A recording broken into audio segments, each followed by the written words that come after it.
Alright, let's see if this actually works.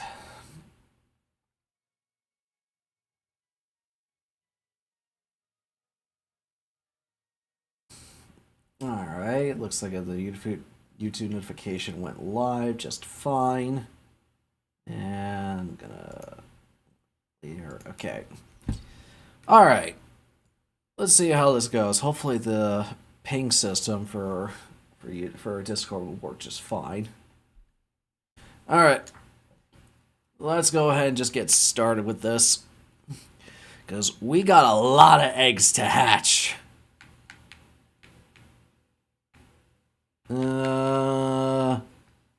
Is there anywhere I could put Flygon for the moment?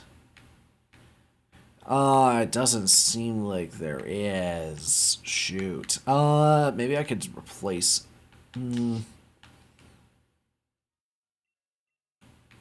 Let's just find. You know what? Let's just get rid of Charge Bug. Yeah, we really don't need this little guy. All right.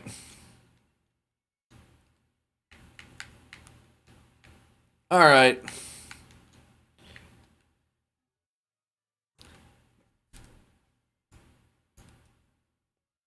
All right, let's see. Just testing out the YouTube chat.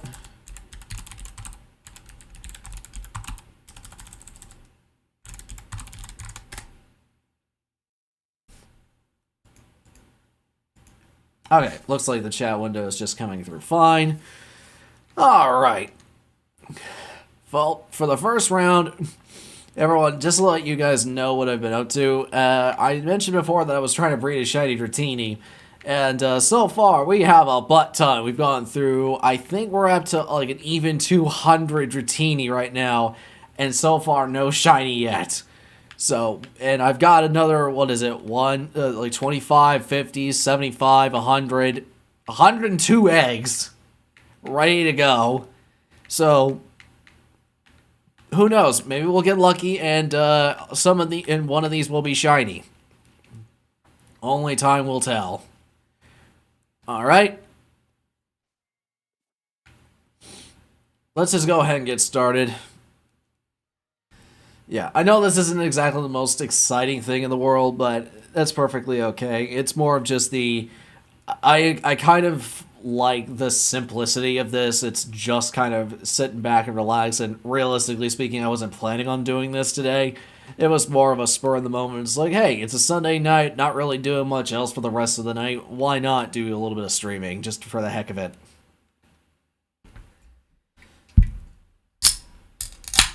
All right.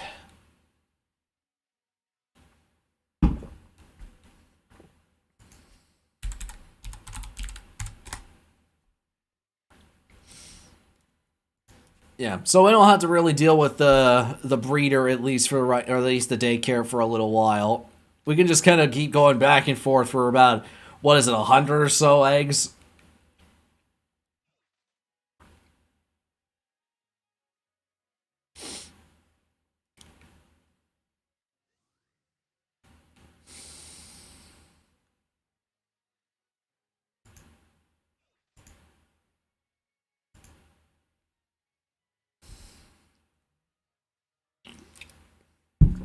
Ah.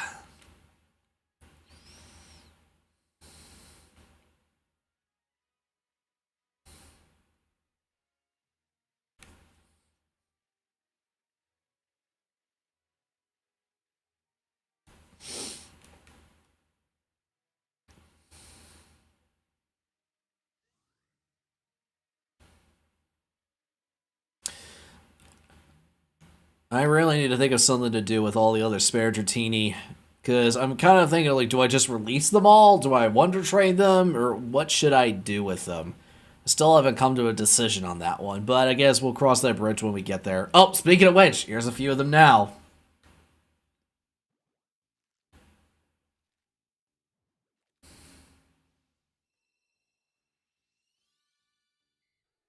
Nope, nothing yet. Alright, that's 201.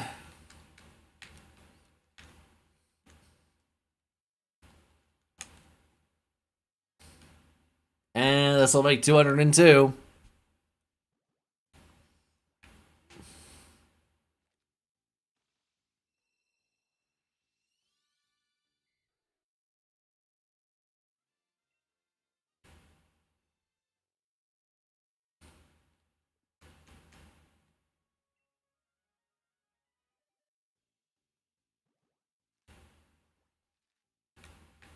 No luck yet.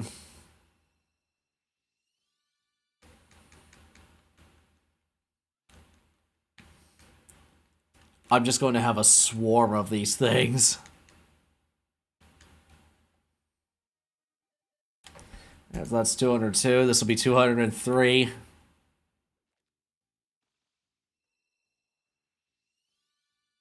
Nope.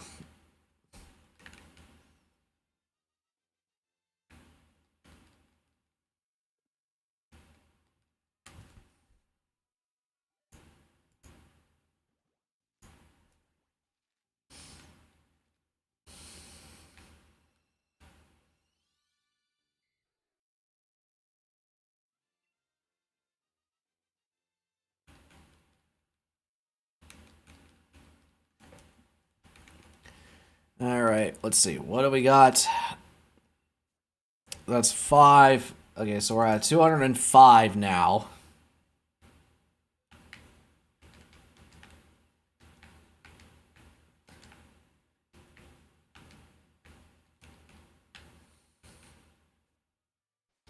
Alrighty.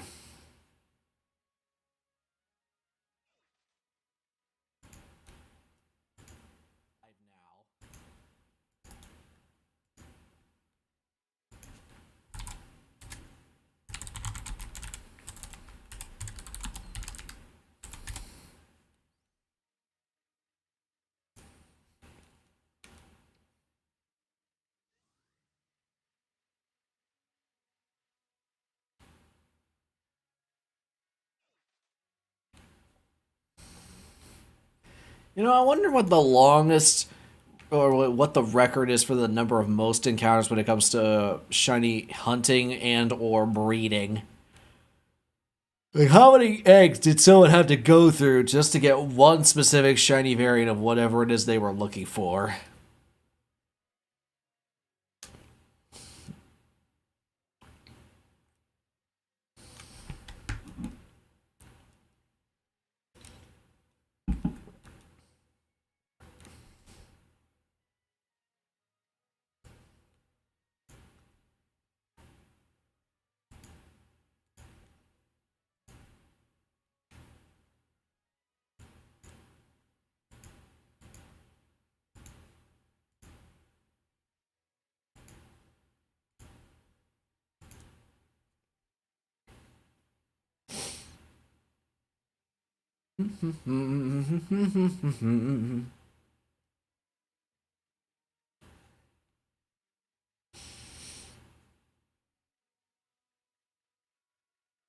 I want to place a bet and say, like, okay, what range do you think will actually get the shiny Dratini?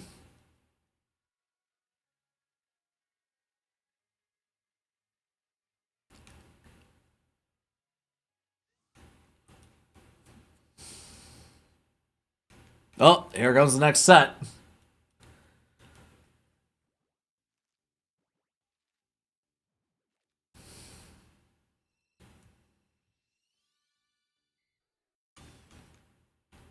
That makes 206.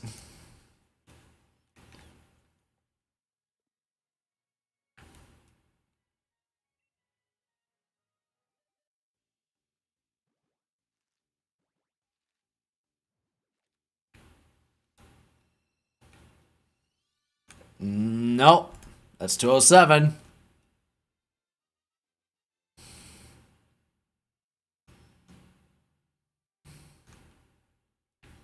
I honestly hope I'm doing this right. I should have everything good to go. Shiny Ditto. No, sorry, I have a foreign Ditto. No, sorry, I have a US Ditto with a Japanese Dragonite. And I have the Shiny Charm. Like, I've got everything I need in order for the odds to be the most in my favor or to get it. But it's still going to likely take a while. That's 208. It should be 200. It should be 209.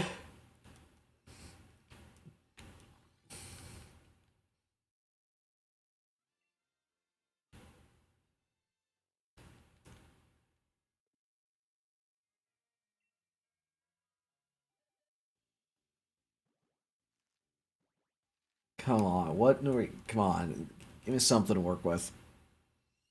No, that's 209. Ah, bummer. Alright, on to the next set.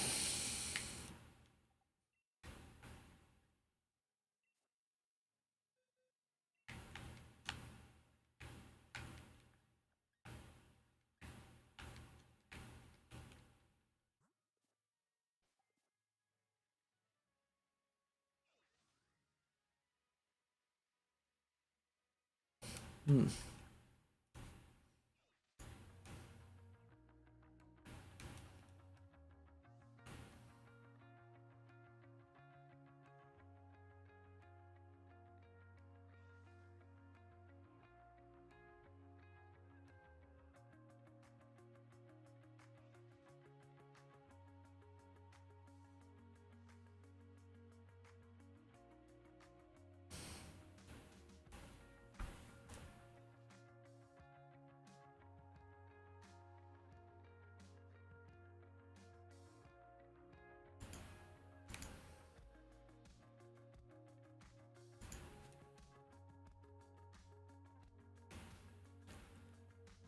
You know, in a way, this is almost kind of therapeutic with just focusing on one simple task, just kind of going back and forth.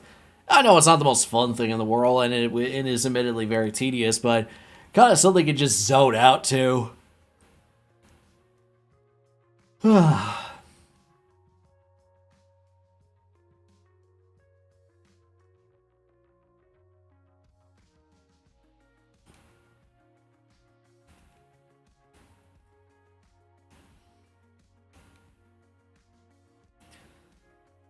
Late night Sunday stream with Harry. Nice. Hey, Crash. How you doing, buddy?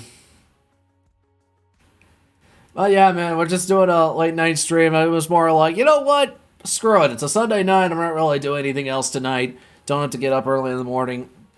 Why not? I've got also 100+ eggs in order to breed and hatch, so sure, why not? Something simple, mildly tedious, and something you just kind of zone out to. Why not?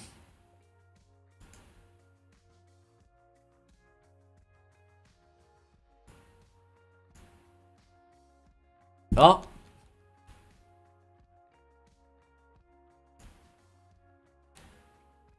Doing here alright here for Pokemon? Yep, that's pretty much what we're doing. Still trying to breed a shiny Dratini. Oh, there's 210. Yeah, look, we have a butt ton of eggs to get to. I'll show you. Yeah, we're currently up to 200. Well, this will be 211. 211 Dratini eggs hatched. Only to find one simple pink dragon.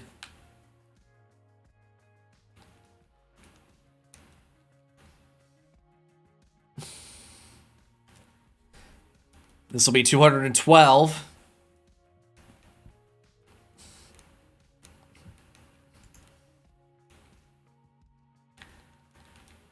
Don't get me wrong. I'm happy to see. I'm happy to see all these Dratini because it is one of my favorite Pokemon, just in terms of like first stage evolution. But I'm all like, man, all this effort to find a pink dragon.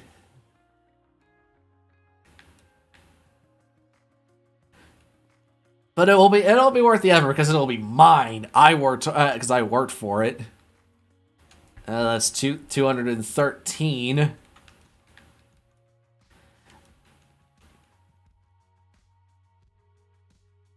I'll say this Meg Mortar I'm using is a blessing. Oh wow, you're on YouTube. Yes, I am, Seth.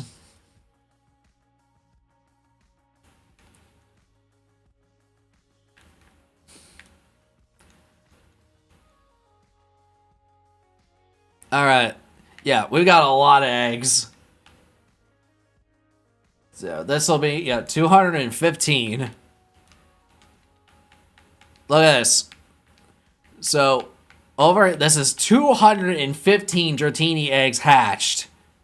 Look at that. We got 1, 2, 3, 4, 5, 6, 7 boxes. 8 boxes. Oh, I know, a few more, yeah. Yeah, we got several at least. So yeah, we've got that's 215 eggs, and we've got a butt ton more. And I'm using Magmortar's flame body to help accelerate the process. I literally did nothing for at least for a good 45 minutes or so, just literally running around in this circle for the sole purpose of stockpiling all of these eggs, just so that way whenever we did do another shiny breeding stream, then I would have all these eggs ready to go and we didn't have to worry about going around to the daycare center over and over again. But yeah, what about you guys? What have y'all been up to today? And get out of my way, lady, I'm busy. Can't you see I have a butt ton of eggs and I'm trying to hatch? I need to fill my desire to breed an entire army of dragons. All for the sake and purpose of being one giant green dragon. That's very lovable and huggable.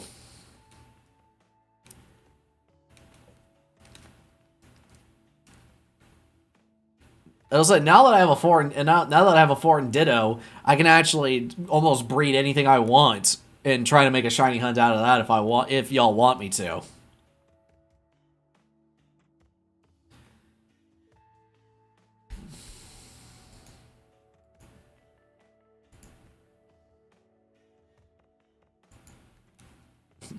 Just here, that's all. Nothing wrong with that, Crash.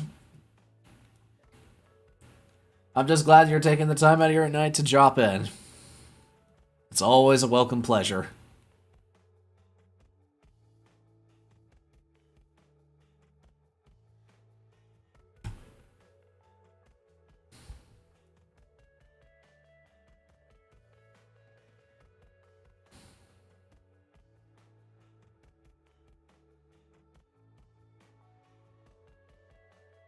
Let me ask you, what place a bet? So, like, give me a number range in which you think we'll actually get to Dratini having a shiny.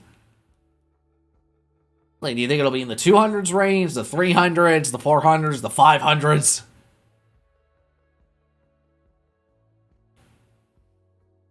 Oh, we got next one. 216.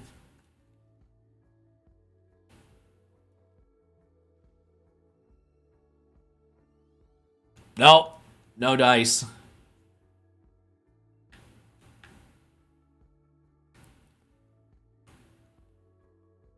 Let's see. A lot of yard work, remove trees, and other brush, moved and updated the fire pit and moved the wood pile. That's all good stuff. So very manly yard work is what you're saying, Sess.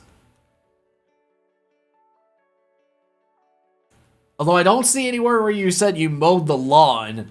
You did everything else except mowing the lawn. Alright, that's 100 and 216. Maybe this will be 217.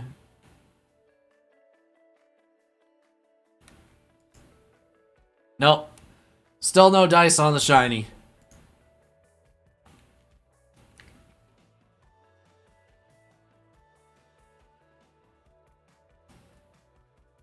By the way, can you guys all hear everything okay? Is there nothing coming in through that's super echoey?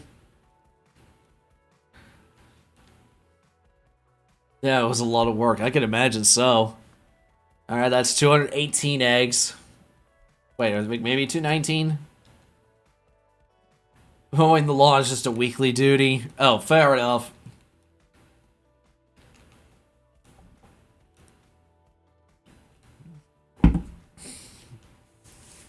I don't know why, for some reason I just imagine like you have this like Paul Bunyan-esque looking outfit whenever you go out and do yard work. You've got an axe in your hand with a freaking John Deere rideable mower or whatnot while you're out in the front yard. Now the game is very quiet and or muted completely. Oh, okay. Weird. Let's see if I can fix that.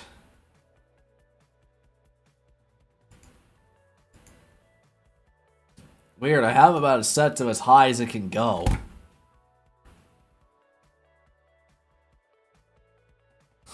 I'm not sure what's causing the problem.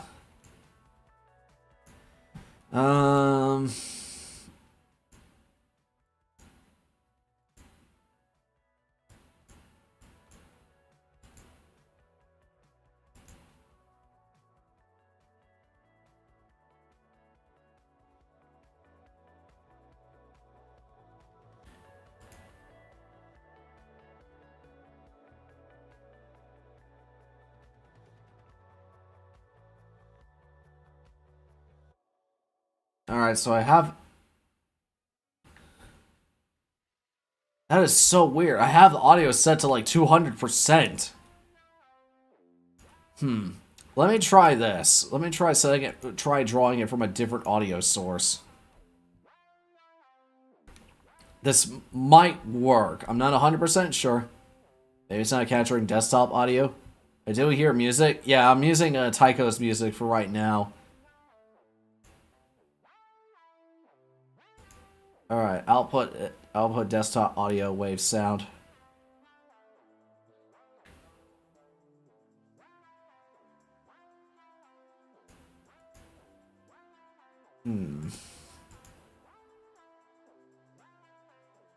Why is it not picking up anything from the capture card? There we go. How about that? Does that work?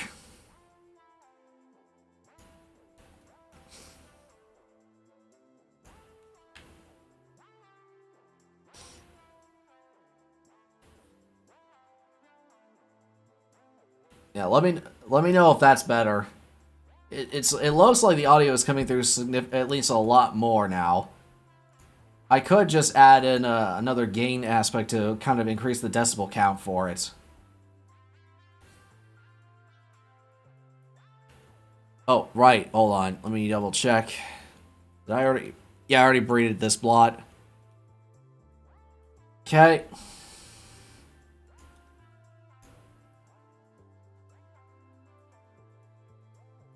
There we go.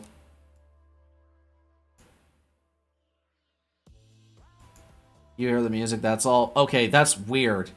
Because I can hear it on my end, but for some reason you guys can't hear it.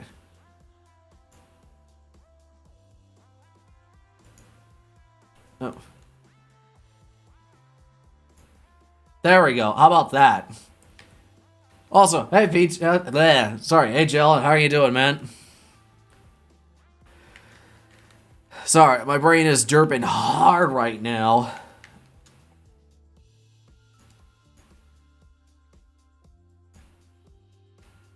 Oh, whoops, I forgot to swap out the next set of eggs.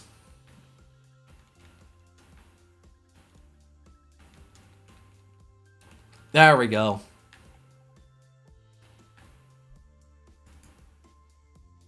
Yeah, that should be significantly better. Pretty good. Yeah, let me know. Is this is the game echoing now for you, or is there like double audio?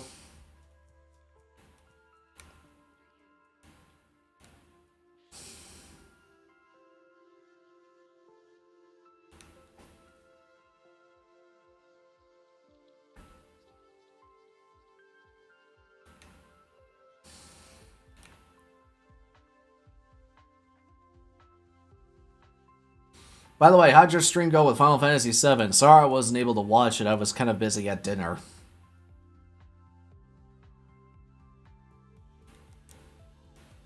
Wait, hold on. Was I busy at dinner? Let me just double check the time frame because I'm pretty sure it was. No. Oh no! Wait. Oh yeah, no, it was. I was at dinner when you were streaming that. My apologies.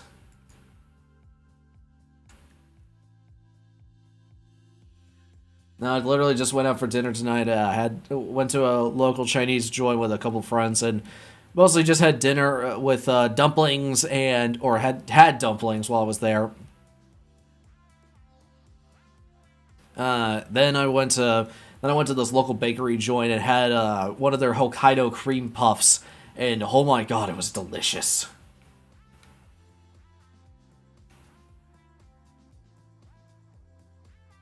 Don't think so? Okay. Okay, so at least no double audio.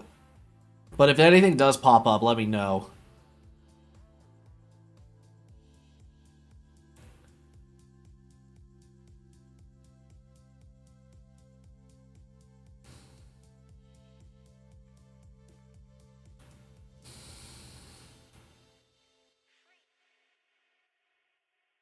Wait, did the music just call me a freak? A Hokkaido cream puff? Yes. A Hokkaido cream puff was basically it's basically A Hokkaido bun is basically a Japanese style of like a burger bun or a roll, and it was like a custard cream filled puff.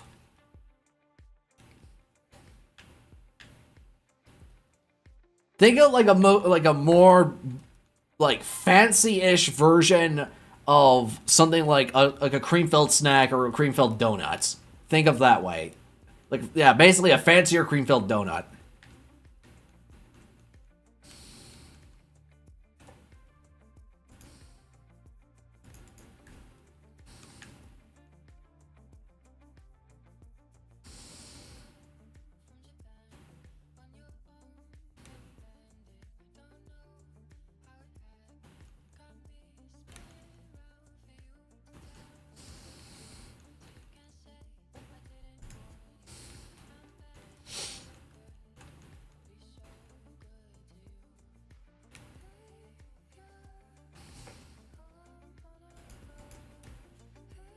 Donut? Mm-hmm.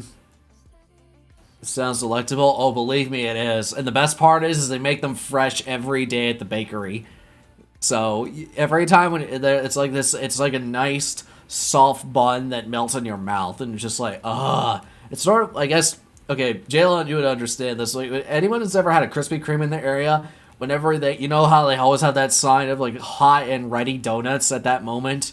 It's sort of like going to that type of a joint where you get to see where you see them fresh and they're all wrapped up nicely for you, so that way when you order it, it's fresh every day, and it just melts in your mouth. It's so indulgent, but it's worth it. And they also sell a nice boba tea as well if you all into that sort of thing. I personally don't get bobas or tapioca boba bubbles with my tea, just because, frankly speaking, those little dark balls or whatnot, whenever you have them, I'm always worried about eating them, and so I was like, no, I just don't. I'd rather just have the milk tea as is and not have to worry about it. I know aesthetically it doesn't look as good, but I'd rather be able to consume my drink and not worry about inhaling as something like a. I'd rather not inhale something like a mini jawbreaker that I might choke on at the same time. Like, whoa, what the heck did I just eat? That's just me.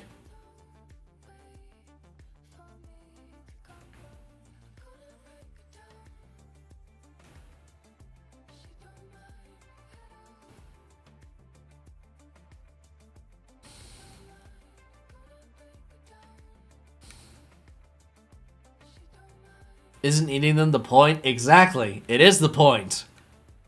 It's indulgent. You want to hate yourself afterwards, and you want to feel guilty about it, but at the same time, it's just like, you know what? I don't care. Life is good at the moment.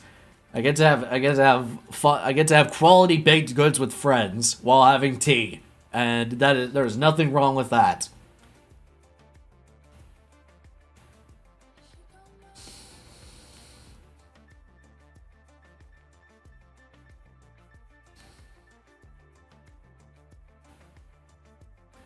Oh, let me ask you, what would you if you guys had to pick a particular baked good that you like more than any other? Like, what would you say is your favorite baked good? Like, is it donuts, cream puffs? Is it something along lines like any sort of pastry at all? Like, what would you say is your favorite?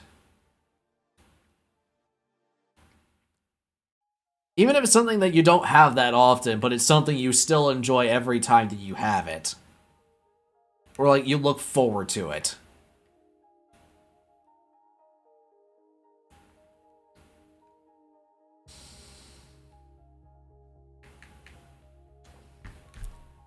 Oh, whoops! I've been running around this whole time without swapping out the eggs. Whoops!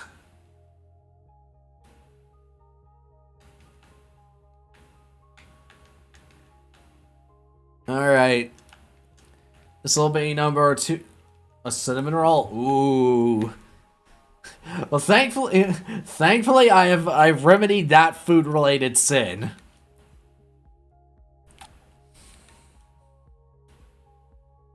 All thanks to you guys, basically, strongly recommending it through very enthusiastic verbiage.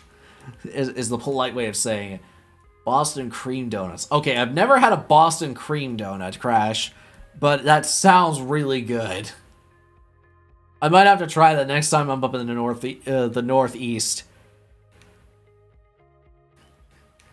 Who knows? Maybe I could get a chance. Maybe next time I'm actually in Boston, I can try to go for the cream donuts, because I've had the seafood in Boston. It's amazing, including the clam chowder was nuts. But I've never had a Boston cream donut. Is it any different from a regular cream donut, or is there a particular technique to it? We peer pressured you. Yes, you did, but I was trying to be nice about it. It's like a donut filled with cream with chocolate on top of it. Okay, so it's... Yeah, so we have something similar to that with Krispy Kreme down here.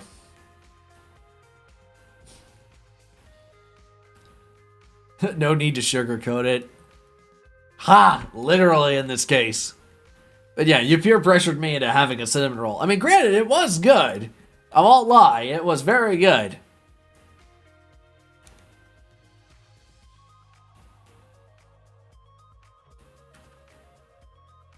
I'm trying to think of it. Is there any other food-related sin that I still haven't remedied by this? Or by this point? I can't remember what was left. I remember way back when we were doing Monster Hunter World, we went on a giant tirade of something that was like something I've never had before, but I figured I'd try it. And I know cinnamon rolls was a big one. Try it. Oh, next set of eggs.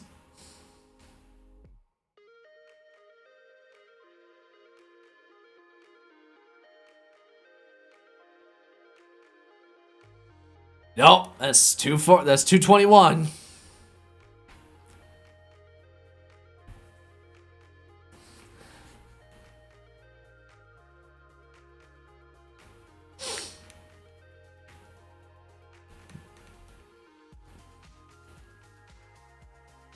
And this is 222.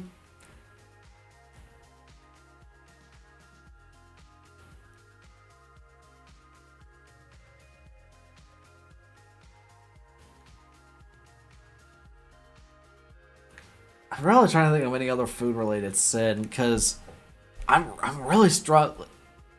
Oh, by the way, guys, if you feel like actually voice chatting right now, I'm actually in the Guild Hall in the Discord if you want to chat there.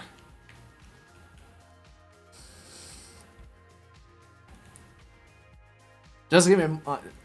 what's your favorite Halloween candy? Ooh, favorite Halloween candy. Well, I don't know if... Okay, question. Does it specifically have to be Halloween related? That's my question. Is like, can it just be... Because, honestly, my favorite Halloween candy and favorite candy in general just overlap. It's the same thing. I'm just wondering, like, does it have to be specifically Halloween themed or strongly associated with it? Squid ink spaghetti. I know I've had something like that. Not spaghetti specifically, but I've had fettuccine nero, which is fettuccine noodles that have been laced with squid ink. All candy is given out during Halloween. Okay, here's the thing, because I know some people would probably say, like, oh, what about a candy corn or something like that? Because that's strongly associated with Halloween. Because you don't really hear many people talk about it outside of the holiday. So I was wondering, like, does it have to be specifically... Yeah, exactly. Jalen just said, there's only one true Halloween candy, is candy corn. I will admit, I'm not a candy corn kind of guy. It just, to me, it tastes like chalk every time I have it. All maybe 5 times I've ever had it. It's just not my thing. But my favorite candy ever was when I was a kid was Reese's Cups. I was like a Reese's diehard fan. Anything Reese's, I was all in. My sister was more of a Hershey's fan. Don't get me wrong, I liked Hershey's back then, and especially the Hershey's Kisses. My favorite thing to do with Hershey's Kisses when I was a kid, and I don't know if anyone else ever did this, was try to see if you could get it stuck to the roof of your tongue or the roof of your mouth and just let it melt, kind of like having the chocolate drip feed onto your tongue as you were eating it when it was melting. I don't know why. I felt like it was I felt like I was the only one who ever did that, and I don't know anybody else who had tried it. I like Reese's too. Yeah, Reese's were great. Now, granted, I haven't had Reese's in a long time, and I figured that it was just because my tastes were changing.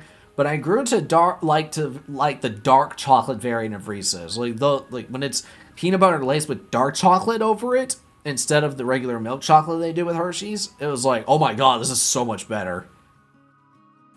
It's probably just due to my palate just changing over time. Peanut butter and chocolate is a goated combination. That is a fact. Whoever does... That is one of those epiphanies in cooking and or candy that's just like, how is it you live this long and not thought of this earlier? Granted, they probably just didn't have the financial means and or the ideas. Just like, oh, well, what if we combined this thing with another thing? Because to us now, it's just blatantly like, no, duh.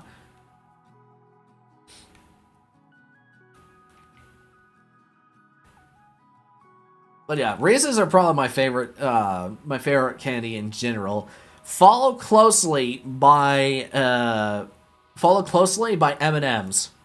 Like I love a good pack of M&Ms, and especially if you have a bowl, mix them with peanut M&Ms. Those are great. Like just having a nice good, a little bit of it, just a small handful of both regular and peanut M&Ms at the same time. I know there might be some sacrilegious to some people, but like, I don't care, I love it. Now again, I don't have it that often. It's more of just a, hey, if the occasion comes up and there's a bowl of it around, then sure, I'll grab one or two, maybe three. But it's not something I regularly do. If I literally had to go off peanut M&Ms are my favorite, yeah. I like both regular and peanut M&Ms. I used to not eat peanut M&Ms for the longest time, just not for any particular reason, just because I always just like regular M&Ms and like I just didn't think about it. But I tried it several years ago. And I'm like, dude, this is awesome. So no, I will admit I used to be a very picky eater as a kid. It was pretty bad, and I kind of look back on myself in shame, knowing that I was such a picky eater, because now like, cooking is literally one of my favorite go-to things to do in my spare time. And I literally got myself a new rice cooker and an air fryer down in my kitchen right now, trying to make some stuff with it. And don't worry, I know I keep teasing cooking streams, and I will do those someday. I just want to try and get used to a set of recipes and messing around with that sort of stuff. I know I've actually got pizza related material, like a good cutting or a good pan for it for me to use in the oven and stuff like that. But no, my go-to candies, like, okay, if I had to list my go-to candies, it would be Reese's, peanut M&Ms with regular M&Ms as well. Then there's Hershey's Kisses, and something that's not chocolate related. I would say Chiclets. Chiclets would probably be my other go-to candy. And I don't know if anybody remembers those things, but my god, I remember I would just get those by the pack full. I would literally just pour them all in my hand and just eat them. Just crazy.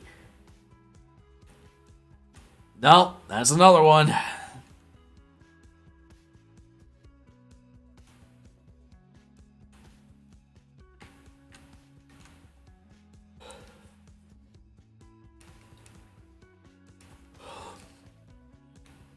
Then there was I also used to like Three Musketeers a lot as well. I don't know if they're any good now. If my tastes have changed so much over the years that I can't like Three Musketeers anymore. But it's something where I do recognize that I like them a lot. Oh, Starburst. I also really like Starburst. If anyone... Alright. I'm still to this day a big fan of Lifesaver Gummies. Lifesaver Gummies are the shit. I don't care what anyone says. That stuff is great no matter what day you're having. Like, you can't be mad when having one of those.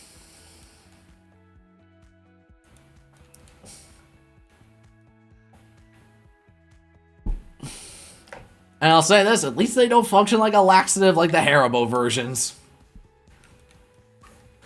God, remember when that was an? I don't know if you guys ever remember a channel by the name of L.A. Beast, and whenever he made his famous Haribo sugar-free gummy bears episode, I liked Starburst when I was a kid. Then I had a weird mental change and strongly disliked them ever since. I don't know why.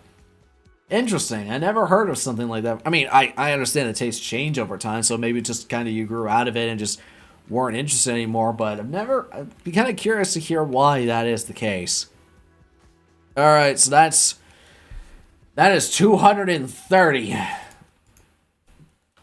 Place your bets now. How long do you think it's going to take for us to actually get a shiny Dratini? Do you think we're going to break 300?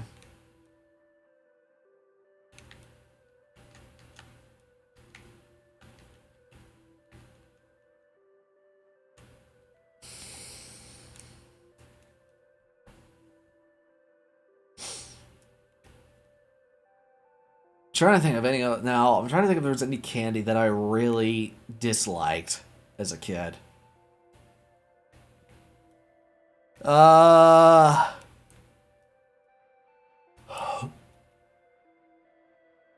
trying to think. What is a candy that really disliked?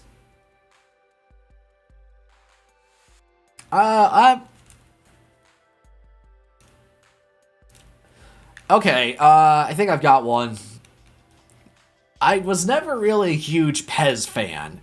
Like, you guys remember, you guys know Pez dispensers, right? I never really was a huge fan of those things. To me, it always looked like, I mean, sure, the little collectible heads on the top of it was kind of a cute gimmick to make you want to buy them. Sour Patch Kids? Yes, not a fan of, I will admit, I'm not a fan of Sour Patch Kids either.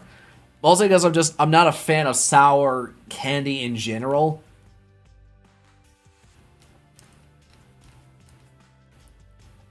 Mostly, and I also was not a huge fan of Jawbreakers.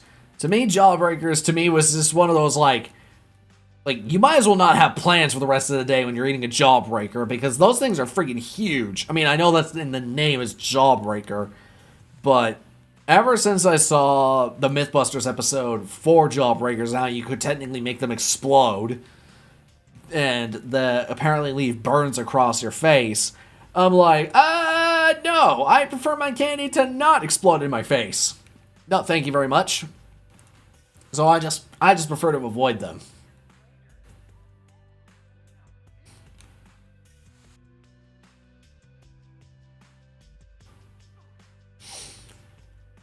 So yeah, pretty much just throw in any. Although I will admit, in terms of sour, I don't know if I would qualify this as a sour, but I did like lemon drops.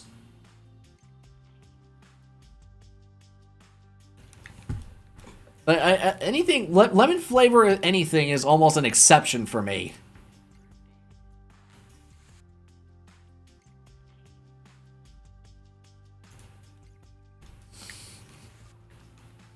That's the 231.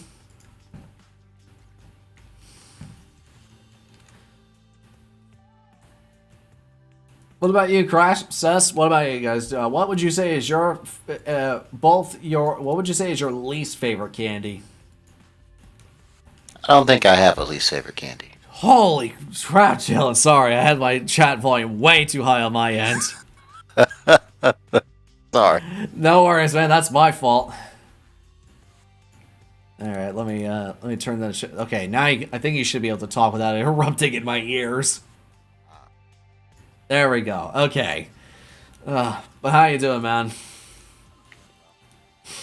I know I said this earlier on the stream, but how did your Final Fantasy VII thing go?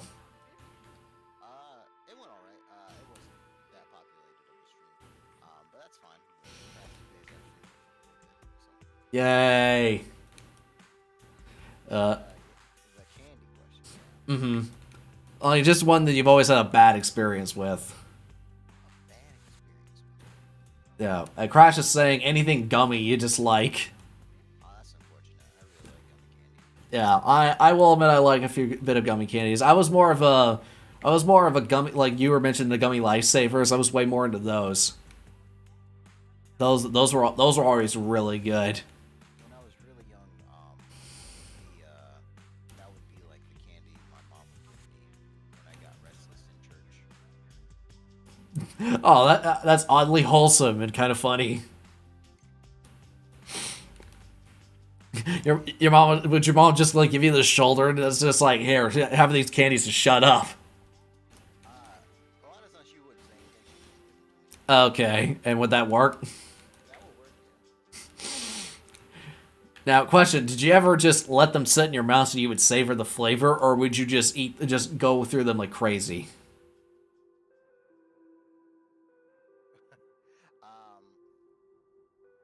Back and forth. Crash is saying that now I am unoff.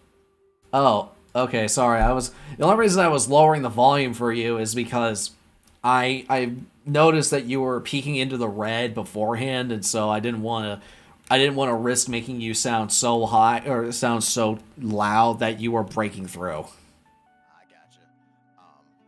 I'm using the headset, so the headset's way quieter than like my actual mic. Yeah, Crash. Let me know for reference if you can hear Jalen still. I apologize. I wasn't trying to make it so you couldn't hear him. It was just more of the I don't want your ears to bleed. Right. And if you can't like get a good spot, I can switch over to the microphone. Yeah. Yeah, I've kind of got like several audio sources going on at the same time. So I'm just trying to test this out to see what YouTube is like. All right. So I got the next set of eggs. So we are at 235 eggs hatched. That's too many eggs. That's too many Dratini is what we need. I'm like a one-man conservation project. I'm like a whisper. Ooh. I'll be right back. All right. Let me try and... Alright, let me try peeking that through.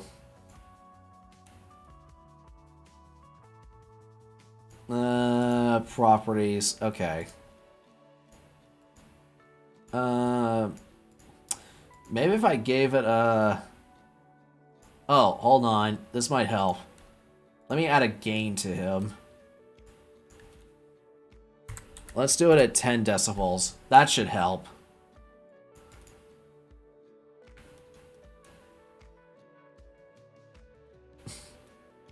Yeah, give him a sec. He'll be back momentarily.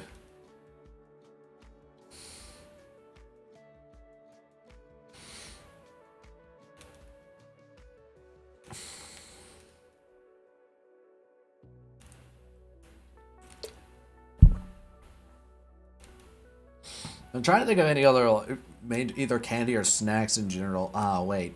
Shoot, what was the other one? How about now? Okay, I also set a gain in the audio chat for Discord, so that way you should be able to come through a lot better. Okay. I did switch to the HyperX solo cast. Again, breaking out the fancy mic. It's like a beginner microphone. It's not fancy at all.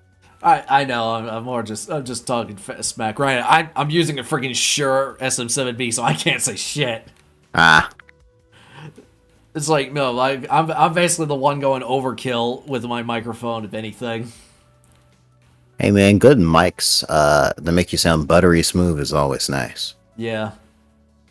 Okay, I dial in back at Discord. He's like super clear, which is good. Okay, well that's a good thing though. Yeah. All right, let me try doing that now. Okay, that should work. Cuz I gave you like what was it, like a 10 decibel gain? Ah, wow. Well, like I said, you were coming in through like a whisper. I was like, all right, let's crank that up to as high as we can go. Granted, I could have given you 20. Yeah, you could have, yeah. Though I do like the idea of me being like a whisper, so I can be like a conscious being like, don't do that. You could be like that little angel on my shoulder. It's just like, Harry, what are you doing? You're losing your mind. It was like, and you just now realize this. Hey, I'm a little slow. I got magazines to read, don't you know? What are you, Kronk? Last I checked, you're not voiced by Patrick Warburton. If only I was, though. That would be amazing, though. Granted, you've got a buttery smooth voice of your own. Yeah, it comes in handy sometimes. Stay on the lookout for Jalen's latest new ASMR single. Oh man, it's funny you bring that up. What? No, the last stream I did, Keno was like, "Hey, you should do ASMR." I was like, "All right, I'll try it out." And then I did like a little like mock intro that like a lot of ASMR artists do. Yeah. Also, hi Rosie. What's up? We're talking like our favorite we're mostly talking about our favorite Halloween candies or just candies in general. I still can't think of one I dislike. Yeah, I would say probably my least favorite one was the Pez ones I mentioned earlier. Oh, almond joys.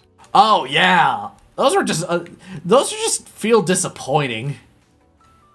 I can eat them, but they aren't if Satisfying. they're not satisfying. If they're there with other candies, that will be the last one I would pick. Yeah, they're kind of the I guess you could call them the runt of the litter when it comes to candy. Yeah, I'm also not a big fan of Twix either. Yeah, I never really was a fan of Twix, not much. Another one that I would say that I am not particularly okay. Nothing against this one. I just felt like it was a tad overrated. Nerds. Just a tad overrated. Not to say they're bad. It's just more of the, really, this is what y'all are hyped about? I really like nerds. Yeah. Again, it's not bad. It just, I felt like when everyone was making like the biggest deal about nerds when I was a kid, and I had them, it was just like, that's it. This is just like if only chiclets were all grape flavored. I don't know. There's something about like putting like a bunch of them in your mouth at the same time. And the ones that are mixed are really good because like the combination of flavors. Yeah. It's just like really surprising. Yep. Also, hey, Rosie, to answer your question, we are now currently at 240 Dratinis. That's a crazy amount of Dratinis, bro. Now imagine if I level up every single one of them to be a Dragonite. You could take over the world with that many Dragonites. I'm just trying to say, like, place your bet now. Like, how long do you think it's going to take for us to get that one shiny? Like, do you think we'll crack into 300s, the 400s, the 500s?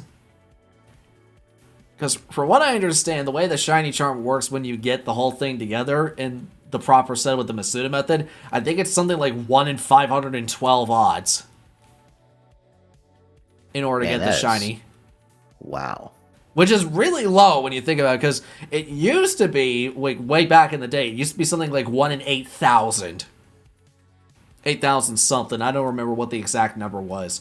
And then it went down in Gen 5, and then it's gotten progressively easier, but with the Masuda method, it was programmed in it's been programmed since Pokemon Platinum, where you could take a foreign Ditto or any Pokemon from a foreign region, breed it with something that was compatible at that from another region, and that would decrease the odds significantly.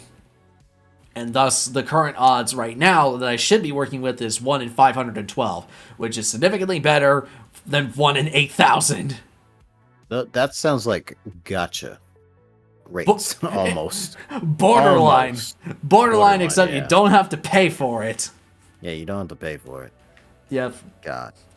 Holy cheesecake, that's a lot. I'm trying to find a shiny Eevee. I could technically breed you one if you wanted me to. I've had some people suggest other Pokemon that I should shiny breed once I'm done with this.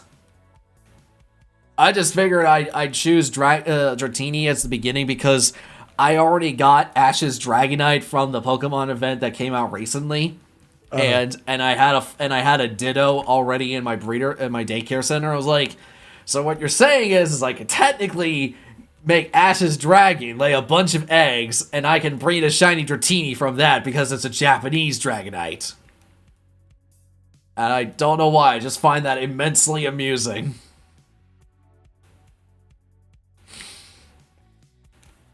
Alright, what do we get? Nope, still a regular Dratini. I think this match will lead us up to 245. Because I literally just stockpiled all these eggs together during the day today, and I figure, okay, I got 102 eggs ready to go. So whenever we get to a point of needing to breed more, we can. It's just gonna take a while. Now, there's one thing you're not doing that should increase your odds. What which is? is nicknaming every single one of these Dratinis. What would we name them all, though? You should name them after the stars in the sky and the planets. That would take forever. Also, at that point, we're just gonna get to a whole bunch of star names that are like XJ074278-2. Still a nickname. I know, but it's just like, oh god, what do we? Or we name it like Sagittarius 1A after our own the supermassive black hole. You could name them after every anime character ever. Oh dear God, we are never going to find the end of that one. I mean, I already have 245 eggs hatched, so that's like, you need me to give it a list of like 245 anime characters. You literally could just look up like anime character birthdays, and there you go. You're set for like for the rest of your life. Pretty much, yeah. Okay, no, so yeah, this set will lead us to 245. Sometimes it's kind of hard to keep track of all this, just because when you've started to hatch this many eggs in back to back, you're just kind of like, you start to lose your mind. Raj was saying Twix are okay, but just okay. Okay, let me ask you all this: what are your all opinion on Twizzlers or Red Vines, depending on where you're from? I like them from time to time. But it's not something. It was more of the I'll have them if they're available, or it's not something you go out of your way to get. Sometimes I go out of my way to get them, but I have to have a craving for them for sure. Right. Rose is saying, because I have a shiny Ditto in my daycare right now, and I found 2 shiny Charizards in Wonder Trade. Question, is the shiny Ditto foreign? Because if it is, that'll definitely increase your odds. And do you have the shiny charm? Because if you don't have the shiny charm, you're going to have... your odds are going to be a little... you're not going to have not as much luck as you could have. But if you need something to help fill out the decks, I'm more than happy to try and do what I can. Now, I am a Pokemon amateur, if you will. Yeah. Why would a foreign Ditto increase the odds? So, back in Pokemon Platinum, well, before Pokemon Platinum, way back in the day, came out, the odds were excessively hard to get anything shiny related.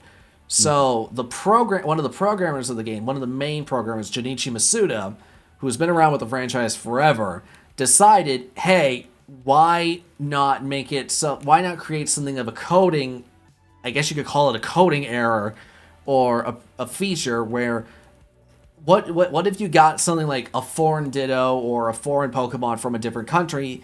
What if we use that as a means of encouraging people to trade more often in order to increase the odds of shinies? Kind of give people a bit of a talking point.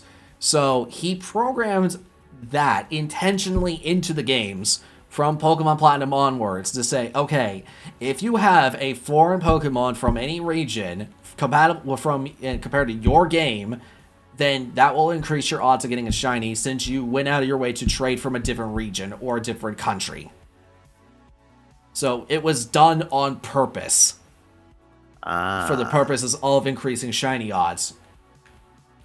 It was more of just a reward for Masuda to come up with and say, hey, we want to give you an incentive to want to trade with foreign countries, so that way when you did get a foreign Ditto or foreign any Pokemon whatsoever that was either male or female, you could have them breed with your domestic Pokemon from your region, and that would increase your odds. It's not guaranteeing them, but it puts them in a much more favorable position. Okay.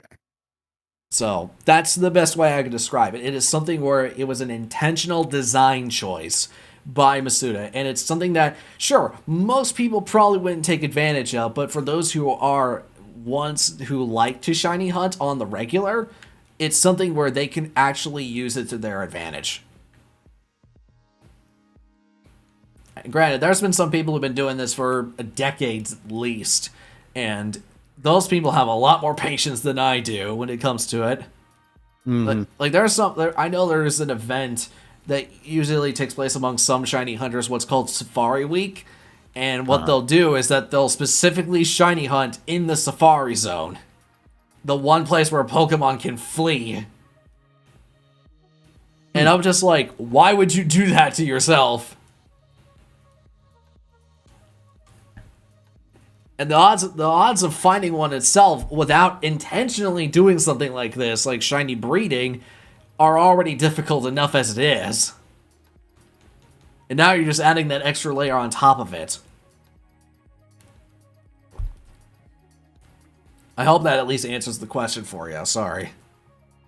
No, that was very thorough. Yeah. Like I said, I don't know all the ins and outs of shiny breeding. Like, there are some where it's like, oh, you can breed your shinies to be more competitively viable. It's like, I'm not into that right now. Like, I'm not going that far. It's more just the, hey, I want to see if I can actually put this method that I've always heard about into practice and make it work. Curiosity. Exactly. It's pure curiosity, and also because I want to try and breed my own legitimate shiny Dragonite that I don't get from either catching it because of a random encounter or because of getting a hacked shiny across the internet. Which you can get in these games. Right. Because there are some hacked bots out there that will basically send you a shiny just at random.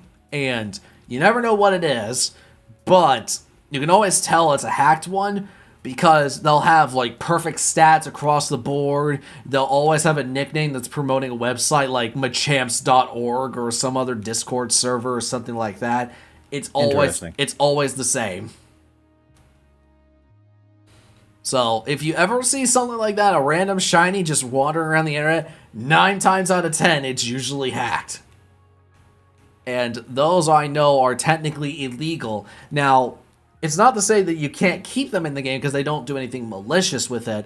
Right. But it's something where you can't use those in something like if you were to go to a tournament and play with those.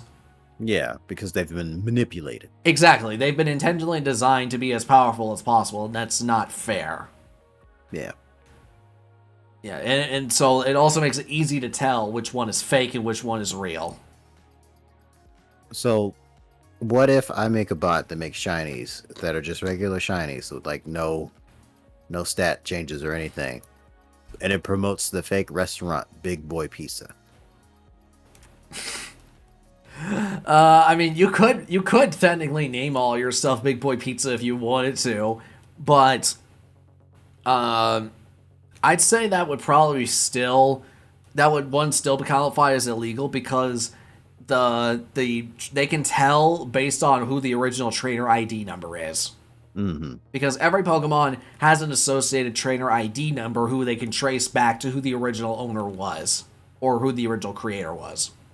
See, now I'm just going to one day actually make Big Boy Pizza, and I'm going to have a commercial be like, we got the shiny Pokemon. Get one of you, buy 4 large pizzas, and you get a shiny Big Boy Pizza Pokemon. Question is which one would you use as the Big Boy Pizza mascot? Oh man, that's tough. Because there's so like 800 some odd Pokemon now. And I don't know if you've seen any of the new ones announced for Scarlet and Violet, but some of them are really silly. What Pokemon would you consider to be closest to like a chef? A chef Pokemon? Oh, hold on. I feel like I should have an answer for this. I know there's a ghost teapot Pokemon called Poltegeist. I'm serious. That's a real thing. That is stupid. It's stupid, but you think that's bad. You should see something. You should see some of the ones that are announced for Scarlet and Violet. I kid you not. There's a little olive Pokemon, and for this new generation, and he's literally called Smoliv. Smoliv. Smoliv. And another one, which is a little tiny pig Pokemon or a piglet Pokemon, and his name is Lechonk. Okay, I've seen Lechonk. Yes. But Smoliv sounds like someone's been on the internet too much. Yeah, no, literally, It is literally a whole bunch of puns and or meme-ish names for this generation that I've noticed. One of the more recent ones I know was announced was a Pokemon that was called Fido. That was literally a pastry dog. That one's not as bad. It's still bad, but not as bad. I don't know. It's kind of bad. It's a so bad it's good name. Oh yeah. I'm not saying these are like atrocious or anything. Yeah.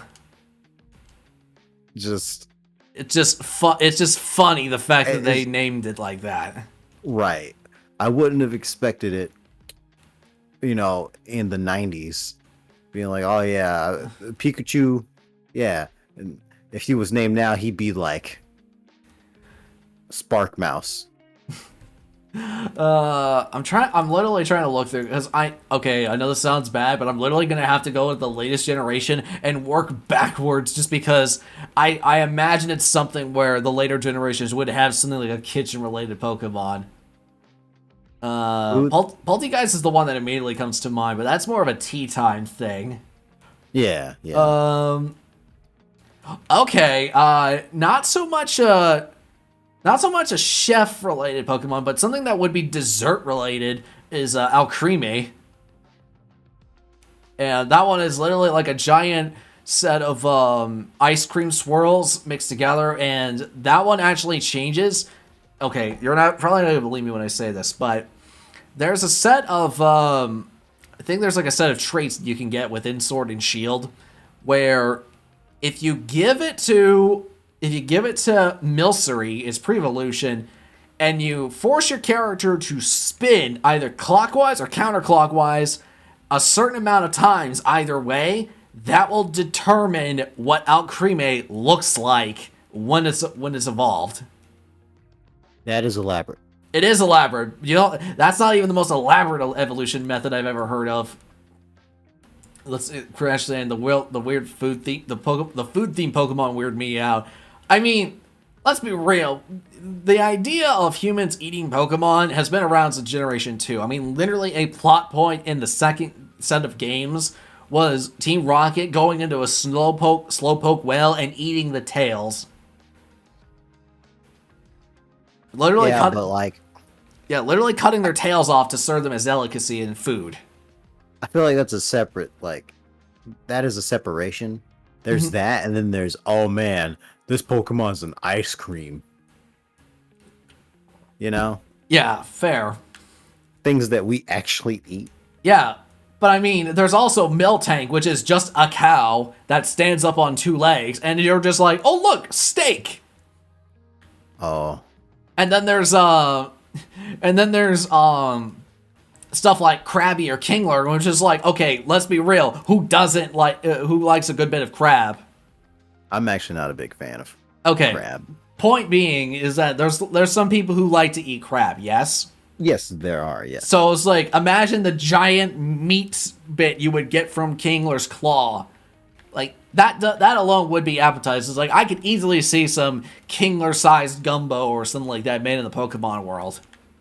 Now, the thing about that is, with the way Pokemon are, there has to be, a super big, don't eat Pokemon, stance. I mean, there's probably some that are, vegetarians and just don't want to eat them in general, which is fine. There's nothing wrong with that. It's just more of I'm pretty sure that they've come to terms with that a long time ago, and there's some that are you clearly would not eat.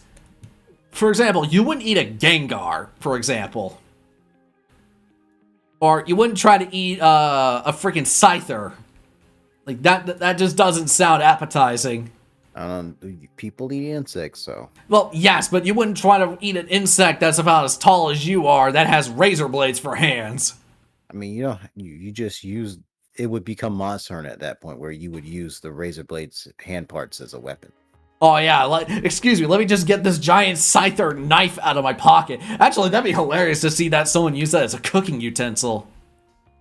There we go. Yeah, I can see it. Created the next Pokemon. Well, I mean, we already had that in Legends Arceus where we had I don't know what even call a pre-evolution, more like an ancient evolution of Scyther, where it was named instead of because you know about Caesar, right? Yes. There was an ancient one in Arceus, or Legends Arceus, called Cleavor, which instead of swords, it had axes for hands. Cleavor. That's a name. Yep. Also, hi Leonard. Howdy. How you Oh, doing, snap. sir? The Trinity on stream. Yeah. Doing. All right, just kind of having this little existential debate about, or this weird little discussion about eating Pokemon, the ethics behind it. Here's the question: do Pokemon eat Pokemon? Yes. I'm sure they do. All right, I'd say on that basis, then it should be fine. It's not something they wouldn't do. I mean, there are some that are. I mean, we've seen instances in like the anime where they do eat, or at least they feed off of other Pokemon, like in the Johto series where we see Heracross sucking from the bulb of Bulbasaur's back. Yeah, see, I was thinking that, but even like more. Well, actually, Bulbasaur is what I was gonna bring up for an example, because it's like, oh, it's got like leaves on its back. Like if you eat a leaf, would Bulbasaur be like, oh, how barbaric, you know? Like, or does it only count if it's like on the Bulbasaur? Because there's like, you know, a dozen different like leaf inclusive kind of Pokemon, you know? Yeah. Also, Ornus just rolled in here. Hello. Hello. Literally rolled in. Howdy, Ornus. I'm trying to think. Oh, there's also an apple Pokemon literally just called Applin. That's just evil. Yep. See, you gotta wonder, because like, aren't there a berry Pokemon like Cherubi or something? Yes, Cherubi. That is one of them. Yeah, That's so funny like, because like you can feed them berries. yeah, you can have berries. So like, does it look at that and be like, am I made of food, or is food made of me? I don't know why. I don't know why, but it just made me think of that one meme. It's just like, why are we here? Is it just to suffer? I now want to see like a grayscale picture of a Cherubi and just have that as the caption for it. Oh, see, that line there was from I forget, was it some meme about a gingerbread man where he was like sitting there and he's like, is he made of house or is the house made of flesh? Oh yes, Yeah. yes, I do remember seeing that.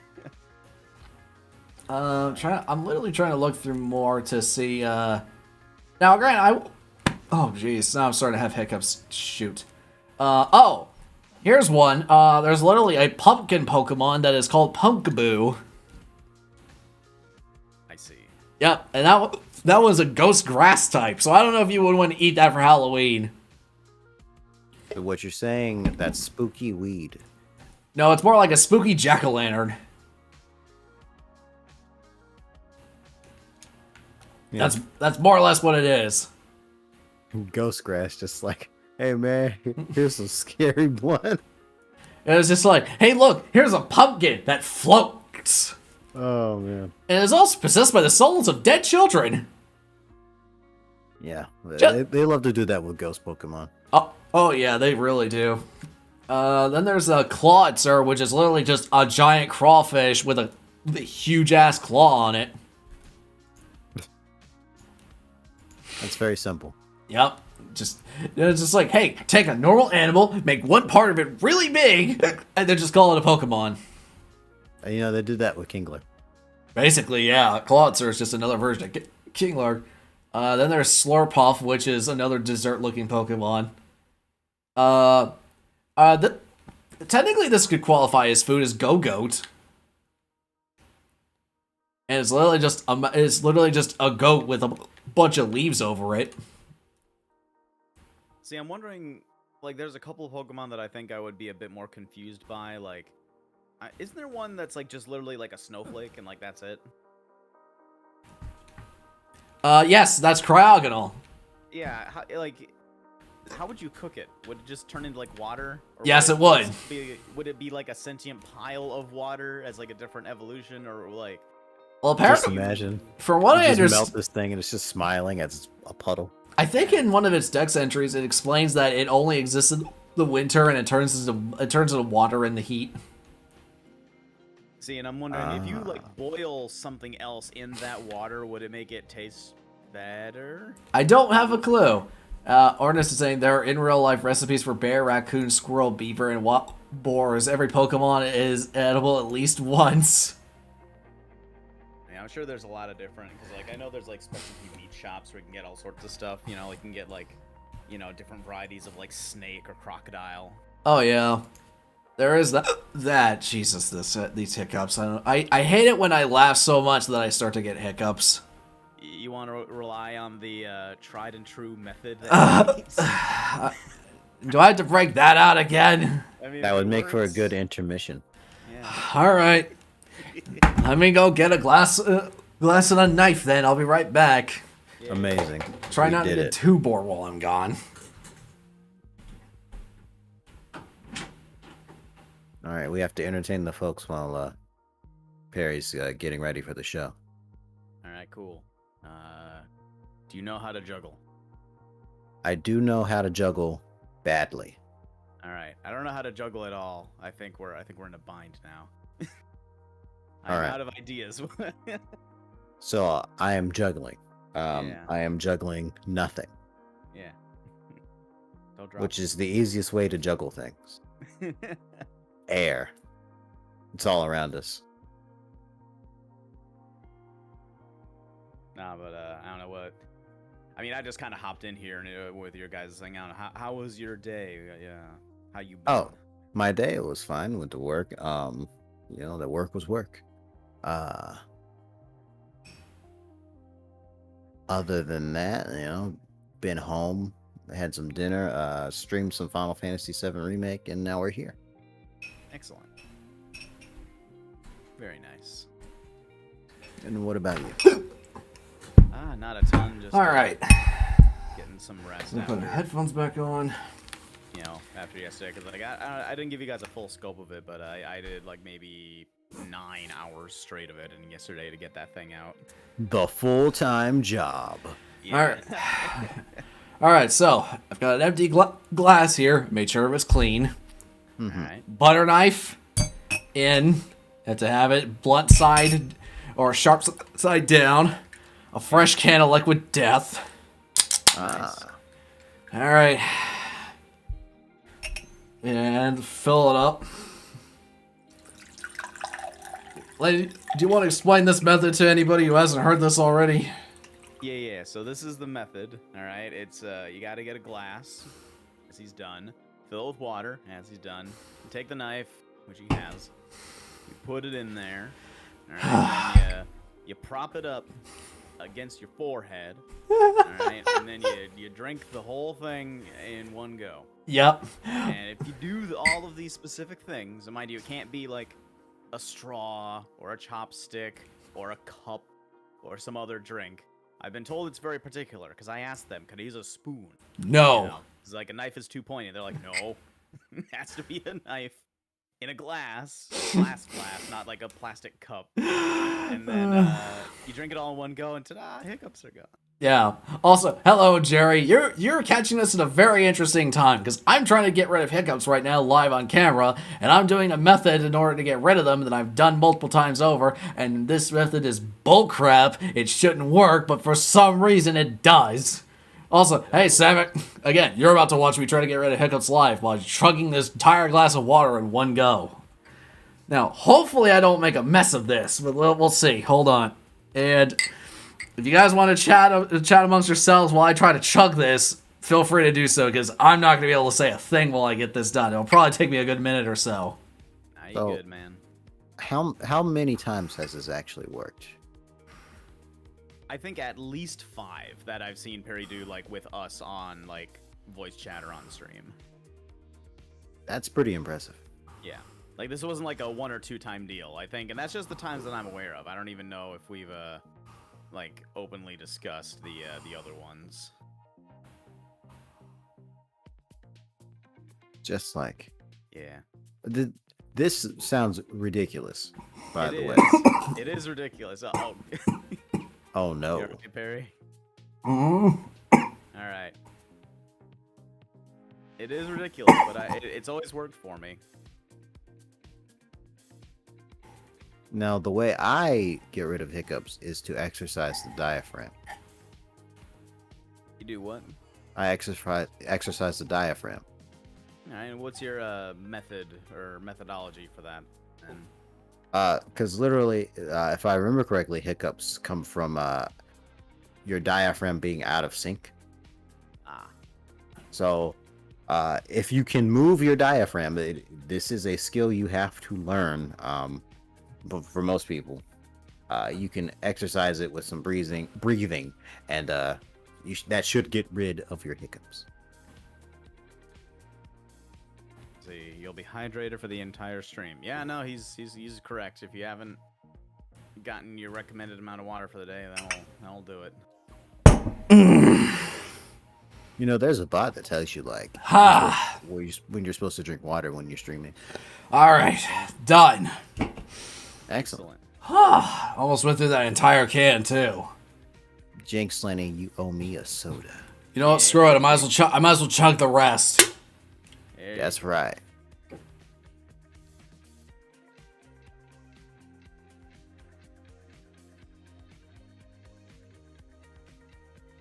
Oh no, the Switch is falling asleep.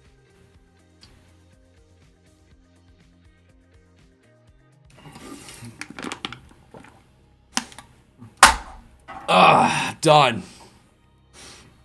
Perfect. Okay, now we wait to see if it actually does work. Oh, yeah, Sam, Jerry, how are y'all doing tonight? Same with you, Ernest. Glad you all had a chance to stop by tonight. Catching us in the middle of me trying to basically go through insanity of trying to breed a shiny Dratini. Currently, we're at, I think, was it like 255 eggs hatched. Yes, that is true. I think that is the count. And yeah, Ornis, the only reason why I know about moving my diaphragm at all is because I used to act and sing. Oh, so no wonder your voice is so buttery smooth compared to the rest of us. Yeah. Yeah, I think it really started to develop right around like the age of 16. And then one time I spoke in class, like actually projecting and stuff, and people were like shocked. Yeah. Let's see. Yeah, I didn't know you were gonna do a Sunday night stream. Yeah, no, it was something I just kind of did on the fly. I'm just doing on the fly and say, you know what? I'm not really doing anything else tonight. Everything's kind of quiet, and I just got back from dinner, which was nice. But I thought, what the heck? I got 102 eggs just sitting here in the box. I'm not doing anything right now. Screw it. Let's stream it. Let's see if we can let's see if I can try to keep this entertaining and just not drive myself insane. Ah. Mm-hmm. Yeah. I mean, sorry, go ahead, Jalen. I would say it's good that you can do that kind of thing, right?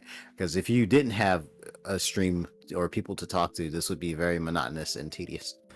Funny thing is I've seen people actually try to develop systems in order to automate this whole thing. And they can do it. It's just a matter of, like you said, it's very tedious. Yeah, like there's merit to learning that kind of thing. Oh, yeah. I remember when Tekken 7 first came out, if you wanted to unlock all of the customizations, you had to play 2,000 matches. Oh. Oh man.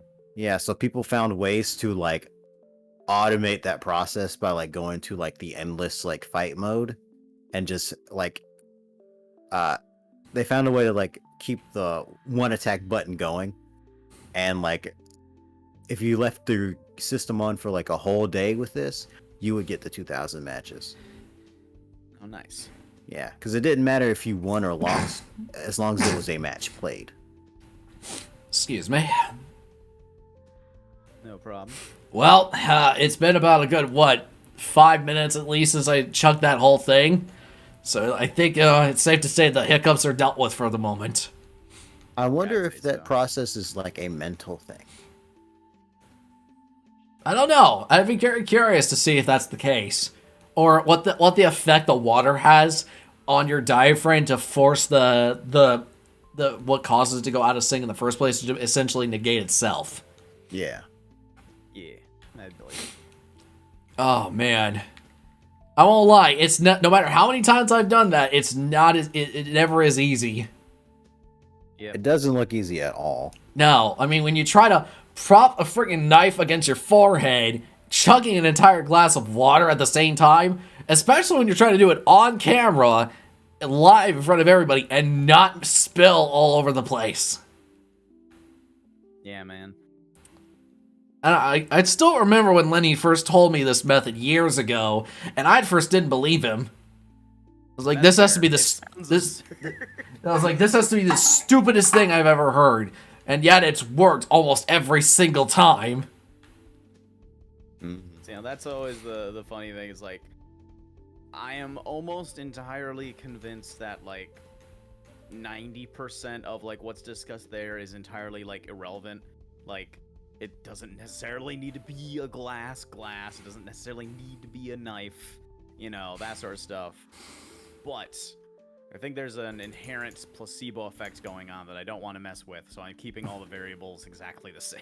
Oh, I've been keeping the variables the same the entire. And you said that you've only seen it about 5 times that you've, like, you know specifically. I've done this about, in total, 8 or 9, like, around 9 times.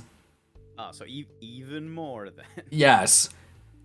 I think out of every time I've ever tried it, it has worked 8 out of 9 times. Yeah.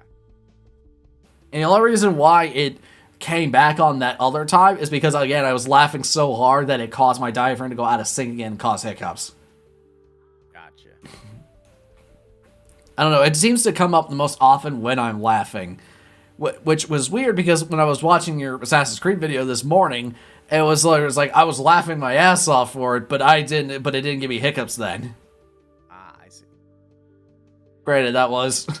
I replayed that dulcet bit over and over again. It was just like, that is way too good. I'm glad you liked it, man. I wanted it to be a... Like, that was a stroke of brilliance. You I still have to watch it, Lenny, but I will watch it soon. Yeah. Oh, I appreciate it. So I'll tell you what's something funny. Yeah? So, and mind you, it's still in good standing, so it's not like reduced viewage or availability. There was a copyright notice on the video, Yeah. Yeah. but not for that one, but for Roundabout. And Of course. yeah. Now, luckily, I don't know what the deal is with the rights holder for Roundabout, but I'm gonna assume, just based entirely off of nothing strictly speaking on this, that they're fine with it, because it said no restrictions on the video even after I identified it. Like, not like, oh, it's viewable everywhere, but we're gonna monetize from you, or only limited to a few countries. I think they're just like, yo, that's definitely in our song, we don't care. So. I think that's the best way to do it, honestly. I think so too.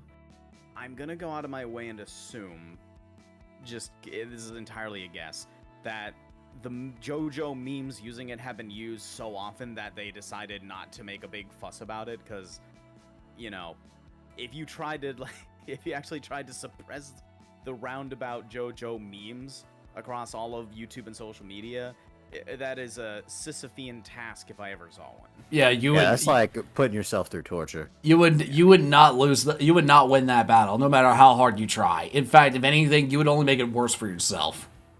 Exactly. Honest to say, when I was a kid, one thing I did to get rid of hiccups, which didn't work but was fun, was sword fighting with foam pipes. See, that just does sound like fun by itself. Just take a giant foam noodle. Like, way more fun than drinking with the cup knife trick. Yeah, no, that... question, who was the one who told you originally that trick? Did you say it was your grandmother who told you? Yeah, it was my grandma. That has to be one of the weirdest things I've ever heard from any grandma ever. Oh, yeah. And granted, I had a grandmother that was very superstitious, and she would always come up with weird sayings and or idioms and whatnot when it came to, like, some of the superstitions you can or cannot do. For example, there was one I used to do, and I still kind of do to this day, but more so out of courtesy rather than just to annoy the crap out of my sister. And that is, you're not allowed to pass someone on the staircase when you're going in the opposite direction that they are, because it's bad luck. Similar to like how you aren't supposed to split a pole.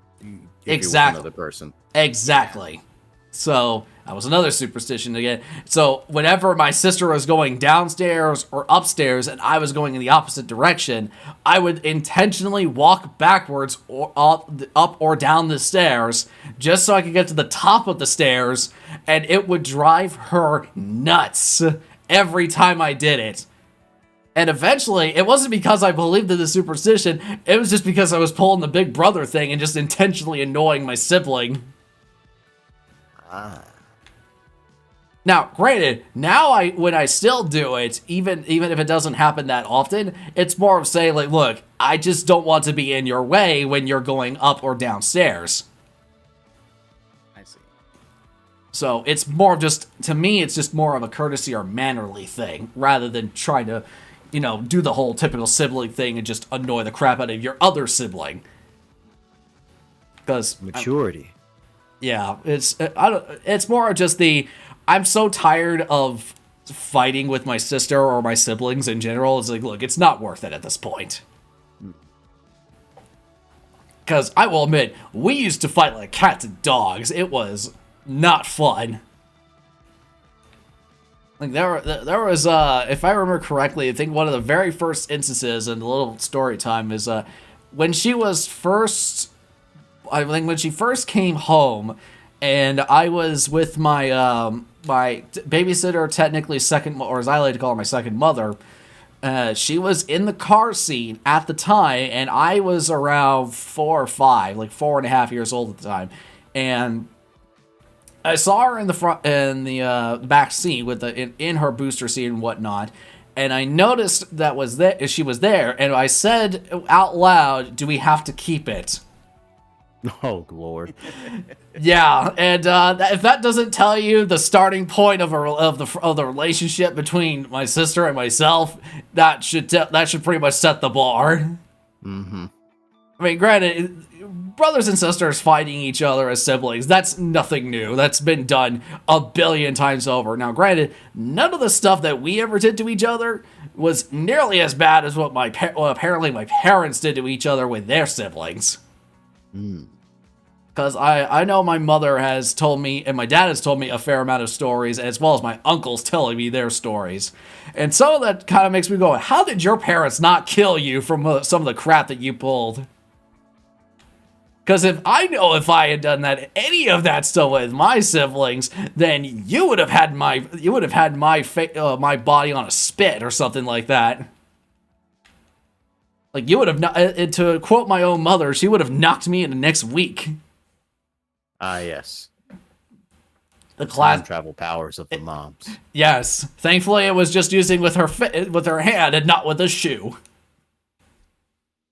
Because then that would be like, no, you wouldn't travel through time. You would just travel through alternate dimensions. Mm-hmm. And God forbid you actually give her a wooden sandal or something like that. Then you're just straight up vaporized. Who needs a Large Hadron Collider when you've got an angry mom with a shoe? Oh my god.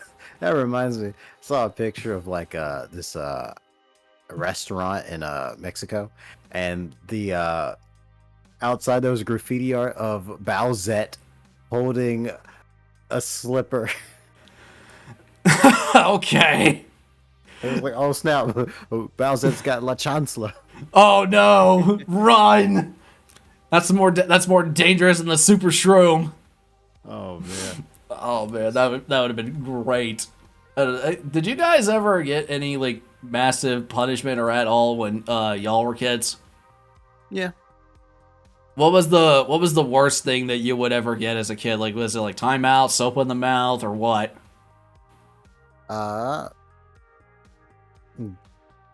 Groundings were always the worst.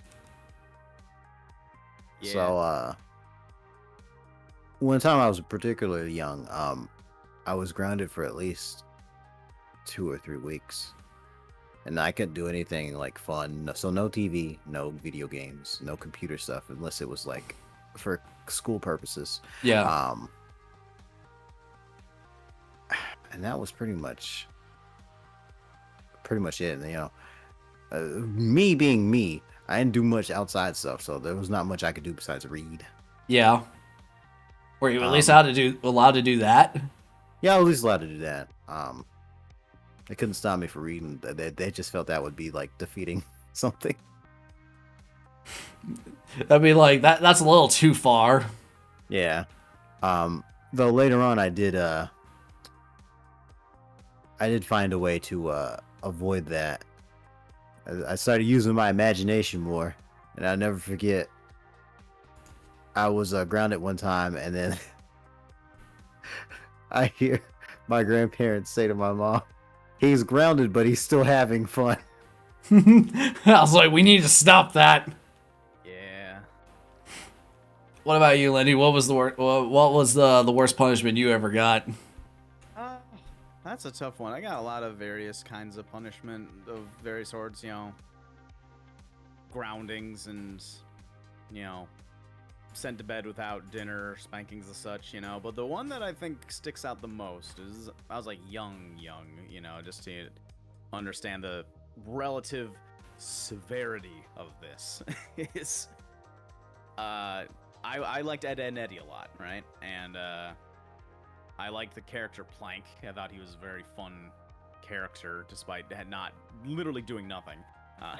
And one of my neighbors was building stuff, and they had extra like deck wood and plywood lying around. So I just while just wandering around, I just grabbed it and like, can I have this? And he just because it was like literally just a tiny one that he couldn't use, and I drew Plank on there. So I had my own Plank from the show, like, as my buddy. Yeah. And so they decided to ground me, and so they're like, so they decided to take away my buddy, you know, my imaginary friend and such. And what they did is they put him in a drawer, and they said, like, you can't do that. And me, thinking he's real at that time, I thought that he couldn't breathe in there. So, like, I actually thought that he was, like, suffocating for days while I was grounded. Yes, Jerry, this does take hours. It does take a long time. Shiny breeding is a long, tedious process. That's why I have y'all here to keep me sane. Also, apparently we are at 269 EVs. Sorry, not EVs, Dratinis. Jesus Christ. And normally I'd say nice, but no, this is not the case of it being nice. This should be number 270. Yeah. See, here's the thing, though. I was so nervous about that whole ordeal that I behaved very well during the grounding. So I'm like, I was just so nervous. I'd be like, oh, I can't prolong this any longer, because if they do, then he's gonna suffocate in there. So. Yes, my wooden friend is going to die, despite the fact that he has no lungs. See, yeah, that never occurred to me. Like, I never thought, like, oh yeah, he's made of wood. It's not like, no, it was concerning. That's amazing.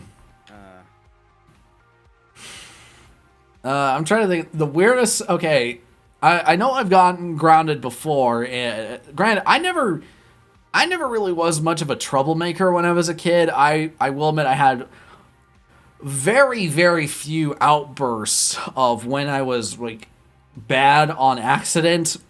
Because my biggest habit, or my worst habit when I was a kid, was I was a very sore loser. And so one time I remember specifically getting so rowdy that I accidentally hit a classmate of mine, a girl, when I was a kid. And granted, that was completely like in a blindsided rage of just, and granted, it wasn't even like I punched her. It was just more like I smacked her essentially when she was behind me and I couldn't see her. But I was such a sore loser as a kid, I just couldn't control myself, that I not only had to write an apology note to her, written in my own handwriting, I had to bring her, under my parents' orders, I had to bring her flowers and apologize to her in front of the entire class the next day. Well, damn. That was my punishment for that action, and ever since then, I was like, okay, I will try as much as I can to never, ever lose control of myself ever again. So that way I don't have to do that. Granted, their punishment worked, and to the point where I am almost obsessive with the levels of self-control that I try to exert over myself and what I have around me. Just so I don't And granted, I am nowhere near as much of a sore loser as I used to be. Thank God for that. But that was a definite eye-opener experience where I was like, okay, I cannot just let myself go full force all the time. Yeah. Because otherwise, it's just going to cause a lot of problems. Gotta hold back. Let's see, Rose is saying, nice one, Perry. I confused the hell out of you between a Dratini and an Eevee. I'm sorry, my brain got cross-wired. I wish I had that level of self-control, dude. Let's be real, Crash. It took me years in order to master it. And even then, there's still some points where, like, man, I just want to go off the leash a little bit, but I can't. So I was like, no, this is not the time or place. Keep calm. Wait till you get home. Just breathe. Think about this. Is it worth getting upset over now? And is it gonna affect the rest of what you do during the day? If no, then it's not worth getting upset over. It's something I had to mentally train myself to do over years at a time. Granted, I had to start doing this when I was like around 10 or 11 years old. So I've been doing it for over 20 years. Let's see. Orna's saying, my mother used to threaten me with services that are supposed to help kids. That's crazy. Holy crap. I don't even want to know like how far that would go. Oh, man. You know, I'm trying to think of any other. I remember another punishment that I now granted, this is more of a typical punishment where I remember cussing in front of my classmates when I was in elementary school that my mother and I unfortunately did this in front of my mother when she was present, and I ended up getting the soap in the mouth treatment, and that was not fun. However, the one before that was even worse. Granted, it worked, and I'm not saying this to like put my mother on blast. I'm just sharing a silly story. Because I used to be a bad biter when I was a kid. Like I would intentionally bite people because I didn't have a concept of like pain at that time. And so when I would bite kids, I would get in trouble for it. And one day, particularly, my mother hears about it because this was like when I was in kindergarten. And by the time that she heard about it, she told me to not bite kids, to bite my classmates anymore. To which I said yes, because I always said yes to whatever my parents said, even though it didn't fully process in my head. Next day, I go and bite another classmate. She hears about it and she says, you didn't do what I tell you, and you still bit another kid, so I'm going to do it to you. She literally takes my arm, bites it, and then uses that as a means of saying, like, see, that's what you're doing to your classmates. Do you like that? He's like, no. Good, then don't do it again. And I was just like, okay, I learned my lesson from there. Man. Yeah, my parents did not pull any punches when it came to punishing me. And granted, these are only incidences that are very few and far between. I'm talking years upon years at a time. It wasn't something like this was a regular occurrence. But if it was something that I did that was particularly stupid, which wasn't often, they would make sure the punishment stuck. And again, it worked. I never bit anyone ever again. I never hit anyone out of blind rage ever again. I learned to control my own temper and self-control. It's like their methods were effective. And of course, I got the typical, soap in the mouth, timeouts, and all that jazz, and the spankings just like everybody else. And honestly, and I think it turned out okay. And it's gotten to the point where so much that my family even says, like, look, if you were going to do something really stupid, you would have done so by now. Also, hello there, Scorpy. How are you doing today? Welcome to my first real shiny hunt / breed session where I am trying to hunt for or breed a shiny Dratini. And so far, we are up to, I think, almost, what are we at now? 275 Dratini. Or at least this next batch will leave us to 275. And that's a lot of them. Oh, man. I'm trying to think of any... I'm trying to think of anything that my sister was punished for. And granted, I can't really think of anything off the top of my head. At least, no, I remember. I remember my mother and sister arguing a lot when I was in high school, but that was just more of a, like, she was just going through, like, typical teenage stuff.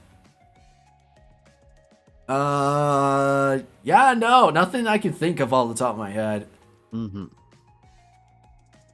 Then again, I guess the punishments that stuck with me more were just because it actually directly affected me. This wasn't so much. Granted, this was not so much a punishment. It was more of just a simple. I might as well just share the story. So I'm sure I've already told you and Lenny this over time, Jalen. Basically, when I was a kid, I would have these incidences where my teachers would accuse me of being kind of special needs, essentially, like ADD and whatnot, or just having some sort of mental deficiency. And my mother took offense to that and basically says, like, okay, let me take a look at that. And so she went out, got tested for it, and they came back to my mother and found out, it's like, no, he's not mentally deficient or anything like that. His brain is perfectly fine. The only problem is that he's bored out of his skull. Basically, the teacher was so ineffective at teaching me, I was just bored out of my class. And so my mother, I kid you not, walks with me the next day after that appointment, hands the freaking slip medical notice to my teacher, to her face, and he says, it's like, my son is not the problem, it's your class, so you fix it. Ooh. And I'm just like, dang. If I had known if I had watched that 70s show early on, or if it was around back that time, and I had known what the concept of a burn is, I would have said that in front of my mother and my teacher in front of the whole class, because that was amazing. Mm-hmm. Jesus.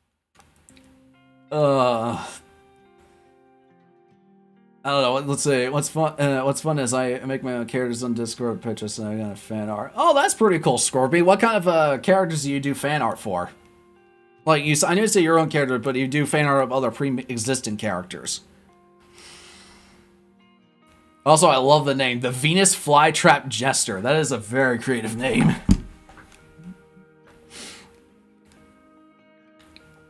So what's another? I'm trying to think of another incident. And oddly enough, that's not the one time that I've ever been accused of having some sort of like special needs issue, because I even got that when I was in college. Which is really strange. I don't know why that is. Maybe it's just because of the way that my brain works. It just doesn't it doesn't work in a similar view to most other students. So it never really occurred to me. It's just... I find it strange that people are so quick to jump to, like, oh, that person is either special needs or autistic or something along those lines. Like something that doesn't function in the quote-unquote normal fashion sense, if that makes any sense at all. Oh, I know this is like completely derailing the tangent or whatnot, but there was something I also wanted to mention to you, JLI, real quick. I went to Barnes & Noble and I picked up a certain manga yesterday. Yeah? Berserk. Ho ho ho ho. Yeah, I picked up the first volume of the Berserk Deluxe Edition. Excellent. So I am going to finally start reading it now, and I am anticipating a wild ride. Yeah. You did a good time to start picking that up, because I think the deluxe edition should finish next year. Really? Oh, because of all the material that's currently out? Yes. So it's 3 volumes per deluxe edition that's in there, and there's about 30 or so volumes currently. Like maybe like 32 or 33. Mm-hmm. So that equals up to about 13 volumes. Yeah. Of the deluxe editions. Which is great because I'm decent at basic math, because I called that when they originally started the deluxe editions. Jalen foresaw the future is what we're hearing. Yeah. So I think volume 12 comes out this December, and 13 should come out around like March or May. Yeah.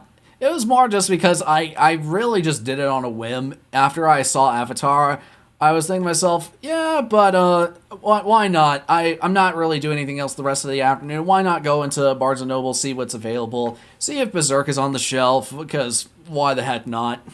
Also, and this was purely so that way I could test my prosthetic, I wanted to see if I can even lift the book.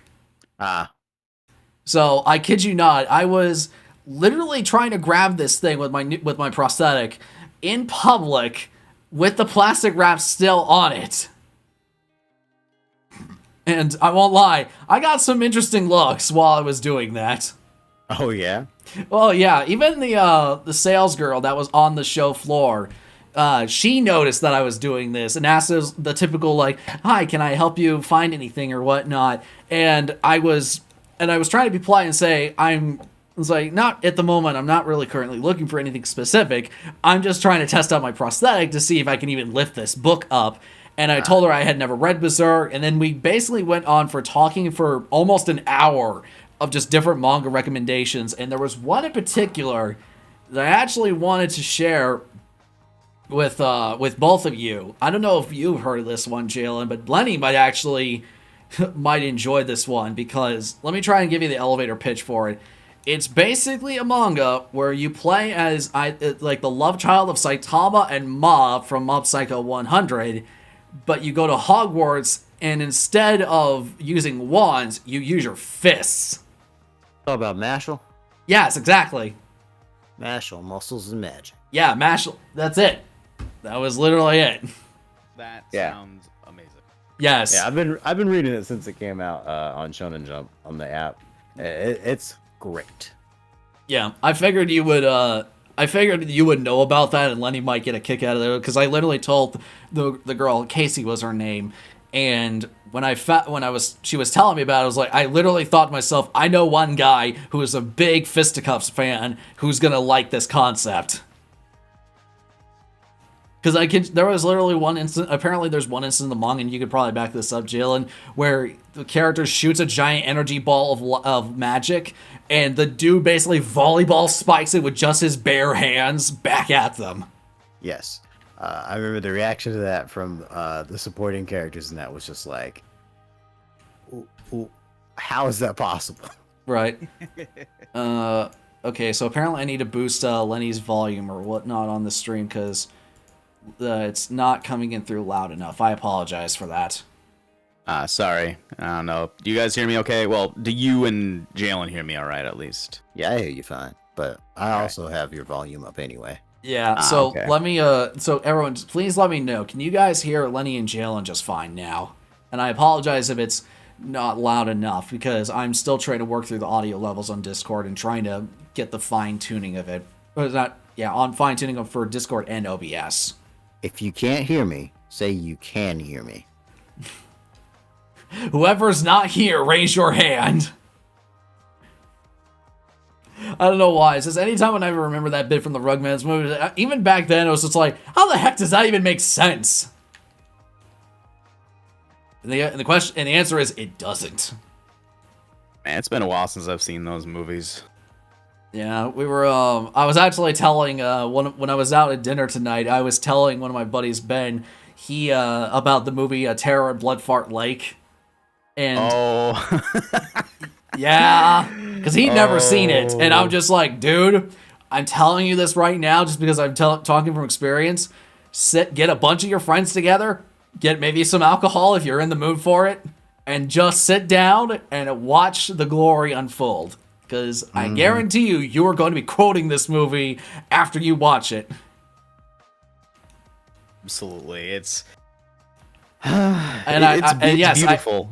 Yes, I did tell him about the glory of that is Hambone. Oh man, Hambo. Also, and you know what? I might as well just recommend that to everyone here right now. Go watch Terror at Bloodfart Lake. It is a amazingly schlocky horror movie that is bad on purpose that works. Man, like, I was thinking about Hamlin the other day. Yeah. Yes, as don't we all. I was in the middle of work, just putting stuff up, and I just started thinking about it. I just started cracking up. Hambo reasonably confident that Hambo gonna live forever. Forever. Hambo got lettuce. Hambo got 9-foot dong. Oh man. Laugh good for Hambo. Oh god. And then there's of course like, I was like, I don't even know what Nubian means. Oh, seriously, if you guys have never watched Terror Bloodfart Lake, just please do. You know what? Screw it. I might as well just make a watch party out of it in the Discord. Just one night, we're going to sit down. I'm going to put on Terror Bloodfart Lake for everybody to watch, and we're going to sit through it. Absolutely great. Oh, it's going to be great. Just make sure you have popcorn, because I guarantee you it's going to be nuts. Oh. I think it's starting to come back. Oh no. Give it a moment. Let's see. Artist is saying, I learned the term ham bone a different way. Funny enough. Crash is saying, it sounds magical. It is magical. Yeah, it's magical. I mean, granted, Lenny's the more resident expert of terrible movies and whatnot. Yeah, man, I always got one up my sleeve in case of emergency. And they can range from so bad it's good, in the case of Terror Bloodfart Lake, or they can range into absolute misery, which is the case of Cabin Fever. Yeah. And if anyone's ever seen that movie, will know instantly this one word, pancakes. Pancakes. Like the hype. You know, one of my favorite things to come out of that is not even the movie itself. It is a meme from that where they redid the what is it? Yeah, it not even redid. They just overlaid that that scene with a Giles theme, like. Because of course, Giles thing goes with everything. It absolutely does. Mm-hmm. Let's see. Orna's saying, as a word used by some radio host was frequently trolled by callers. Nope. Hiccups are back. Dang. Well, at least the method worked for a while. Now the question is, should I try the knife method again, and should I chug another glass of water? I'd be open to alternatives being tried. I'll say I'm gonna say it's most likely that they came back because we were laughing about stuff, but I don't want to just tout it as like the perfect solution when half of it is just me being superstitious. So we Fair. could try other ones. True, but it's funnier either way. It is funny either way. Oh my god, so many Dratinis. I'm gonna start counting these in my sleep. Instead of counting sheep to sleep, you'll count Dratinis. I'm gonna see them all in my sleep. They'll be in my waking nightmares all day long. May I lightly bat your inner fish with a bit of foam? Wait, my inner fish? I had no idea that my soul was fish-shaped. But what kind of fish? I don't know. When it comes to fish, I'm more of a tuna and salmon kind of guy. I'll tell you what, Perry, I'm gonna throw you a curveball. How about you take a look at the movie section and see what I have, Oh dear God, what have you done? take a look at what the the- cat dragged. What have you done? Looks so bad. That's not real. That's real. That is not real. Bro, why did they Photoshop that girl in diagonally? What? Okay. I gotta show this on stream now. All right. So, okay, I gotta do this. I am sorry, everyone. I gotta show this on stream now, and I apologize for potentially trolling you for something that is clearly not real. It's real. I will show you the IMDb page for this. That you made. Hey, look, just because I work for IMDb and made this page does not mean it is not. Okay. Sure. Uh-huh. But I did not make the Wikipedia page. All right, that one is. I call BS on that one. All right, here it It is. has a wiki? This Oh, no. this is the poster that Lenny just this posted in our own Discord page. So the Andy the Talking Hedgehog. Is this supposed to be? magical I'm good assuming this is. time. I'm supposed to assume this is like a Sonic the Hedgehog ripoff. Let me see. Let me read what it says for the description on IMDb.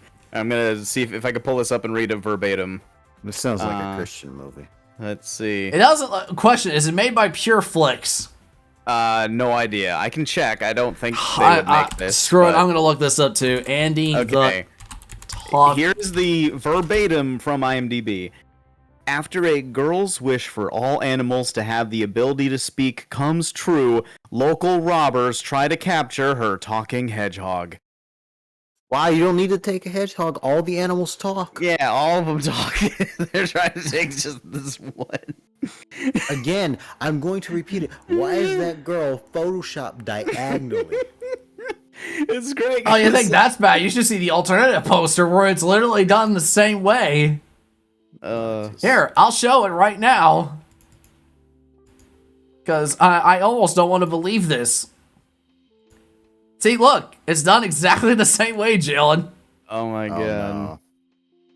It's literally just why, like it. I don't mean to be rude, but it's like, is she trying to photobomb the poster on purpose? Yeah, absolutely.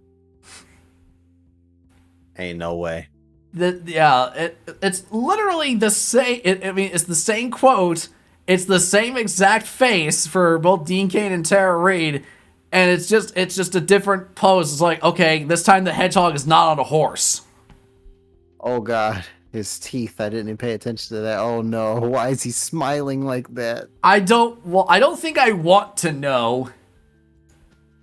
I just don't understand. Like, why does this exist? It's beautiful.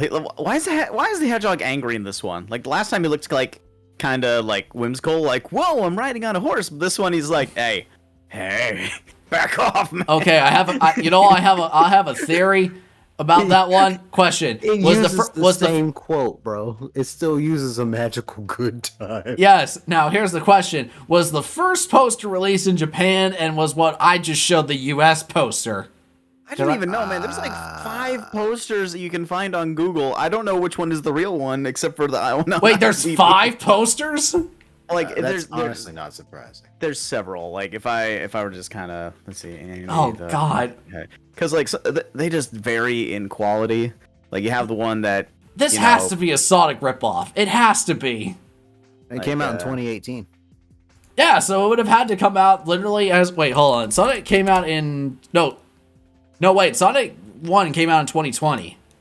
Because I remember that right before, because it happened right before COVID hit. So this had to come out before Sonic 1. Yeah, this is 2018. Oh my. See, I was just assuming it was a Sonic ripoff because it was literally called Andy the Talking Hedgehog. It's like, why wouldn't I think that? Yeah, like you have man, what on earth is this image? I don't. Or just saying, he's magical hedgehog because he could birth humans. Oh dear God, no. Let's not fall into that territory because I've already been to that corner of the internet. I don't need to go back right now. Yeah, like I it's love just... that. I'll try to look it up, but there's no like box office, no like budget, no like I don't know. There's no reviews. Wait, no one's reviewed the movie? They usually put like reception and stuff on the wiki page, but no, it's just plot production release. Is there a DVD of this thing at all? I think you can watch it on something. Let's see, Tubi. You can watch it on Tubi. What I the have this heck one, is too. Tubi? Tubi. Yeah, don't Tubi know. TV. It's Yeah. a free streaming service that works Yeah. like television. You can watch old Super Sentai shows on it. That's how I first watched Die Ranger. Okay. Yeah, so you can watch it on Tubi, Google Play, Vudu, Amazon Vudu. Prime, YouTube, and Apple TV. They are charging $10 for this on Apple TV. Hell to the nah. I shall be back in maybe an hour. No problem, Jerry. Take your time. Like, I don't get it. This is a weird kind of discrepancy because on YouTube it costs $4, but on Google Play Movies, YouTube and Google are owned by the same people. It's $2.99. So for the privilege of watching it on YouTube proper, Yeah. despite running on the same thing, it's a dollar more. Like, I'd get it if it was like in 4K or something, but it's Andy the Talking Hedgehog. Again, with a poster that looks like this. Why is this a man. thing? Also, hello there, Charles Vincent Servento. Can I just take a moment to say that is a fantastic name?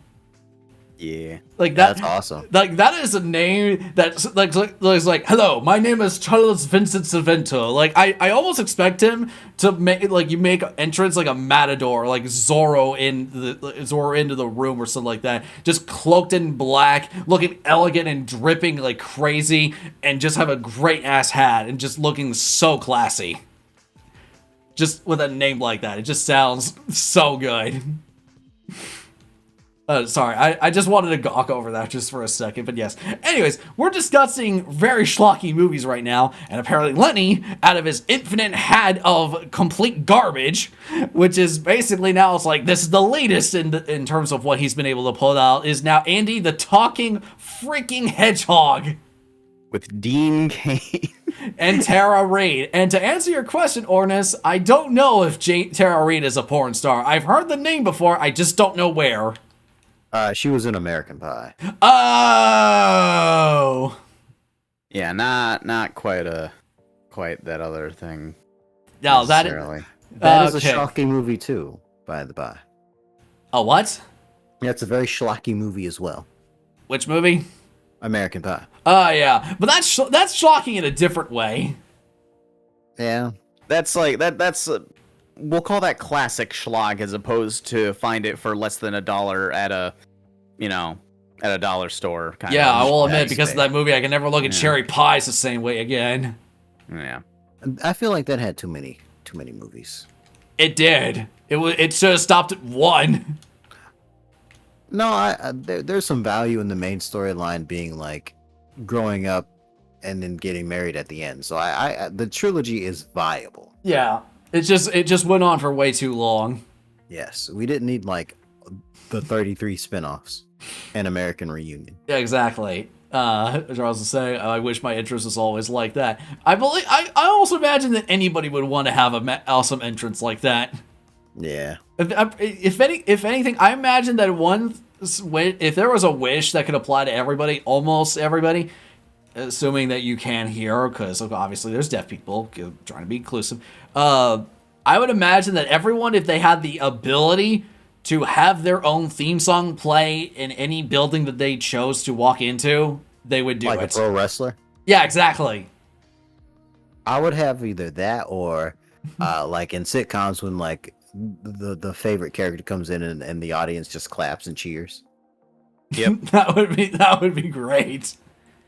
Well, let me ask this question then. What would y'all choose as your theme song as an entrance to any building that you walk into?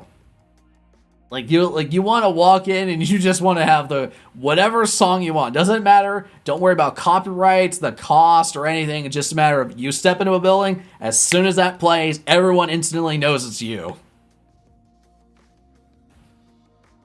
That's a good question. Because Let me take a look at. Because I got one that I could throw in here. What do you got? Shake That by Eminem. Interesting. The only reason why is because that actually was my theme song whenever I walked into the gym at the YMCA back at home. Oh, really? Yes, so little bit here. When I was starting to get myself in shape and train and whatnot, just so I can like either tone up and try to get a swimmer bod, my trainer at the time, Esther, was on break, and so she had her assistant Lindsay take over for a time. And one day, when I was just chilling out, getting my warm-up done on the treadmill, just so I can kind of get my cardio ready to go, I noticed they were playing Shake That by Eminem on the loudspeakers in the gym. And again, this is a YMCA, mind you. And so I was listening to this on the speakers, and I was mouthing along with the song and kind of like singing the song in a low tone. And whenever I was listening to it and singing it, Lindsay noticed this in the background and from the office, because the office had a window you could see out into the main show floor, and her and Esther were laughing their asses off at me singing this. And so every time since then that I ever walked into the gym, they would literally stop whatever song they were currently playing just so that way they could play Shake That whenever I came into the room. So that sort of became my unofficial theme song. That is truly amazing. So, I don't know. I've always had and granted, I unironically love the song. I think it's a fun song. I kind of put it in the terms of Sir Mix-a-Lot of I like big butts and I cannot lie. That whole shtick of like, because loving a song that is appreciating about a nice booty. I just find that one immensely fun to listen to. So I figured, why not? Just indulge it and have fun with it. I mean, it was either that or Honkin' Tonk Badonkin' Donk by Trace Adkins. Like, I think I'd rather pick the one that actually sounds at least halfway fun. Akira is actually choosing Enemy by Imagine Dragons. I'm pretty sure a lot of people would choose that one because of Arcane. Honestly, yeah. It's... I don't dislike Imagine Dragons, but I've always been more leaning towards distaste from them in general. So when I say that I love that song, that is a credit to Arcane and that intro. Yep. Let's see. Are you trying Dynamax Adventure or Shiny Hunting? No, I'm just Masuda Method Shiny Hunting. So I have So the way I'm doing this, Akira, is that I have my Ditto, an American Ditto, in the daycare, and I have Ash's Japanese Dragonite in the daycare, and they are breeding right now. And I have about 12 more eggs that I can go through right now, which means we are up to 280. Yeah, 280. Well, no, wait. 50, no, 12, so 5, 10. Oh, no, 290 eggs. Sorry. Yeah, we just got to 290 eggs. So that is what I'm trying to just shiny hunt for, specifically a Dratini right now. And this is technically my first ever legit shiny hunt. Never tried this before, and I'm frankly doing this live to keep myself sane. Yeah. But yes, Charles, that is also a good choice. Eye of the Tiger is always a classic pick. Granted, I probably could not play that song as my theme song, only for the sole purpose of I could not see myself turning into Rocky Balboa as soon as I played it.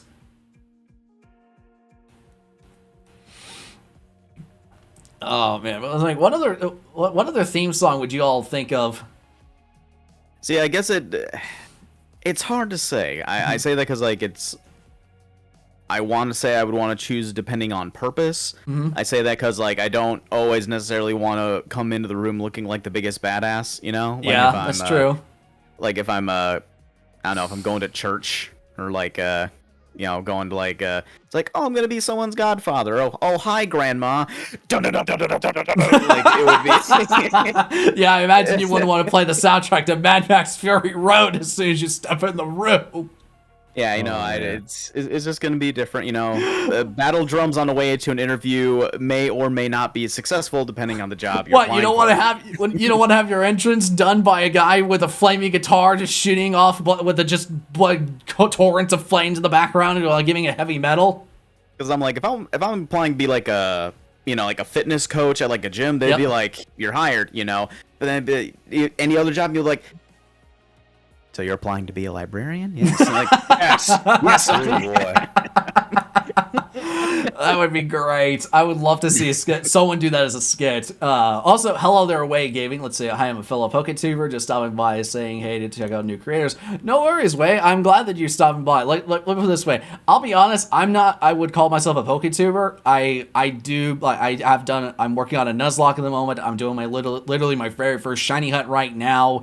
It's more of just hey, I wanted to try and do some Pokemon stuff. let's see how it works. And me just trying to do this on YouTube. That's literally it. It's more, and granted, I'd be perfectly fine with doing more Pokemon related content. It's just more of the, hey, I just thought it'd be fun to try. I've never done it before. Oh, this is on YouTube. That's right. Yes, it is. Let's see. It's Keno. Oh, hey, Keno, what's up, man? I was wondering where y'all was streaming at. Yeah, we're on YouTube at the moment. Yeah, you too. Or just saying, oh, blast personal Jesus and hooking into church. Oh, God, no. Don't do that. You want to give me a challenge, be like, give me the most blasphemous thing I could use while walking into a church. Like, you could... Super Pika, nice on Husky Lover? What the heck? Is that a song? Is that? I need to look that up. Is that an actual song? Nice on Husky Lover. Because, like, if I wanted, like, a banging intro, like, for me to walk into, I would want to do, I'd want to do the intro from Heart of the Sunrise by Yes.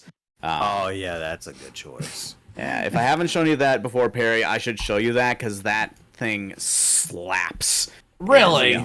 Yeah, no, we are talking about, like straight to the bone, hardcore bass and guitar, just shredding through. It's hard to describe without doing a poor imitation of it, but you should, really.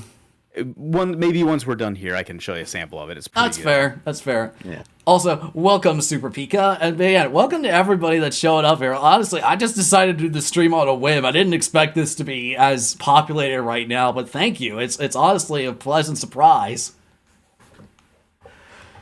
But yeah, we're just talking like personal theme songs you would want to have whenever you walk into a building. It's like some of them were just like, hey, let's play this for yucks and giggles, and ones that was like, okay, let's be serious. Which one would you actually use as a theme song?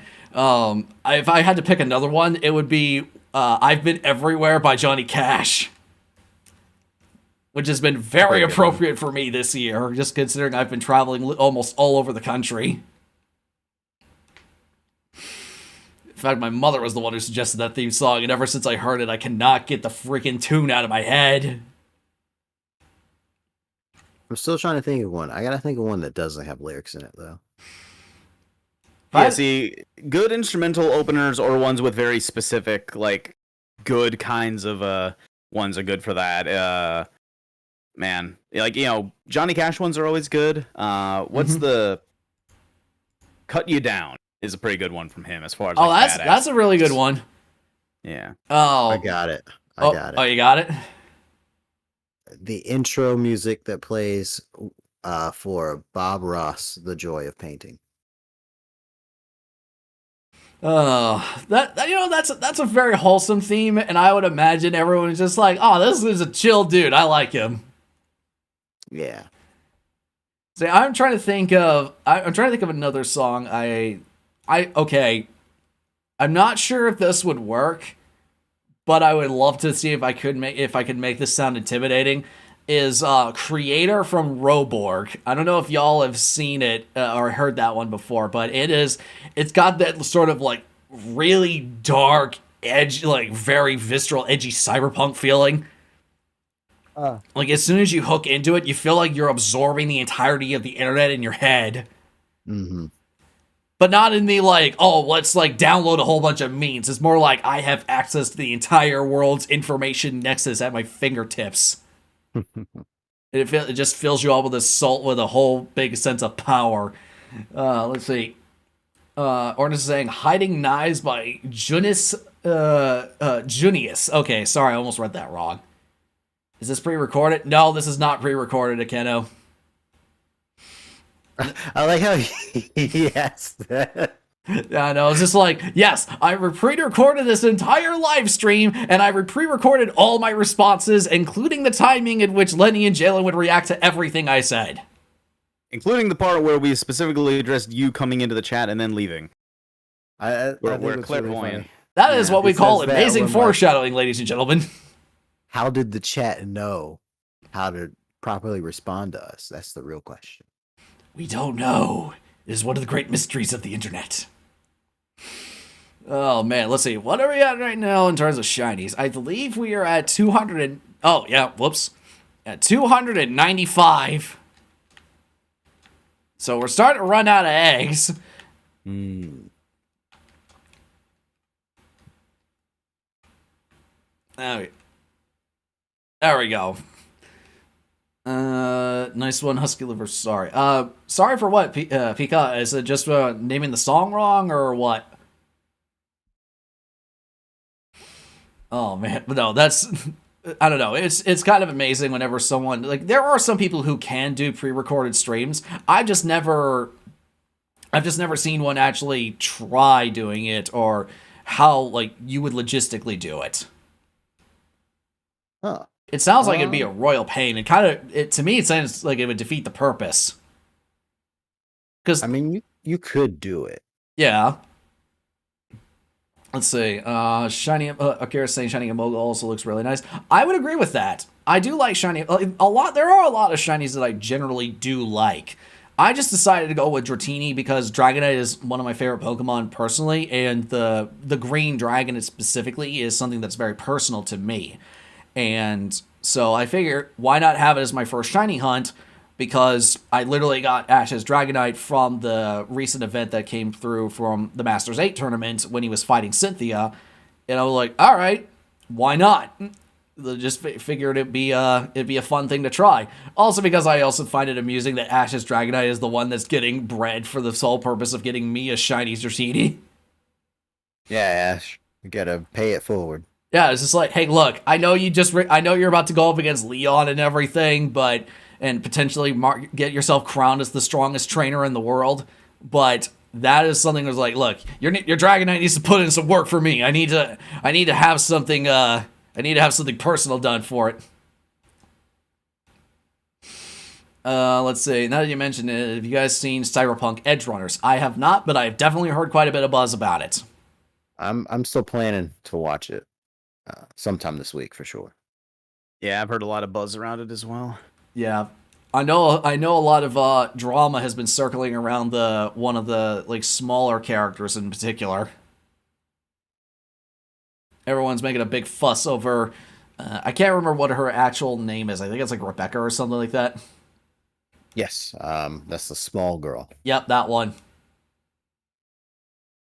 Let's see. I saw it, Thikakino, and wow, it's amazing. I've heard good buzz about it. I just haven't looked into anything spoiler related for it. Single-handedly resurrected the game. That does not surprise me. In fact, I would not be surprised if at CD Projekt Red is currently working on DLC for the game to make it to make the next expansion for Edge Runners related. No, they already did that. Oh, they already did? Their most recent patch includes items and events that reference the events in the anime. Oh. Yeah. They were just like, shoot, we got to make the most out of this. Go, go, go.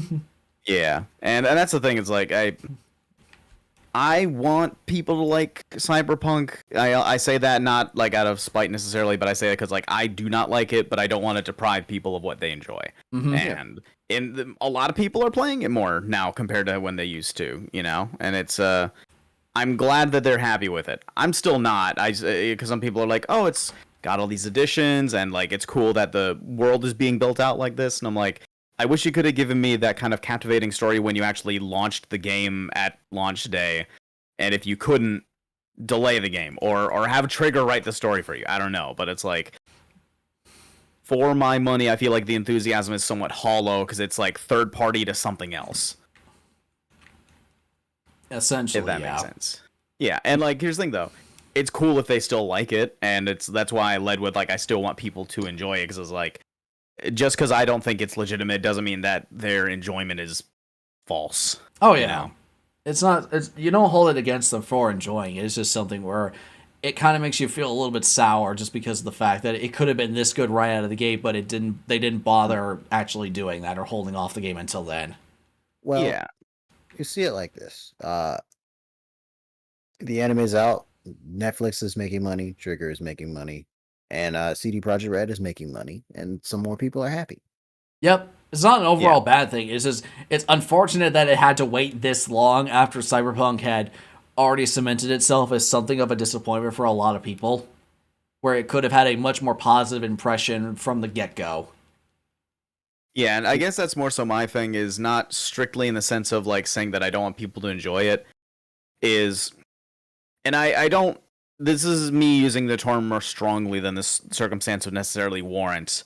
However, I don't like the current discussion right now because a lot of people are like, oh, well, they're saying something to the effect of like, oh, Cyberpunk was always this good. It's just that people are now giving it a chance. I'll be like, nah, Oh no! fuck off to the bank with that shit. I'm like, because like the game launched in such a poor state that some people saying like, oh, now it's like, now it's something acceptable. good and yeah, now you can like enjoy it or it's social acceptable and be like, no, did you completely forget the state that it was in at launch? Like even disregarding the bugs, because like here's the thing, I am very critical of the bugs, but then again, so is a million other games that come out happen to be buggy at launch. Yeah. Like don't even talk about Bethesda. Oh, Bethesda's its own mess entirely. Note that the controversy was of Cyberpunk's quality was so like bad that Sony ended up pulling the game from the store, which I think is like too much, but they still did it. Oh yeah. Yeah. No, it's absolutely that. Like I would agree that that's too much, but I think that in generally speaking, Sony would not go out of the way to do that unless they felt it was appropriate, which was either not appropriate or at least enough people convinced them of it being appropriate in the first place. So like that's kind of a neither here nor there situation, but yeah, but that's what I mean. It's like I wasn't super fond of the story. I thought that Keanu Reeves had a lot of fun but was underutilized. I'll say it's I think he had fun with the role. I just think that the person who was directing him was afraid of like, and I don't want to describe motive, all right?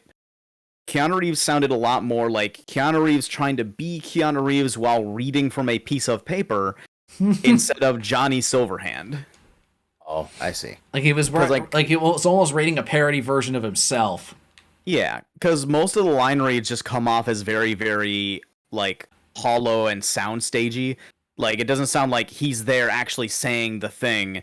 It sounds like what he would say if someone asked him to read the line, and that's why I'm like, it's the same thing when you look at like some people who are doing very different characters, and I think they're like, if Keanu Reeves is a selling point, we need this to absolutely look and feel like Keanu Reeves in all promotional material. So making him sound like a different person, so to speak, despite them seemingly writing Johnny Silverhand around Keanu Reeves, is missed for that. As far as like you what tend to see that often when there's like celebrities in video games. Pretty much, especially when they're trying so hard to capture their likeness. Yeah, because like it's not a movie strictly speaking, so I'm not trying to do it on acting, but it is trying to present itself as a heavily like dramatic narrative experience. Yes. And this is not the same approach at all. But you guys both saw The Batman from like earlier this year, right? Like the I did. Yep. Yeah. Now I'll tell you what. Did you at a glance, without knowing beforehand or checking into it at all, immediately recognize that the Penguin was Colin Farrell?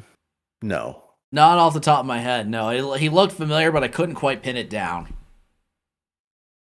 Like, you look at any of the half the other roles that I've seen him do, and you look at him in that, and I'm like, not only did I not recognize that it was him, I had no idea who it was in general. So when they said it was Colin Farrell, I'm like, wait, what, really? And then they, like, show him putting on the makeup, and it was such a transformative performance that I genuinely was like, whoa. Yeah. That was incredible. You actually just became a totally different person and gave a good performance to boot. Mm-hmm. Yeah. Well, I mean, there's a term for that kind of like performance that some actors do. It's character acting. Yeah. And it's really good for that. And I feel like given the fact that Keanu Reeves' character, Johnny Silverhand, is supposed to be this larger than life, total badass, I would have liked if he gave a bit more for it. Because a lot of people that I see talking about it, when I bring this up, they're like, "Oh, he did fine." I'm like, that's okay if you think that he did fine. I'm not going to tell you what you think about acting. But only fine is kind of my point. Like, this game was kind of hyping itself to be like the next big thing, So telling me something to the effect of it's fine and that matches like what they told us it would be,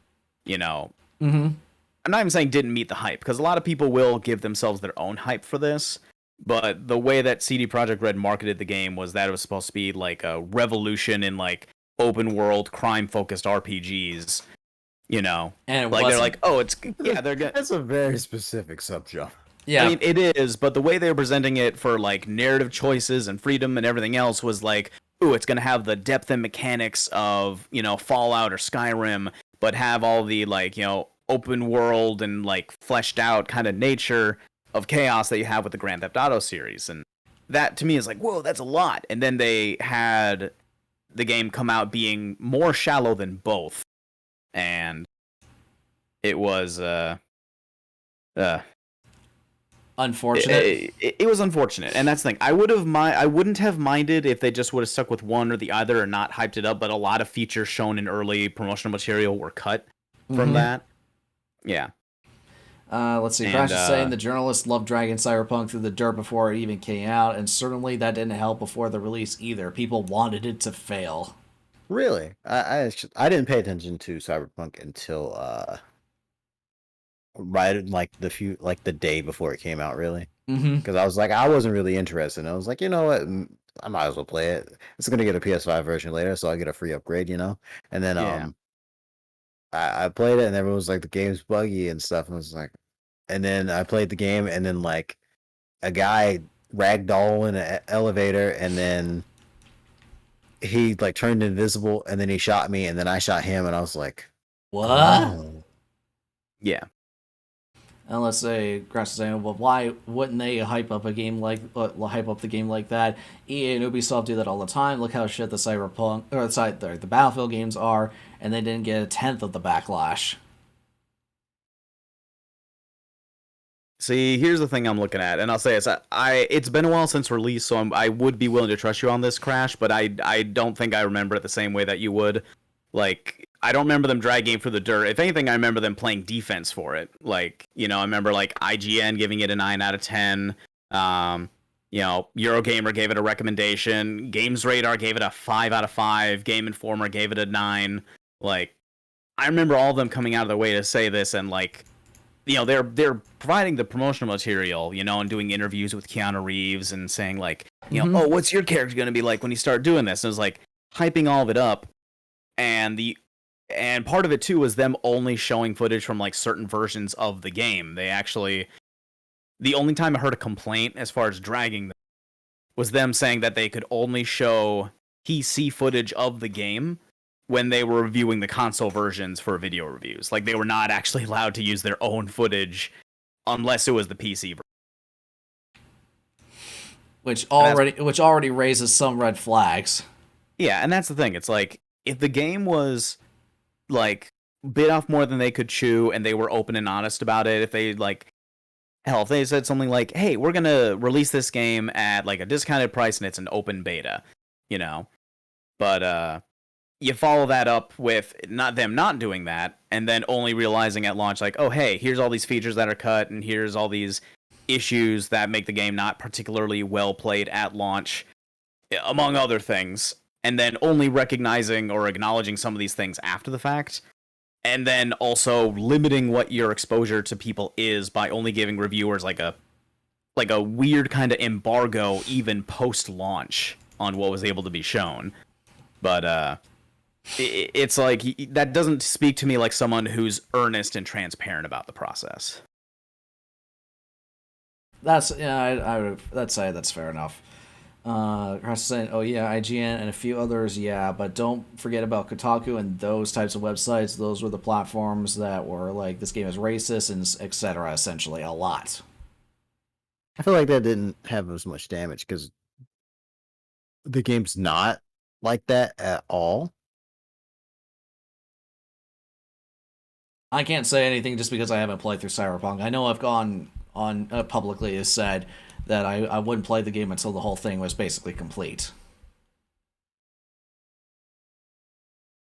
Yeah, and I guess that's the thing as well, is too often we're encountering games that are coming out in like relatively broken states and then having it become like moderately good much later. Mm-hmm. Yeah. And I think the only time I find that, like, for me at least on a principled perspective, to be fine is in the context of explicit early access, which is the case of like a lot of stuff you see on like the indie scene and Steam, you know. Yeah. But because like otherwise you're like, I am not paying you for an incomplete product. I'm paying you for a complete product, and that's why when I buy Ultra Kill, like even Ultra Kill, when I bought it at early access on day one, Was even a solid title. yes, that was a solid, surprisingly polished title, despite the fact that it was missing features. There's still more levels and adjustments and weapons to come, like all of that stuff. Now, to be frank, since we're talking about Cyberpunk, I am not trying to say that they're similar in scope, because Ultra Kill is trying to make, you know, a retro throwback, like arena shooter, boomer shooter kind of thing. Mm-hmm. In a similar vein of Doom and Quake. Yeah, exactly. And then you got, you know, Cyberpunk, which was trying to like revolutionize the genre of like open world RPGs and, you know, crime games such as the GTA games. Like you're trying to make a mishmash of all that while also, you know, bringing in like this kind of landscape from an existing property like the Cyberpunk one from before. It's like, you know, they're spinning too many plates sort of a thing. So it's like, I don't blame them for misstepping here and there. But that's kind of where it would, for me, be upon them to say something like, here we're releasing it in this early stage, and then kind of maybe take it out piecemeal. That would allow them to, because a lot of people come to the defense of like, oh, well, these games are very, very expensive to produce, and they need a form of like an income stream to be able to sustain themselves. Because if they waited 5 or 6 years to make the game come out afterwards with no income in the meantime, they couldn't, you know, survive. And I would say, one, you shouldn't necessarily say, let's ship a broken product and then give them the rest later. I don't think that's an ethical business model. But even following that, the early access one will say, hey, we're giving you a discounted price to start off with, and then you get the rest of it for free, so that early adopters get the benefit of, well, playing the game earlier and getting a discount at the expense of quality of life and polish for that. And then everyone who waits for the 1.0, not only do they get the benefit of a game that has gone through the full process and the polish for that, but the boon you get from a sales launch like that is usually pretty big. I think my latest success that I've seen from that is a personal favorite of mine, Power Wash Simulator. Yeah. Mm-hmm. Like that game is great when it comes to that. Like let me see what I have for numbers on that. Oh, see, Grass was saying I didn't see much of them hyping up the game as a revolution, but I did stay far, far away from the hype generating stuff, so that's my fault. That's fair, yeah. I really wish they could have delayed it more, but you know how gamers get. They are vocal and rude and know nothing of game development, but claim they do. Case in point, the GTA 6 leaks. Yep. Yeah. This game looks ugly, guys. Why is this unfinished game ugly? Because it's not finished. But no, it looks ugly. Vertical slices is reason why we shouldn't have vertical slicing. Absolutely. Absolutely. I kind of get the idea of using vertical slicing. I would just say don't make vertical slices public. Because the whole purpose of a vertical slice is mainly to sell it to publishers. Yes. But it's just like... And I brought this up to Lenny a few days ago. I was like, you know, this is part of the reason why we should have, like, a lot more, like, documentaries about game development. Yeah. Because people don't know. Like, no one says this stuff about movies. Because, like, that they're a lot more candid now. Mm-hmm. They are, yeah. But the movie industry is over 100 years old. A fair bit. Mm-hmm. It's been on, what, like 3 different generations of platforms by now? Yeah.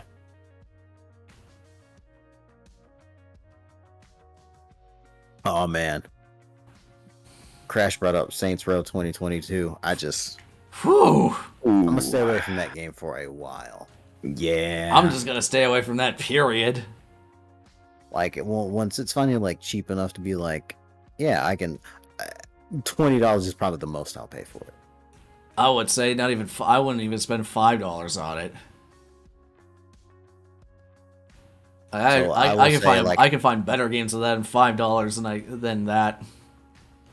Yeah, man, you can get God, what was just on sale for $5? I don't know. Let's check Steam. Oh, you can get like the beginning of the Wolfenstein like reboot. That's true. I think that was $5 or less than that. I can let's see what's on sale right now. Oh, hey, look, I can buy Final Fantasy VII Remake Intergrade for just under 50. I can get Scarlet Nexus for 18. Scarlet Let me Nexus see. is solid. I can get Here I Earth Defense go. Force 5 for 24. Yeah. Oh, Yeah. there we go. I can get Metal Gear Rising Revengeance on PC for under 8. Beautiful. Now that's a game. That is a meme factory, if anything. Yeah, man. Like, there's a lot of stuff that I would much rather put like stuff towards an effort to. I haven't bought it just because I don't have Payday yet, but Metal Hellsinger came out, and that's $30. I definitely want to get Trombone Champ. That too. Like, there's a lot of ones that I've been wanting to look into.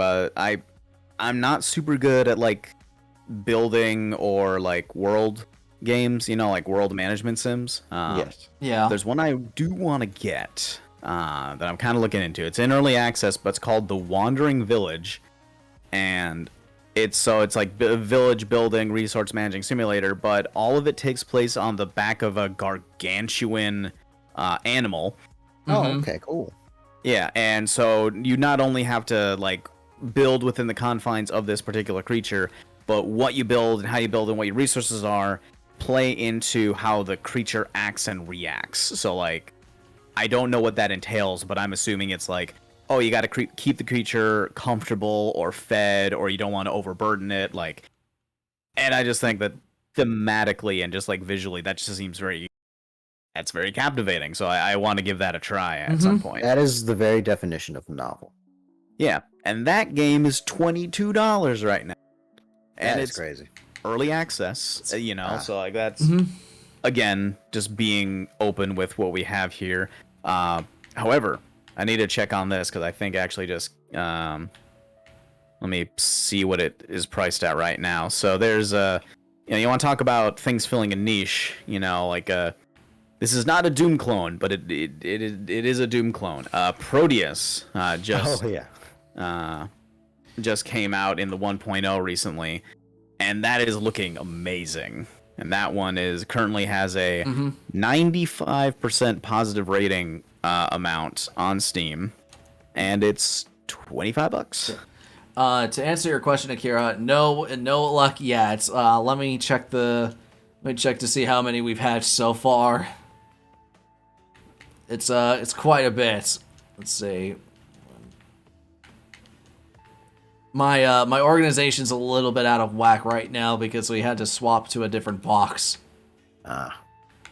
So give me 1 second while I do the count on this bit. Okay. Oh. Let's see. Still surprised a Depeche Mode song was used for Metal Gear Rising. Okay, that's pretty good. Okay. You wanna know, in that same vein, Ornis, one of the best examples I've seen of that is Evil Within 2 has its main theme be a cover of Ordinary World by Duran Duran. Oh, really? Yes. All right. We are currently at 315 eggs hatched. Dang, we crushed the 300 threshold, huh? Yep. Yeah. So no luck yet. Which, granted, considering the odds are supposed to be 512, that means technically we're more than halfway there. Let's see. I'm really excited for Phantom Fury, that FPS that stars Bombshell, the sequel to Ion Fury. Oh, yes, that's right. I didn't even realize that was a thing. Yeah, man, it's I mean, I'm generalizing here. I'm gonna call it a spiritual successor to Duke Nukem 3D. It pretty much is. I think it uses a modified version of the build engine, right? Yes, it uses the build engine, has a lot of the same sort of like over-the-top stylistic things from Duke Nukem, mainly just because of the engine, but it has that same flair of like, you're a person who kicks ass, there's an evil scientist, there's a bunch of people to shoot, you go for it.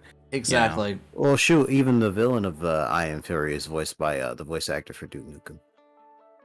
Yep. Yep. And you're pretty much right, Akira. According to the odds, if the odds are in our favor, it should be just like 200 more. Nice. Yeah, exactly. So, okay, I might as well ask this now that at least everyone's here, or at least a fair bit of everyone.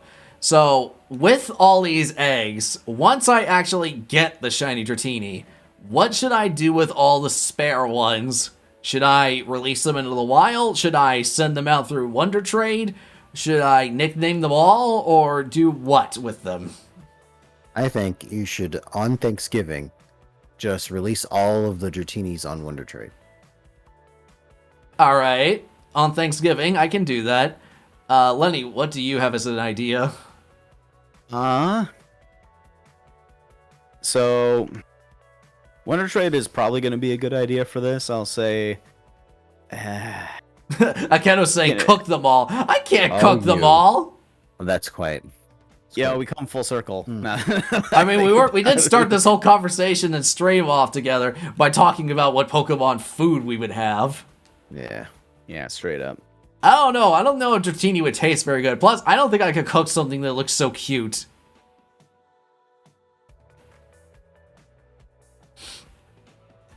What would a Dratini taste like? I don't know. I would imagine it tastes, if I had to guess, Like eel? probably. Since normally I know Dratini tend to live in like aquatic environments, so I'd imagine it tastes like some sort of fish. Yeah, I believe it. Like maybe somewhere between an eel, a fish, or maybe some kind of cephalopod like a squid or an octopus. Yeah. Some weird hybrid of amongst all of that. Cephaloctopus. Squid. But yeah, Wonder Trading, sure, I wouldn't mind doing that. I'm just trying to think, like, what would I do with all of them? Because I certainly can't keep them all. Oddish, is it vegetarian? I mean, it is a plant, so yes. Now the question, okay, now after I've done Wonder Trading all of them and getting Dratini, and then leveling it up to become Dragonite, let's say, do you have a Switch online if you're on Switch? Because yesterday I shiny hunted Molunk, and I got too many if you want one. A Molunk? What the heck is a Molunk? Hold on, my brain is probably derping out in terms of what that is. That's not showing up anywhere in the Dex. Is it possible that was a typo there, Akira?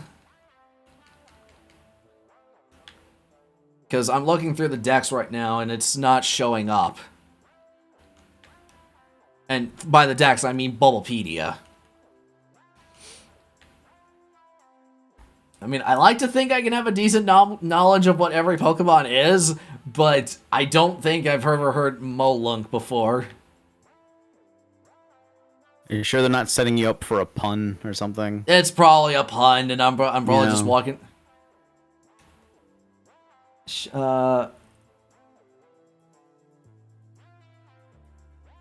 Wait, evolution is I've never heard of this, Akira.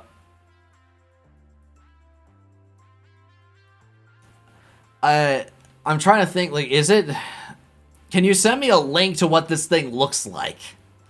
That might help. Because I'm not familiar with this at all. Oh, I see. Yeah, send me a link to what this thing actually looks like, and then I'll be able to pick it up. But okay, which leads me to my quick question: what shiny should I go for next? Should I go for another Masuda method, or should I go for something like a different, like maybe try to find one in the wild? Oh, does the name Salandit mean anything to you? Salandit. Wait. Salandit. Yes. Salandit is a poison lizard. So I think Molunk might be its name from a different region. Oh. Oh, whoa, hold on.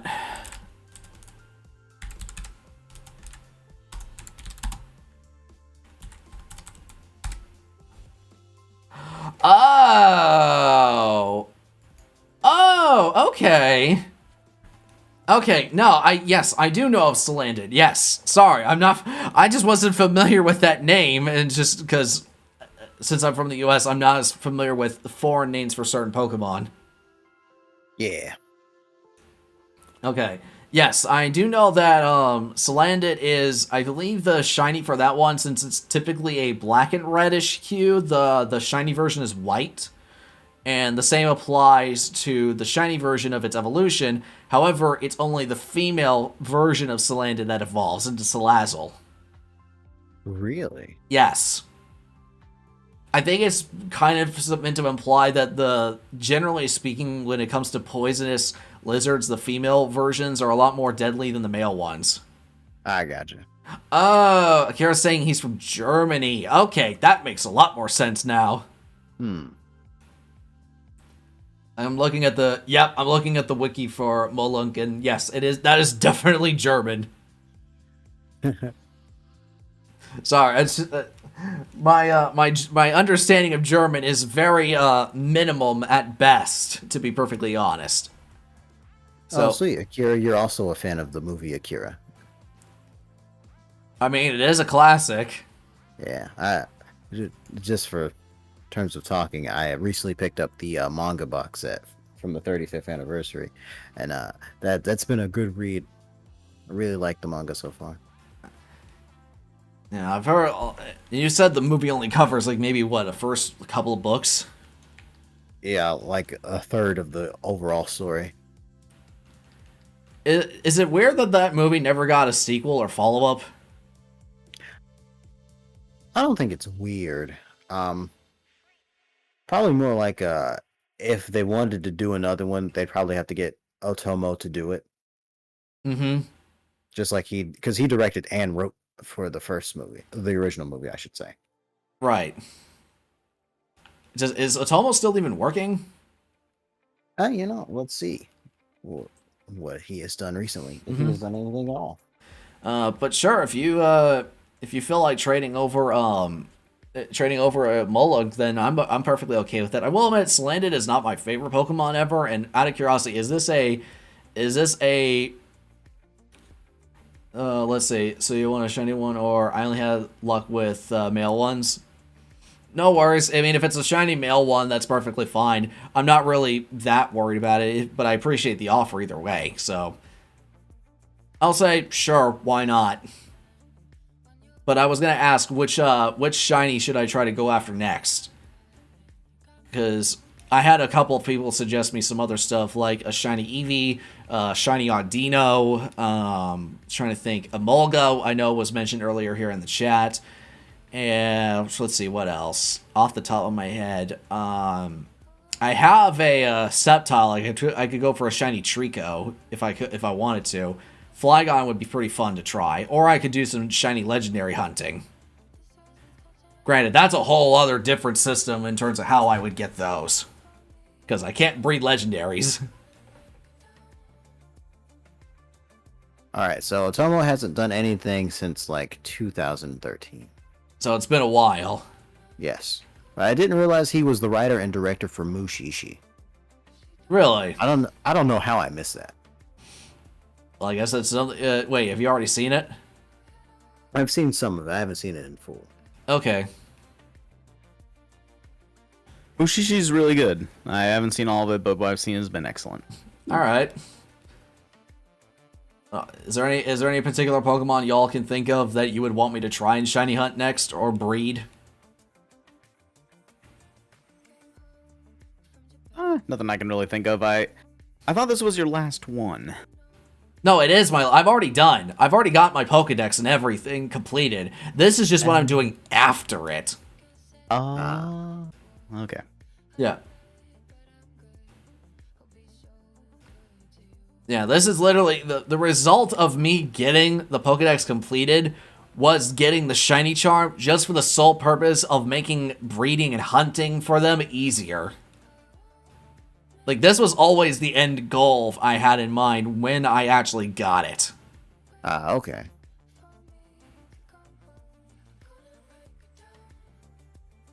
And granted, I didn't know which one I wanted to hunt for first, but then when the giant Masters 8 event was going on, releasing all of Ash's team members outside of Pikachu for the public, then I thought, okay, well, which one do I go for first? And as soon as they mentioned Dragonite, I was like, well, shoot, I might as well do that one. It makes sense.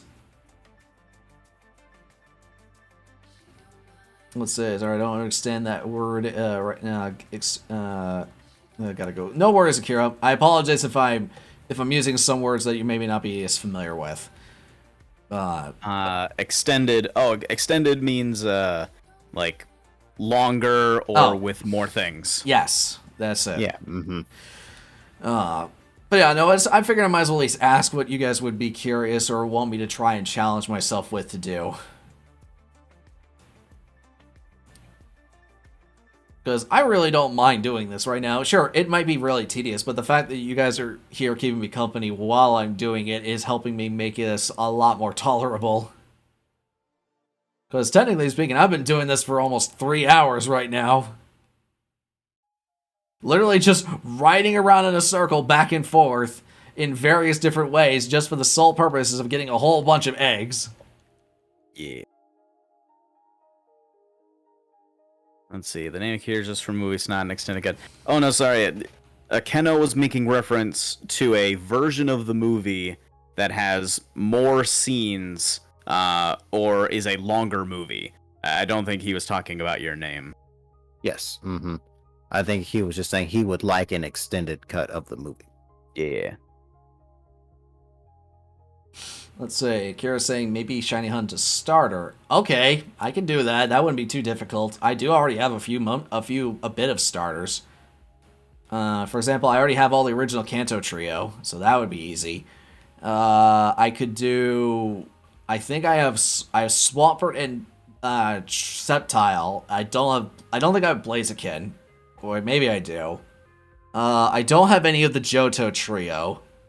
As for Sinnoh, I don't think... Let's see, which ones of Sinnoh? Oh, crap. My brain is derping hard right now. I can't remember what's the Sinnoh trio... the Sinnoh trio is. Give me a second. Well, no, that's Turtwig. And... Empoleon?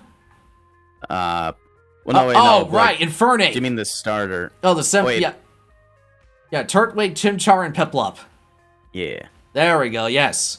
Sorry, I'm always used to referring to them by their final evolutions. It's Torterra, Infernape, and Empoleon. Yeah. And then there's the Nova starters, which would be Superior, Emboar, and Samurott. Or Snivy, Tepig, and Oshawott, respectively. There's a lot to choose from. Alright, guys, I'm gonna head out. No worries, Jalen. I'm glad you were able to drop by for as long as you did. Yeah, hope you both have a good night. Yeah. Alright, good night, everybody. Good night, Goodbye. Jalen. I think once I get done with this box, I'm going to call it a night. Because we've got, what, let's see, 5, 10, 15 eggs. Oh, wait, we don't. Yeah, 15 eggs left in this one box. And then we'll do a final count of what we're at. But I can definitely do a starter. That would be considerably easy. Or considerably easier, and probably would take a lot less time hatching all those eggs compared to a Dratini, which takes a lot longer. Because not every egg hatches at the same time. I think it's like the much stronger Pokemon it is, the longer it takes for it to hatch out of an egg.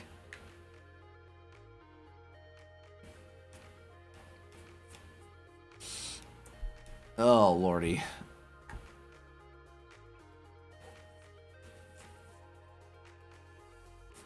Oh, by the way, Lenny, I don't think we actually had a chance to discuss since I saw Avatar the other day, did we?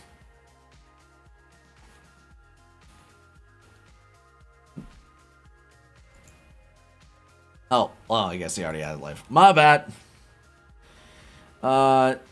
Do you got the Shrilpin also full dex? Yes, I do have the shiny pin. I should have the shiny charm, and I have the full dex. Oh, sorry, Keno. Lenny also had to bow out for the night. Don't worry, we're almost done for the night, anyways. So I highly doubt we're gonna get a another Dratini or a shiny Dratini within these last 15 eggs, but who knows? We might get lucky. But I do have the shiny charm, and I do have the full dex here, just to kind of prove it. So yeah, 400 of 400 caught. Believe it or not, the last two Pokemon that I took to actually get myself the full dex was Alcremie and Drampa. I didn't do the Isle of Armor Pokedex or the Count Tundra just because I didn't think it was worth it. As for the bag, there it is.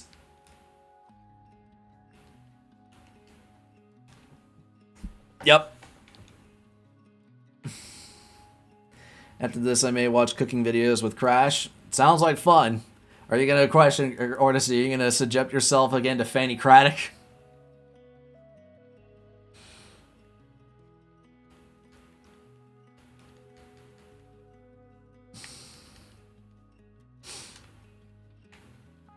Now, this is the only one I actually have a completed Pokedex for, and a shiny charm, because literally I've never bothered completing a Pokedex in any Pokemon game I've ever played before.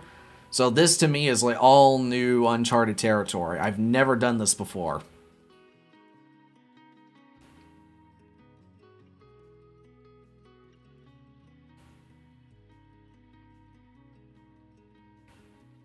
I think it would be fun to try and shiny hunt a Sir. I'm trying to decide which one. If I had to choose a shiny that I would want to hunt for right away, let's see. The Kanto trio I don't have a problem with, but I feel like none of them would kind of like particularly excite me to do that one. I would like to try and see if I can do any of the Johto trio, specifically Chikorita and Cyndaquil. But the problem is that I don't think you can get those in Sword and Shield in any capacity, at least not even through Pokemon Home. Which, granted, I don't know if that's true, but there might be some way. I'm just not aware of it. As for the Hoenn trio, the one that comes to mind immediately is Sept. I would be perfectly fine trying to do shiny trading or shiny hunting or breeding for any one of those. Because I think Sceptile, though, is my favorite of the trio. As for Sinnoh, definitely Infernape would be the one I would choose. That would be the one I would go for right off the bat. Unova, that would be Superior, because I like Snivy a lot. And for, let's see, if it were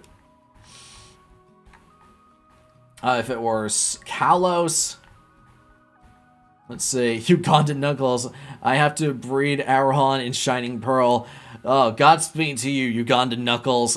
Question is how far along are you in your shiny hunt? Or your shiny breeding? See, if I was going to Kalos, I would say probably Greninja would be the one that I would shiny hunt first. I prefer Delphox personally because I think it's kind of a cool idea, having a Fire Witch Fox. But I can't deny the Greninja with the black and white color scheme it's got going on with a red tongue. It looks so damn good. It has the best shiny out of the trio, bar none. I can't even dispute it. As for the Galar trio, the Sun and Moon trio, the Alolan group, I would say I would choose either Decidueye or Primarina would be the ones I would shiny hunt. And finally for Galar, if I had to pick one, that's tough. Oh, sorry, I never said I was shiny hunting. I needed arrow with Sturdy and the move Endeavor. Oh, my mistake. I apologize for that. I was just assuming that that you were shiny hunting.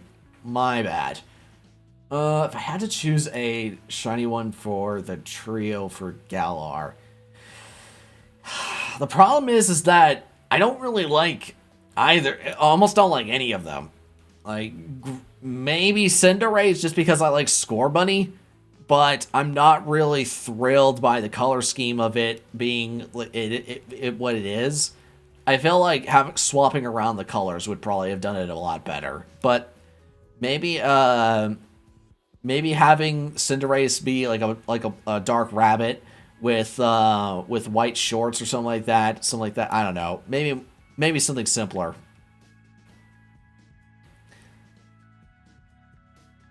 I have a Volcarapod I use to hatch eggs. Volcarapod. What is that? Give me 1 second. Volcaropod. Oh, Macargo! Okay. Sorry, I'm learning all sorts of foreign names for Pokemon. This is actually kind of interesting. Yeah, I've never heard this one. Volcaropod. It's well, yeah, we know that as Macargo. Wait, hold on. Are we done with this set? Yep, we are done with this set. Alright, so that means we've got 10 more eggs in this box before we have to call it a night. I'm not sure when I'm going to be able to pick this back up again. I can probably do it maybe day after tomorrow, I think? Do you have a favorite shiny? Ooh. Well, the one that I'm currently hunting for, Dratini, is among my favorite shinies, but not specifically Dratini, is Dragonite. Dragonite is one of my favorite shinies purely because of what it is attached to for me personally. So, to kind of give you an explanation, when I was a kid and going to school, like one of my primary schools or elementary schools here, and our school's mascot was a green dragon. And it was a green dragon with a sort of a tannish yellow belly, and had purple. And Dragonite has purple wings, and granted, ours had just regular palish wings, with a green lining on it. So anytime whenever I saw our school's mascot, I would always think, or when I saw a Dragonite's shiny sprite for the first time, and thought to myself, "Holy crap! It's literally my childhood school's mascot as a Pokemon." And so I've always had a fondness for that specific Dragonite. And I know a lot of people don't like the sort of greenish hue for shinies on that one, but that one always held a special place for me, because to me it's like holding on to that one specific time and having some sort of memory of that time frame when I was at school as a little kid. And back when I was first playing Pokemon, when it was brand new, no one had ever heard of it, and it was fresh in the minds of everybody during Hype Pokemania, that was when that I've always had Dragonite associate with those memories there. So that's why I'm choosing it to be my first one that I've legitimately hunting for. Check Discord when you can. Sure. Give me 1 second. This your favorite shiny? Not close enough, Ortis. I see what you mean. If I had to pick another favorite shiny, Espeon I really like, and I know it's a green one. But I just love Espeon in general, so I was like, oh, that's kind of neat. It's a green cat. I will admit I didn't like it at first, but it kind of grew on me over time. Plus, all the animations that people have been making fan-wise of Sprigatito with it has just been adorable. I can't help but love it. Lopunny is another favorite. And let's see, what else? Yeah, Lopunny is another favorite shiny. Let's see, what's another one? I'm gonna look this up. So, shiny Pokemon database. Yeah, list of shiny Pokemon sprites. Okay, so my computer is kind of, because I've got a blue light filter right now on my computer to prevent my eyes getting strained. Excuse me. So let me see if I can find ones that are legitimately good. In terms of... Oh, one that I've recently grown to really like is Shiny Galarian Ponyta. And the only reason why is because I love the color scheme of that sort of creamish white with green, minty green. And anytime, and I was thinking, if I ever did do a shiny hunt for Galarian Ponyta, if I had it give it a name, I would name it Mint. I don't know why, just having a shiny female Galarian Ponyta, I would want to name her Mint. It just, to me, it sounds way too good and perfect for what that is. Plus, it's just adorable. Ampharos is another one. It's pink, but I think it's kind of cool. I like it. Suicune is a fantastic shiny. Ninetales is a classic pick. Gardevoir would be a fun one to try and go for. Flygon would be interesting. Milotic is another one. If I had to pick another favorite shiny, that would be among them. Let's say Shining Pearl and Diamond is the only game I know. I know breeding moves are in. I got them a cargo from a trade, and it says was French. Its name is Volcapod. I tried to get Sturdy Aeron to Pokemon Brilliant Diamond, but I didn't try Pearl yet. Let me ask you, is it difficult, or is it pretty easy to breed the specific type of Pokemon that you want in Brilliant Diamond and Shining Pearl? Because I haven't tried there yet. I know you can breed in there, obviously, like any other game, but I wasn't quite sure if you could do it with, if it was easy enough to complete the Pokedex to get the Shiny Charm. Let's see, another one is Magnezone would probably be an interesting one to try and do a shiny for. Another one that I would say is underrated is Porygon Z. I really like the Porygon line, and I think the Porygon Z would actually be a fun one to try and go for. Also love Shaman. The Shaman is absolutely adorable, and I want to protect the little cinnamon roll that it is. And Audino is really nice, just to go from a pink to sort of a dark, sort of a nice purplish hue. I think it looks really good on it. Scolipede looks good. Darmanitan looks great. Or I would say Darmanitan looks good just because I like I don't know why. I guess I'm a sucker for reds that go to a darker shade of red. It's simple, but it's a really nice effect. Similar with Infernape. Maybe if I had to go for something that was more an X and Y, Aurorus would be one I would love to do, and Tyrantrum. Those are among my favorites. Well, let's see, I don't know. I don't try to complete the Pokedex. Well, if you have a Ditto, it's easy to breed anyone that you want. That's fair. Yeah. So I have a lot of favorite shinies. I don't know if I have one that's an all-time favorite. Maybe another one that just popped up in my head. Raichu. Specifically Alolan Raichu. I also like the original Raichu, but shiny Alolan Raichu to me is like, oh, that's just precious.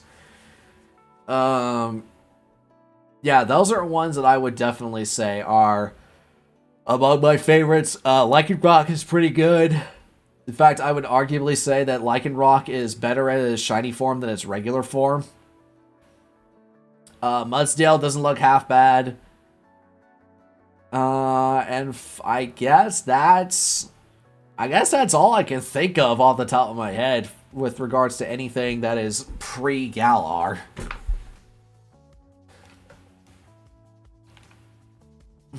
I haven't done much shiny hunting in Legends Arceus. I wouldn't mind giving it a go. But I have caught a few of them during my time playing through Legends Arceus. But no, I only just wanted to try shiny hunting because I've seen several people do videos on it in the past, and I've watched a few shiny hunting streams, and I know one of my other streamer buddies, Fipsy, he also does shiny hunts and dens and max raid battles and Dynamax adventures and all that jazz, as well as open up cards on streams. Like, he's way more into it than I am. I'm literally just dipping my toes into all this just to try out and see if I like it. And don't get me wrong, I like doing this just because it's something that doesn't require a whole lot of attention and focus. It's one where you just kind of zone out and just do your own thing. And I get to talk with you guys at the same time while I'm doing this. So, to me, it makes it a lot more tolerable in order to talk with you all while I'm doing it. And I'm grateful for it. I like the fact that you guys take the time out of your night or day just to kind of talk with some random schmuck like myself, just to kind of have fun with this. And again, I've never done this before, so it's a new experience for me, and I'm trying to learn how to do it better and learn as a streamer to try and get better at it. Because I remember streaming a lot more a couple years ago during the pandemic, and because work has been so busy for me, I just haven't been able to do it as much as I would like to, and I haven't been able to follow up on several streams that I know I've been keeping in the back burner for a while, and this is something where, while I'm off work for the time being, it's much easier for me to do something that doesn't take as much time or effort to dedicate and prepare for, like the Nuzlocke I'm currently doing. That's, I think, only about 2 episodes away from completion. And for those for concept, I'm doing a Fire Red Omega Nuzlocke, and we are just about to deal with Giovanni for his gym, and then we're going to be dealing with Elite Four, and then the champion the next episode for that Nuzlocke. Assuming we don't die. We've had a couple of close calls, but yeah, that was a case of what we're doing other Pokemon-related material. And this completing the Pokedex was just something of a challenge that I decided to take up one day and said, you know what, I've never done it before. I've already got a fair bit of the Pokedex in Galar, let's try it from there. And I do want to try and complete it in Legends Arceus at some point, just because I know I can get Arceus himself. I just think that'd be kind of dope. But that's another matter for another day, and that's something I'm probably going to do in my downtime. Let's see, I got a shiny alpha Licky at the first mass outbreak in my first try, and one outbreak first. It looks like that's... I will admit, Licky's not a personal favorite Pokemon of mine, but I won't say no to a shiny. That's definitely not a bad idea. I think the first time I ever got a random shiny in the wild during any sort of run-through was actually during my Brilliant Diamond playthrough for Pokemon and playing through it on the Switch. Specifically, I got a shiny Clefairy while I was browsing around Mount Coronet, and I was just doing some random training, and all of a sudden, just bam, literally started up my stream immediately after I saw it pop up in front of me. I'm just like, no way. Of all the times that this shows up, just while I'm derping around in Mount Coronet, not even anticipating a shiny at all, shiny Clefairy just shows up. He's just like, hi, you want to catch me? And I was like, yeah. Because apparently, from what I understand, Clefairy is among one of the rarer Pokemon to get in Mount Coronet. So I was like, sure, let's do it.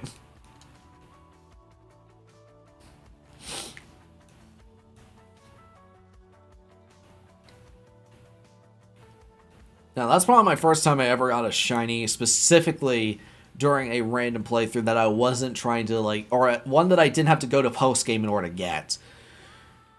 But another one that I've gotten a couple of shinies in Legends Arceus. I think my most recent one, or one of my not a recent one, the early ones that I got was a shiny Hisuian Typhlosion.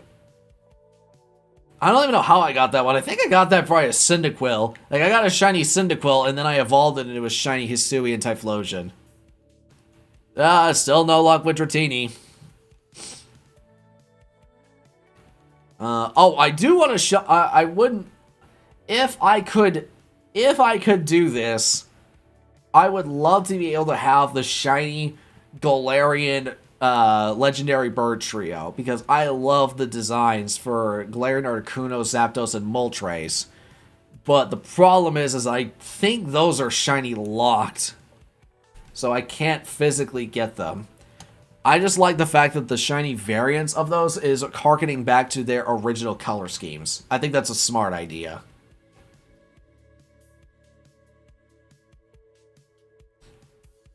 Zora would be another fun one.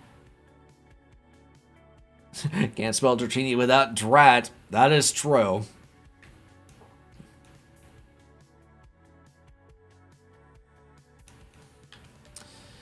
Alright, I think that's... Yeah, that's all of them. That's all of the eggs here. Let me move these here.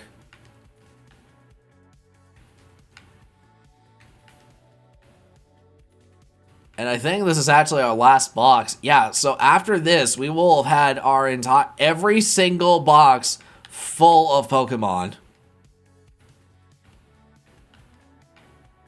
Alright, so final count as to where we're at right now. We started this off I think at about 200 eggs 200 eggs hatched.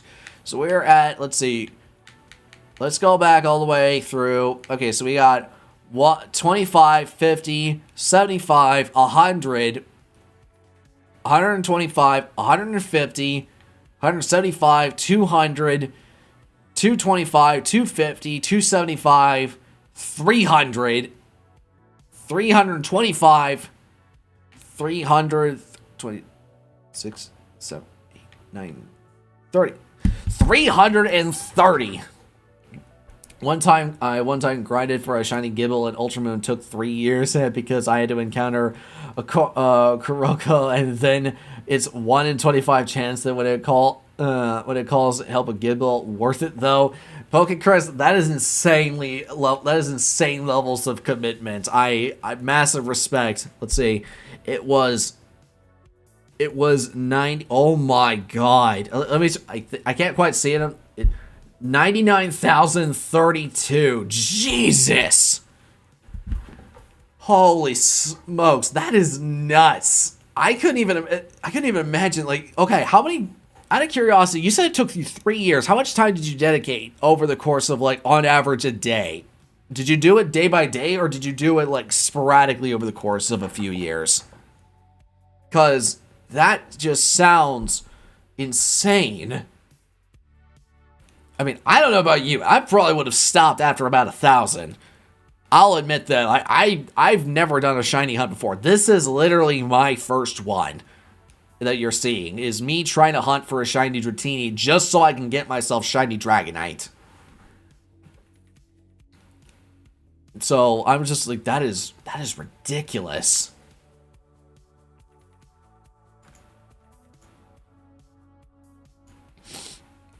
Oh, yeah, we are currently sitting at 330 hatched Dratinis, which means, and we've got, let's see, what is it? 1, 2, 3, 4, 5, 6, 7, 8, 9, 10, 11, 12, 13, 14, 15, 16, 17, 18, 19, 20, 21, 22, 23, 24, 25, 27, 28, 29, 30. Okay. Yeah. So that's 6, 12, 18, 24, 25. We have 25 more eggs we can hatch. So we can get a total of 300. Yeah, so we can get a total of 350 eggs. 350 eggs hatched before we have to start clearing out the boxes.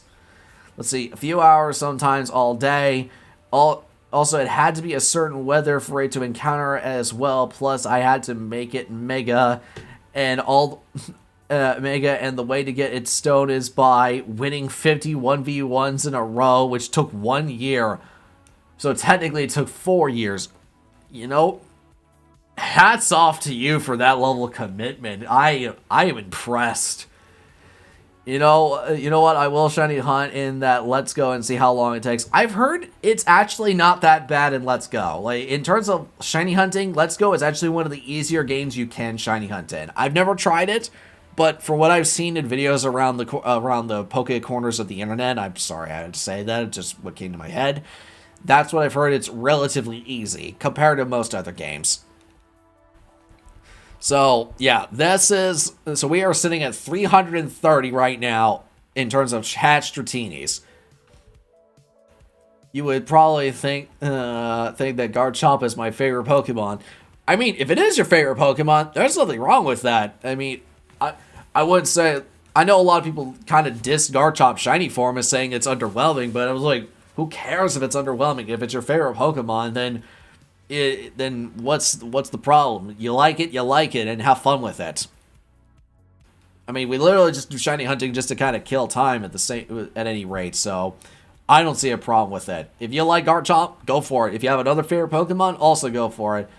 I'm just going for the ones that I like, and this is the one I decided to go with. Also, because I've said this on chat a couple times already tonight, but I'm using Ash's Dragonite from the event that just finished up back for the Masters 8 tournament going on the anime, and I'm using that to breed with my Ditto, so that way I can breed a shiny Dratini. So it's a Japanese Dragonite and my Ditto.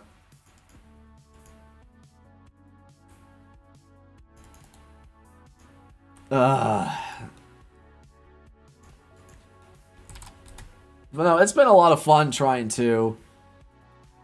It's been fun trying to just hang out with you guys and just have a moment just to chill out and just talk amongst ourselves, talk Pokemon and other crazy sort of subject matters. It's always a good time. I haven't decided what I'm gonna shiny hunt after this. I might do maybe an Eevee. I might do Audino. I might do Gardevoir. I don't know. I haven't decided yet. I wanted to show it off by getting it because it's one of, if not the hardest Pokemon shiny to get in Ultramoon. So that was something as well. Again, that is a hard flex, but I can respect that. Just the fact that you went out of your way to try and get that shiny, and if it meant that much to you, then hey, go for it. I said there's nothing wrong with that. You get the shinies that you want, and don't let anyone stop you from saying that it's a bad idea or stupid or whatnot. He's like, you get the ones you want and have fun doing it. As for me, I think I'm gonna have to call it a night. Let's see. Pokemon, let's go, Pikachu. I feed it so many candies, it was faster than level 80 Mewtwo. Do a Pokemon random wheel, let it decide which Pokemon you should hunt. That would be fun. That's actually a good idea. I like that. Yeah, I can throw in a bunch of different ideas and submissions and say like, okay, well, I have to choose one that's in Sword right now, or no, not in Sword, Shield, because that's the only one where I have the shiny charm in, and it's the only one that I have a complete Pokédex in, and it's all that jazz, and a foreign Ditto. So like, literally, this is the only one I can shiny hunt in. Trying to find, but granted, there is a lot of options of what I could do. So yeah, I could definitely do a wheel of a random this wheel or whatnot. That would be kind of fun. So who knows? Maybe if they want me to do one in Legends Arceus, I'd be perfectly okay with that. I'd have to get the rest of the Pokédex though, and that's gonna take some work. Pokemon, let's go, Pikachu. My Pikachu, I fed it so many candies. Oh, I think Knuckles, you kind of posted the same thing twice there. Okay, put in like 4 Pokemon you want, then spin, and you pick one of the 4. Okay. I could probably do that right now. Let's see if I can do that. Random wheel spinner. Edit wheel. Alright, so what do we got? Let's do Audino. Eevee. And shoot. What else do I got in my part? What else do I got in here that I could shiny hunt? I could do. Maybe I could do. Well, I can't do legendaries. Oh, Galarian Ponyta.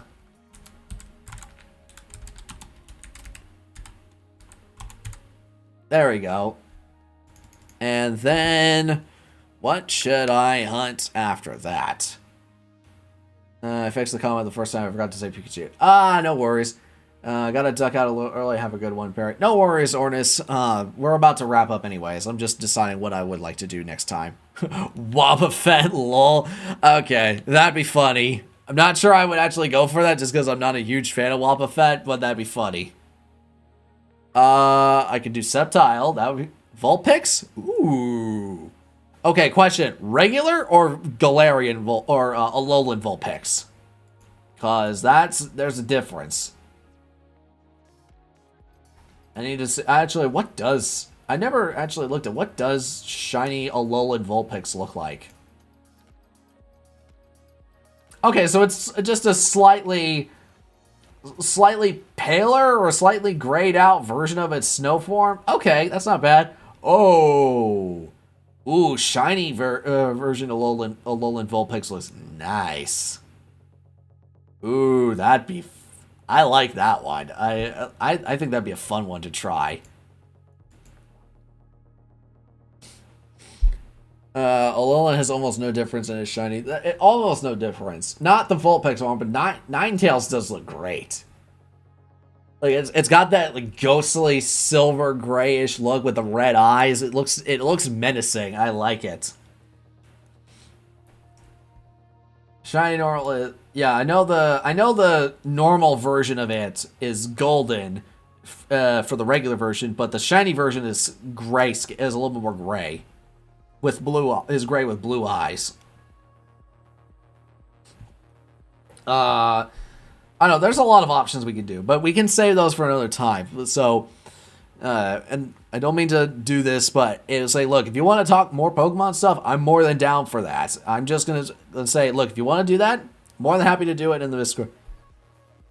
Yeah, sorry, I know Ninetales as Valona. No worries. Again, I'm not as familiar with foreign Pokemon names, so for future reference, and I'm asking this for future reference. If you know if it's a different region's name, if you would be so kind as to, you know what? No, don't worry about it. I'll figure out myself. Just tell me what the name is, and I will look it up. And I was like, okay, I'll know exactly what Pokemon you're talking about. I'll still have to say my region's name just because it's the one that immediately comes to my head. Why don't you hunt shiny Torchic? Torchic? Do I even have a Blaziken? I don't think I have a Blaziken. You know what? I can just search. Let's see. Do I have a Blaziken? Blastoise. No. Oh, I do not have a Blaziken. Interesting. Do I have a Torchic? Or no, let's check Combuskin. No, I do not have a Combuskin either. Do I have Torchic? Torkoal, Toxapex, nope, I do not have any of the Torchic line. That is unfortunate. Oh, please do Noivern. It's gorgeous. Trust me. Noivern. I don't think I've ever actually seen what Noivern looks like shiny. Interesting. It's green with purple reddish hue. Interesting. Oh, Noibat looks cute. I would definitely wouldn't mind trying that one. Noibat's Noivern is interesting. Not sure I could do that, yeah. I will give you a Torchic if you want. Sure. I'm okay with that. I have a foreign Ditto, so if it's like, or I have a foreign Ditto, I think it's a Japanese Ditto, so if it's like, if I'm guessing yours would be German in that case. So, sure, if you're down for it. I know I have the link in the link for my Discord in the description in this stream. So if you guys want to jump in there and we can kind of discuss it from there, I'm more than happy to talk more shiny related, and I have a specific Pokemon related channel in the Discord. So feel free to make use of that as you will. But yeah, I'm always down to do more shiny hunts eventually if you guys want to see that. Like, I do other types of games and stuff like that just because it's something I just enjoy doing in my spare time. So, if you feel like doing it, sure, I'm completely down for it. I would definitely love to hear different ideas for Pokemons you would want me to try and shiny hunt, because, again, I've never tried this before. This is all very new to me. I actually had a friend... Oh, okay, maybe I should... So... When I was trying to complete the Pokédex, one of my acquaintances, I should say, or I guess friends, maybe, may I ask if I can trade you the shiny if you can? Trade me the shiny what? What shiny, specifically? Oh, I have no Discord account. That's fine, that's fine, Knuckles. I'm not saying you have to make one. It's just more of a, if you want to chat more regularly with me and in order to discuss more Pokemon's related stuff, then that's the easiest way to get in contact with me. But you can always just drop by during the streams if you want to. You're more than welcome to drop in. What shiny? What shiny was? I know the German only. Molunk? Oh, right. The shiny Salandit. Yes, we can do that later on, or we can do that now. It's okay if you only know the German ones. I apologize for not knowing those. It's just I'm not as familiar with them. So, but no, Chris, I would be perfectly fine doing a Noivern at some point. Or a Noibat. I guess it would be the easier one. But I don't have a Torchic. It's the only one of the Hoenn trio that I don't have. I know I have a Swampert somewhere, or at least a Marshtomp. Where is it, actually, now that I think about it? I really need to organize these boxes. This is a mess. I know there's probably some people that spend hours just sorting through all of their different Pokemons and whatnot. I just kind of just haphazard it all together and see what I can make out of it. You know what? Screw it. I'm just going to look through. Where is Marshtomp?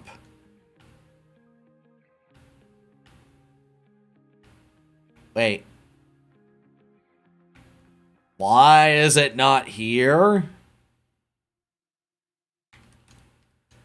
I could have sworn that I had one. I remember doing a Max Raid Den. A Dynamax Adventure for one. And keeping it.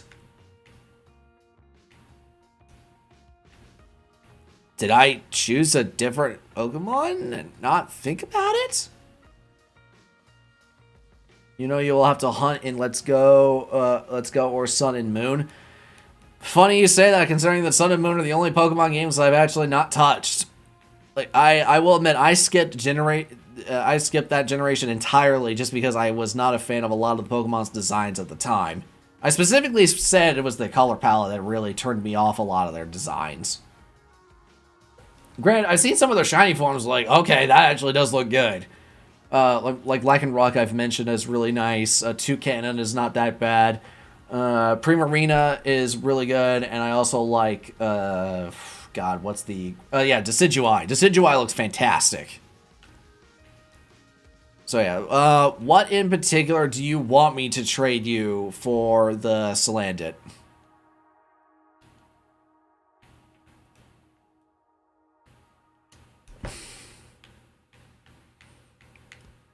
As long as it's reasonable, I will admit. Just something that is... something that's not too over the top or crazy. If you want Alola, you need to hunt in those games.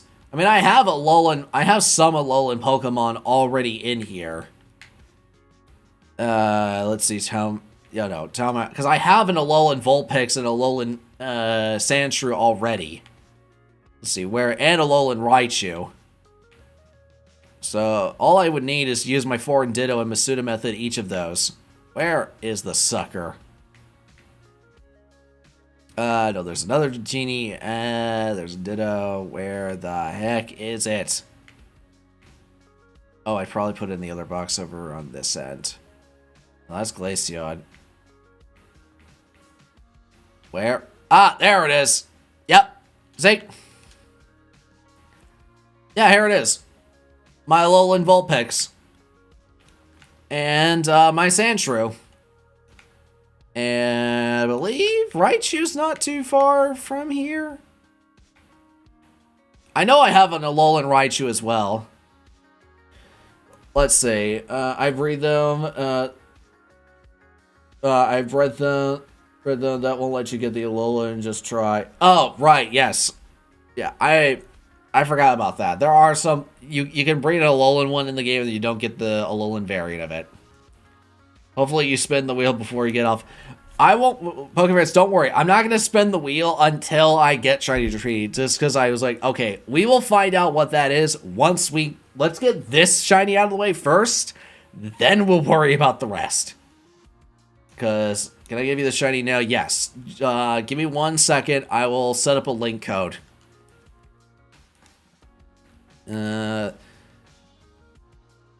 Okay. I'll go and set this up. But I'll have to set up I'll have to get up a means of getting... Well, first I have to get a capture card for my 3DS. And then I have to set all that up and then get a means of actually play through Sun and Moon and all that jazz. Alright, so link trade. Set link code. Alright. 25012501.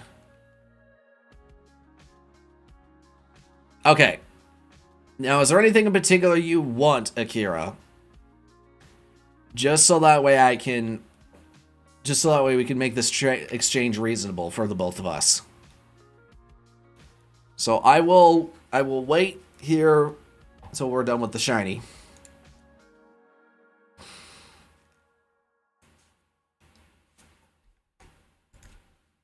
For now, I think I'll just stick to hunting stuff in Sun and Moon, or no, sorry, in Sword and Shield, just for the sake of making it easier that I don't have to start up an entirely different game. Oh no, it's free? You sure? All right, if that's your choice, all right. Well, in that case, I might as well send one of the Dratinis that I had lying around. If that's not a problem with you. What is your game name? It's Armitage. Yeah, my character's name is Armitage. And this, I'm assuming, is you as Mal's.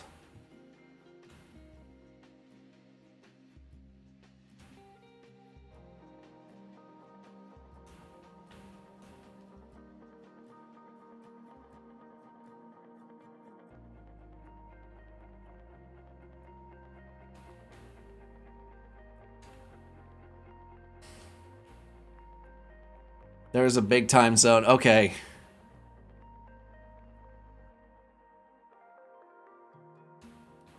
Let me try and reconnect this one. Okay, search is canceled. Oh, no. Sorry, I keep rushing through this. My bad.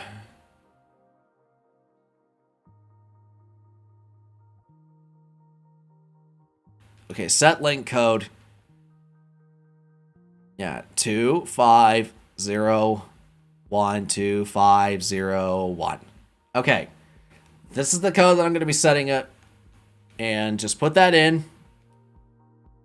Yes.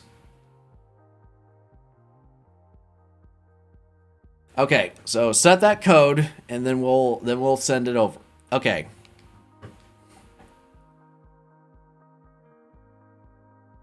Is that you? It's essentially as Mal.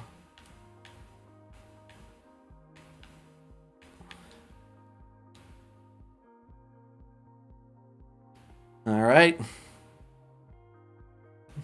I'll send you over one of the last Dratini that we hatched for today. I'm not gonna lie, when I look at this Salandit, it looks like someone shaved it. Like someone gave it the most brutal waxing of its life.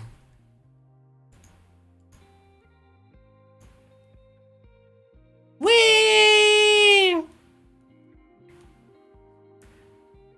So, Akira, I guess I should thank you, considering the fact that we didn't get the shiny Dratini today, but we did get a shiny Molunk. So, thank you very much for that. I've never had a... Oh, sure, why not? Leak card. Why not?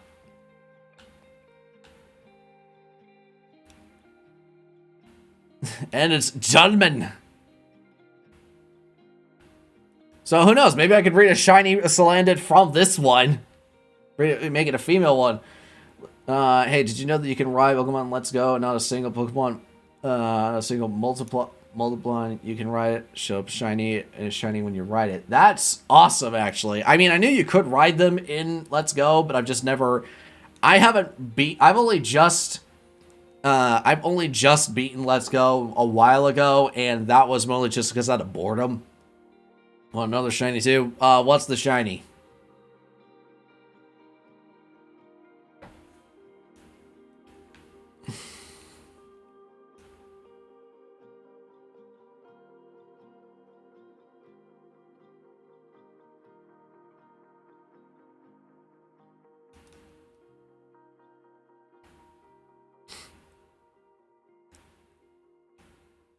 I don't know why. It's just when I first made this coughing and I heard about Galarian wheezing, I couldn't help but think about Sir Topham Hatt from the Thomas series. It just, to me, was just way too funny.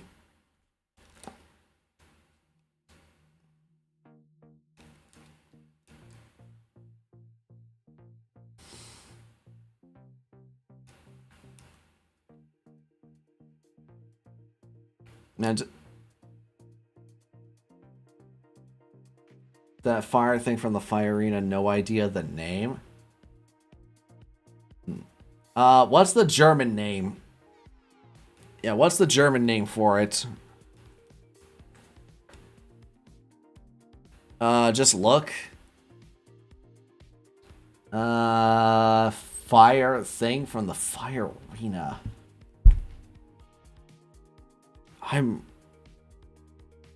A fire thing for the fire arena. What could that be?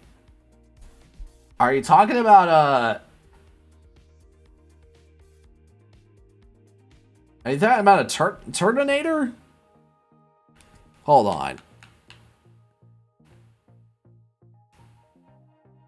It's a fire. Oh, Centiscorch! Oh! Oh, you're talking about, where is he?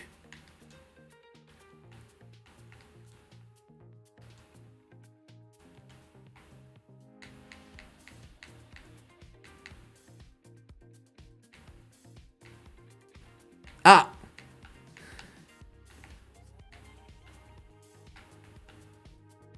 Yeah, you're talking about this thing, right? The fireworm. Is this it?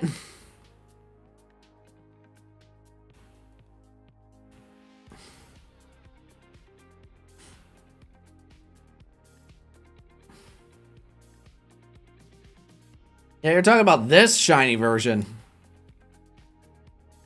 The one that has like a kind of a tealish greenish skin over it. Or at least on the outer edges of it, as well as its legs. Yeah, sure, why not? I'll send you my Centiscorch, you send me yours. I'm gonna show you one that's shiny at level 100. Just in baby form. No thanks, Knuckles. I've already got enough hacked shinies as it is. I'm not saying yours is, it's just a matter of I've had some people offer me shinies before that were hacked in level 100. I'm just like, no, I've already got enough of those from Wonder Trading. Yes, it's just the baby Centiscorch.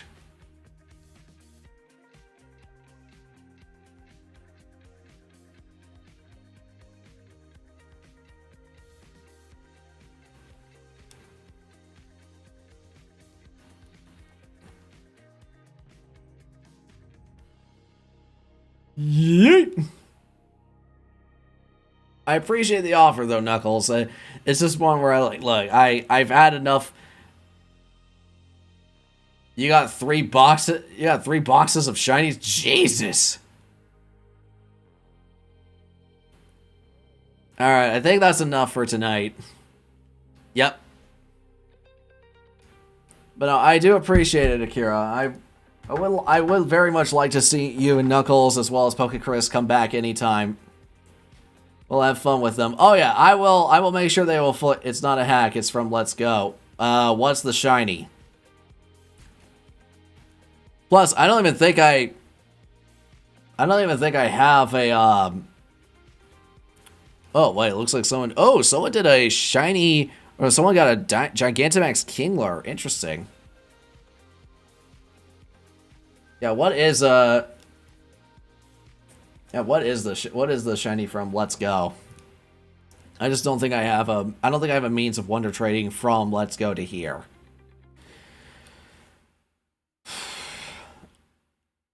It's a bug Pokemon. So what, like Butterfree, Venomoth, What else would have been? Scyther, Pincer, what? Because it has to be a Kanto one.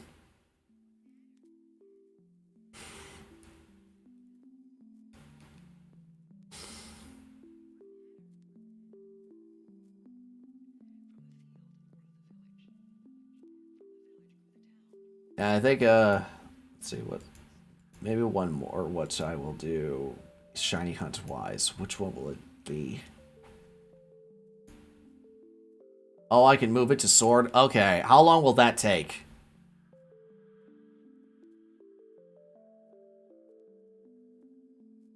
Wait, I just noticed that the first game, I guess got Dratini in sword.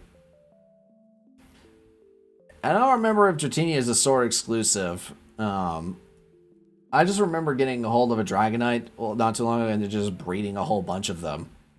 So I literally just got the Ditto and the Dragonite from the events, and I just started breeding the crap out of them.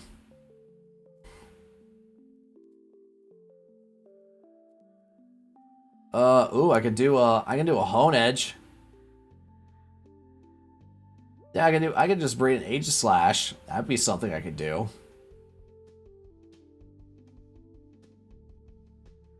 God, I wish they would bring back Mega Evolutions. That was such a fun mechanic. First time, I don't know. No worries, it's just an idea. I'd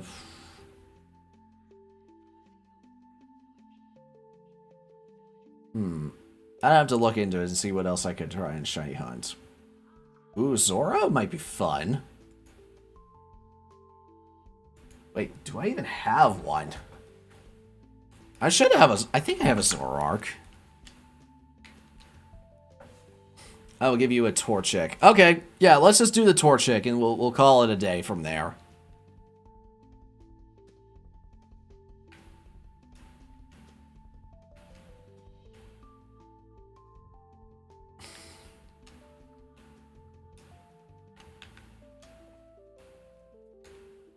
Where is...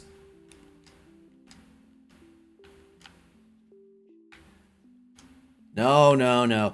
Man, I sometimes just don't think whenever I'm tapping all these buttons.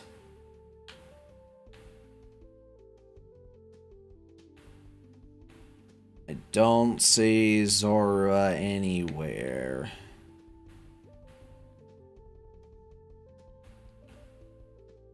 It's probably because I evolved into Zoroark. Let's see, Zoroark. I probably already did evolve it. Oh, wait. There he is. Oh, this one's already Spanish. It's a Spaniard Zoroark. Yeah, so I can easily breed this one with my foreign Ditto, and then I can just shiny hunt from that one. Go in the box. I just imagine you just aggressively shoving this freaking this chicken in, just like, get in the box, you overgrown clucker.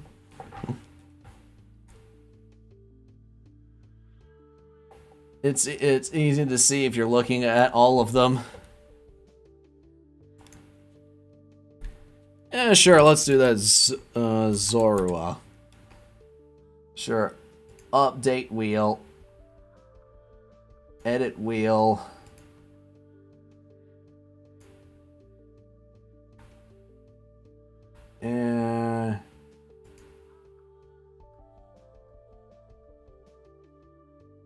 Why is it, why is it only... That's weird. Wheel, pick your random.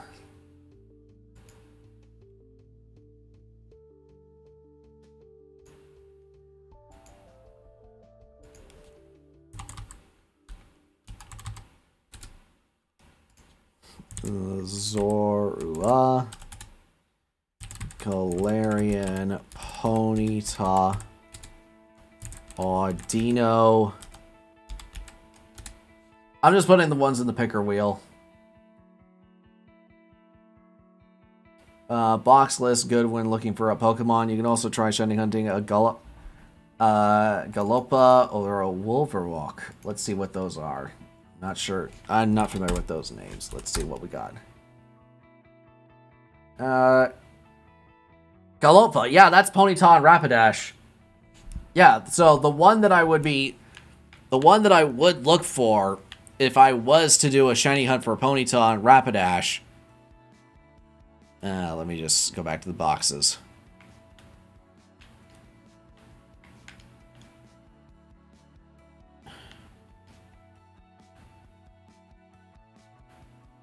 Wait, no, Rapidash. Where's Rapidash? There we go. Oh, no need to be sorry. No, like I said, I'm not familiar with with German names, so it's like this is an interesting experience for me, and I like it. Where is... Ah, there he is. There's the fabulous son of a gun. Right there. I already named this one Mint, just because it was the female one that I got. Yeah, I would want to get a shiny variant of this thing. I love its shiny variant. It looks so good. Yeah, shiny Galarian Ponyta, and eventually Rapidash would be nice. And Wolverwalk. What is that one? Oh, Lycanroc. Yeah, I really like Lycanroc. I wish that I could get its Dusk form, though. I think that's my favorite variant. Oh, you have a shiny Rapidash. Regular or Galarian form? I'm not good at English, Pokemon names. That's perfectly fine, Akira. I'm not asking you to be good at it. It's more of just it's language differences, and I have to try to be accommodating for that.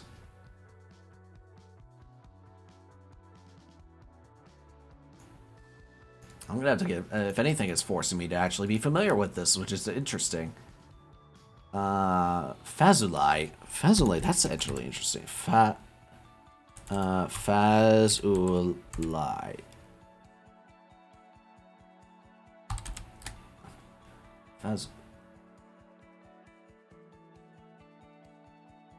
Dusk. Oh, let me try and... Okay, so I believe if I had to... The orange one? Yes. That's it's the orange one. Yeah, I believe it translates out to... Yeah, this is what it translates out to for you. Let me see if it... Yes, there we go. I'm not sure if this is correct, but once it is... Yeah, I had to... Sorry, I was trying to look. I was like, what's the German name for this one? And so that's what it should translate out to. That's my favorite variant of Lycanroc. Or Wolverrock. I'm sorry, I'm not good at German pronunciation, so I'm trying to make sure I say it correctly, and I apologize in advance. I just want to make sure I get it correct.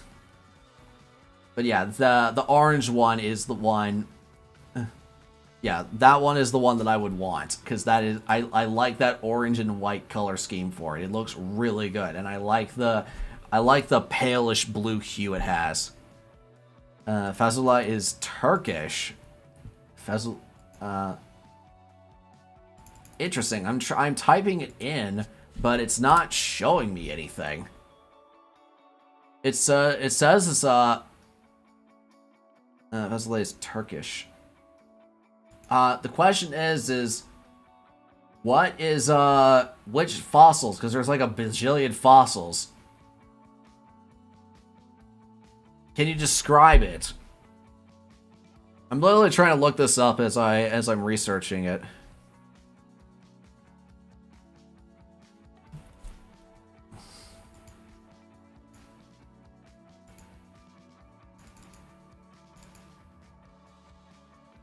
Yeah, I got one in that form too. It's so pretty. I'm glad to know I'm not the only one who likes that. I really wish that I could get a. I wish I could have gotten a Dusk form Lycanroc. But unfortunately, I did not play Sun and Moon or Ultra Sun and Ultra Moon, so therefore I cannot get it. Well, what are you looking it up with? I'm essentially just looking it up on Google. Or another kind of a different browser variant called DuckDuckGo.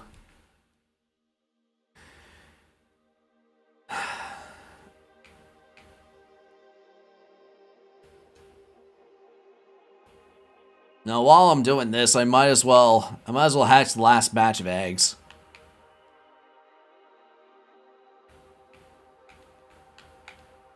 While we're looking it up all this.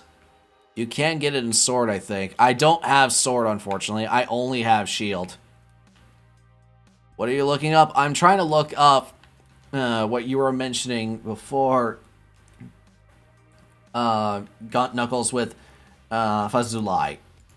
Yeah, F-A-S-U-L-Y-E. I tried typing that in exactly as it is, and then just type Pokemon after that. And try to type that in, but it just gives me the general Pokemon page for Fossil.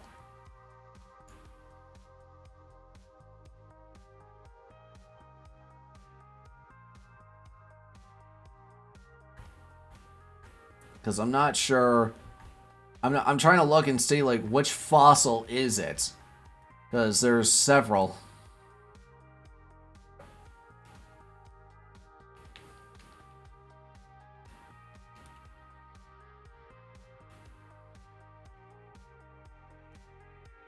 Because I don't got Sun and Moon either. Type in Turkish to English. Okay, that works. Alright, so Turkish to English.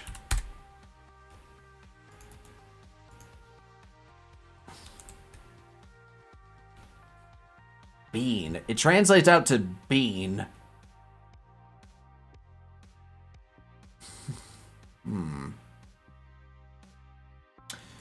Let me look up different fossil Pokemon in general. Let me see. Wait. Yeah, it translates out. Yeah, it translates out to bean. Yes, that's how it's spelled. Wait, what could? Yeah, it means bean. Well, if you're breeding, you will get.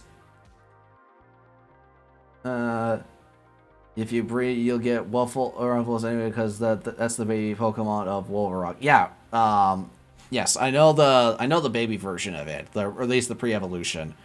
The problem is that I can't get. I don't think it's even possible to get a Dusk form Lycanroc anymore.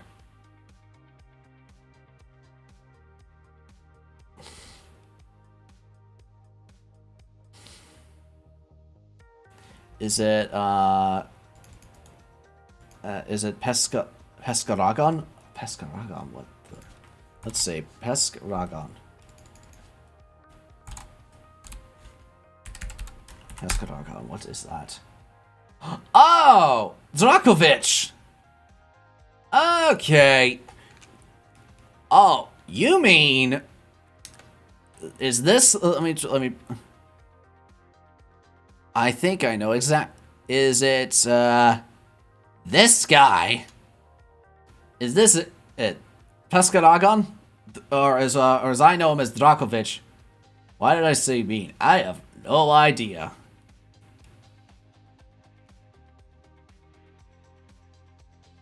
Let's, Licridon?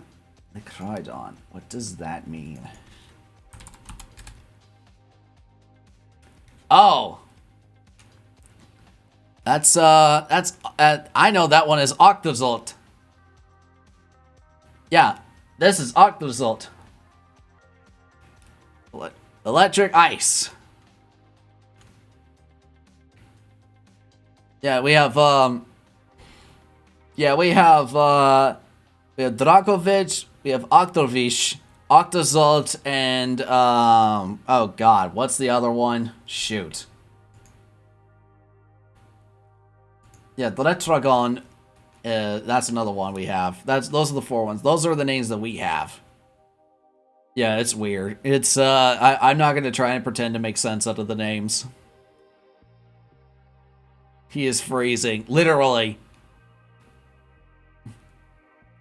He's freezing and he's got a giant honkin' snot bubble hanging out of his nose.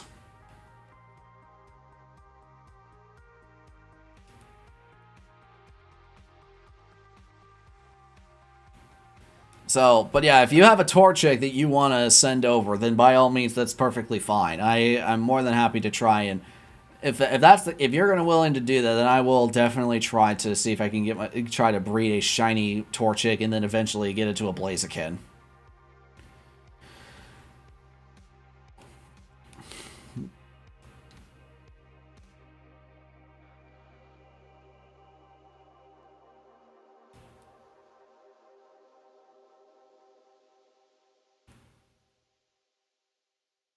Honestly, this is kind of fascinating for me. I've never actually thought that I would learn so much about different Pokemon names or whatnot tonight. Out of curiosity, let's just see what happens when I spin the wheel. I have a Torchic to send. Yay! Let me know when you're ready.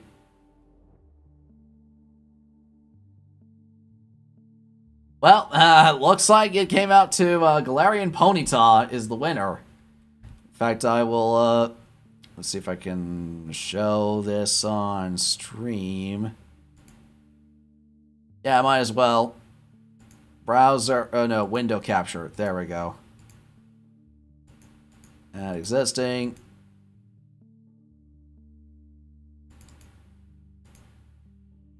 Picker wheel. There we go. See? Galarian Ponyta. Came out to that. But we don't have to take that result in right now. I just wanted to make sure that it at least worked. All right. Oh, hold on. I've got another egg hatching. You're ready? Give me 1 second while I deal with this egg.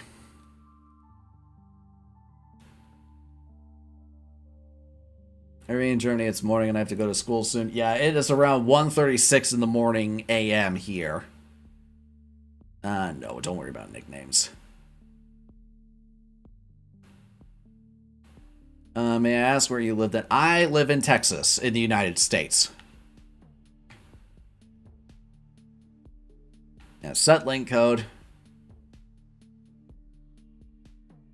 Alright, link code is 2501 2501. Yes.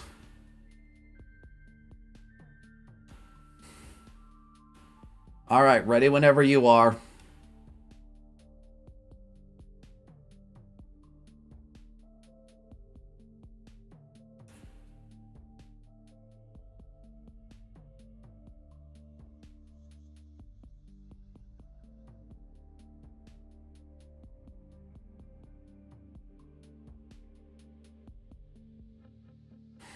Let's say, then you live then you stream.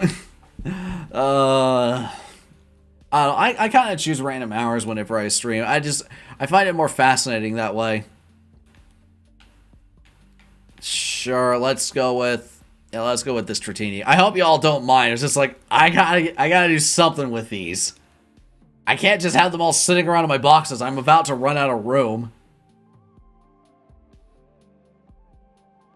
I'm assuming your name is Ninja Bill.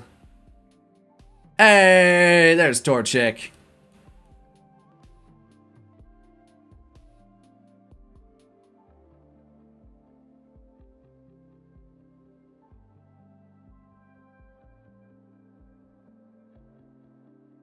I'm actually kind of curious. How fast would it take to actually... Okay, I will try to come then again. At least you can use them right. Yeah, exactly. I will... No, so like I said, I wouldn't be more than happy to continue doing this. It's something where I like to do it in my spare time. Just kind of casually get into it. You know, call me Knuckle. Okay. Sorry, I'm so used to just saying Knuckles just because it's right there in the full name, so I will make sure to try... So, I'll try to keep that in mind, Knuckle. Sure, trade the lead card. Why not? Let's take a look at this little guy. And of course, communications interrupted. Okay, so yes, it's a regular domestic ditto or domestic chore check. That's fine. I already have a foreign ditto, so the Masuda method should still work just fine. But yeah, thank you very much for the tour check. I'm actually excited to try and breed a shiny Blaziken out of this. Alright. Dratini. And of course, I might as well get the last of these Dratini out of the way. So we'll be at 135 when this is done. How ridiculous would it be if we actually got a shiny Dratini out of this last batch of 5?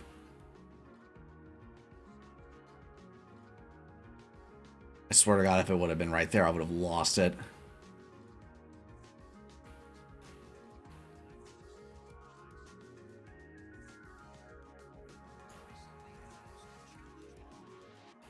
Alright, one, I think this should be like second to last one, I think, or the last one.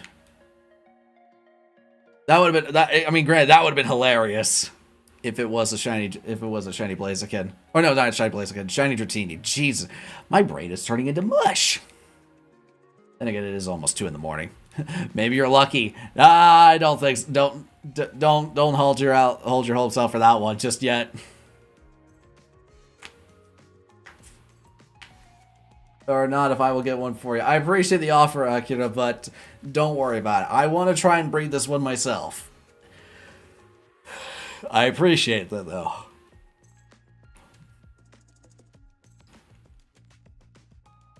Okay, yep. That's the last of them. I mean, I still have more eggs. God, so many Dratini eggs. I have 8 left.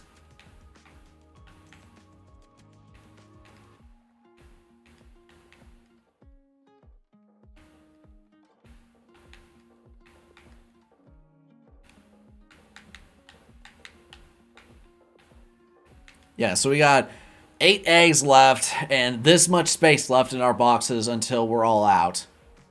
The bug shiny is now in sword. Sure, if you want to send that one over to use all the eggs. All right, we've got I've got a little bit of time. Cook all the eggs. I'm about to make the world's biggest dragon omelet.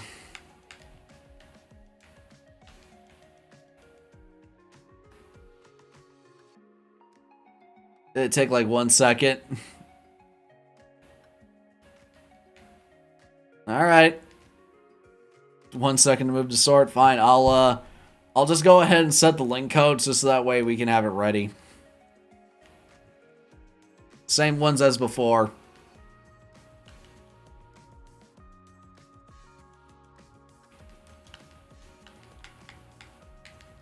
Two 2501 2501.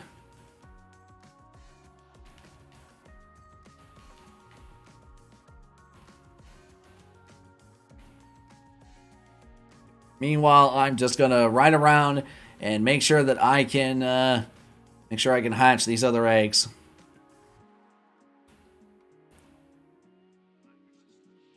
Question is how big should this omelet be? Should it be enough to serve like 50 people?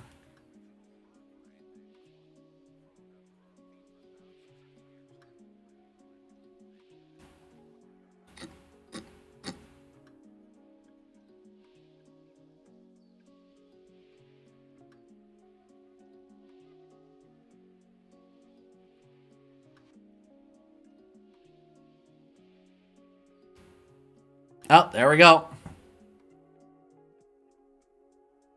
I was actually beginning to think, I was like, I wonder if I could actually hatch all these eggs before he shows up.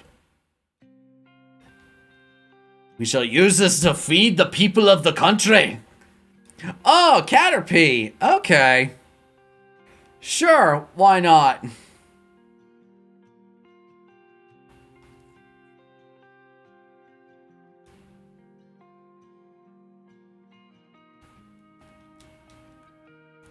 Never actually had a shiny Caterpie before.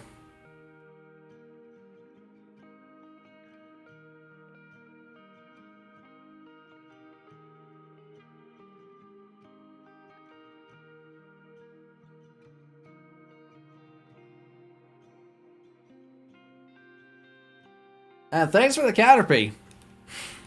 Now I can level it up to a Butterfree. Actually, I have no idea if it's a hack. Sorry. It's probably a hack. Let me see. Well, actually...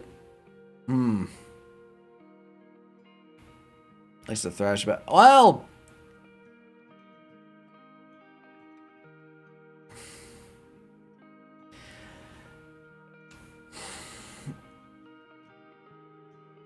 It doesn't look hack on the outset just because the name is the original name.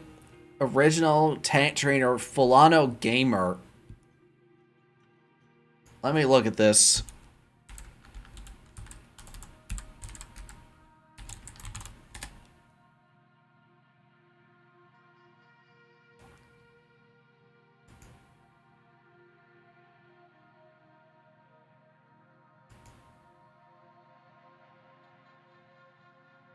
Interesting. It looks like it's another Pokemon creator.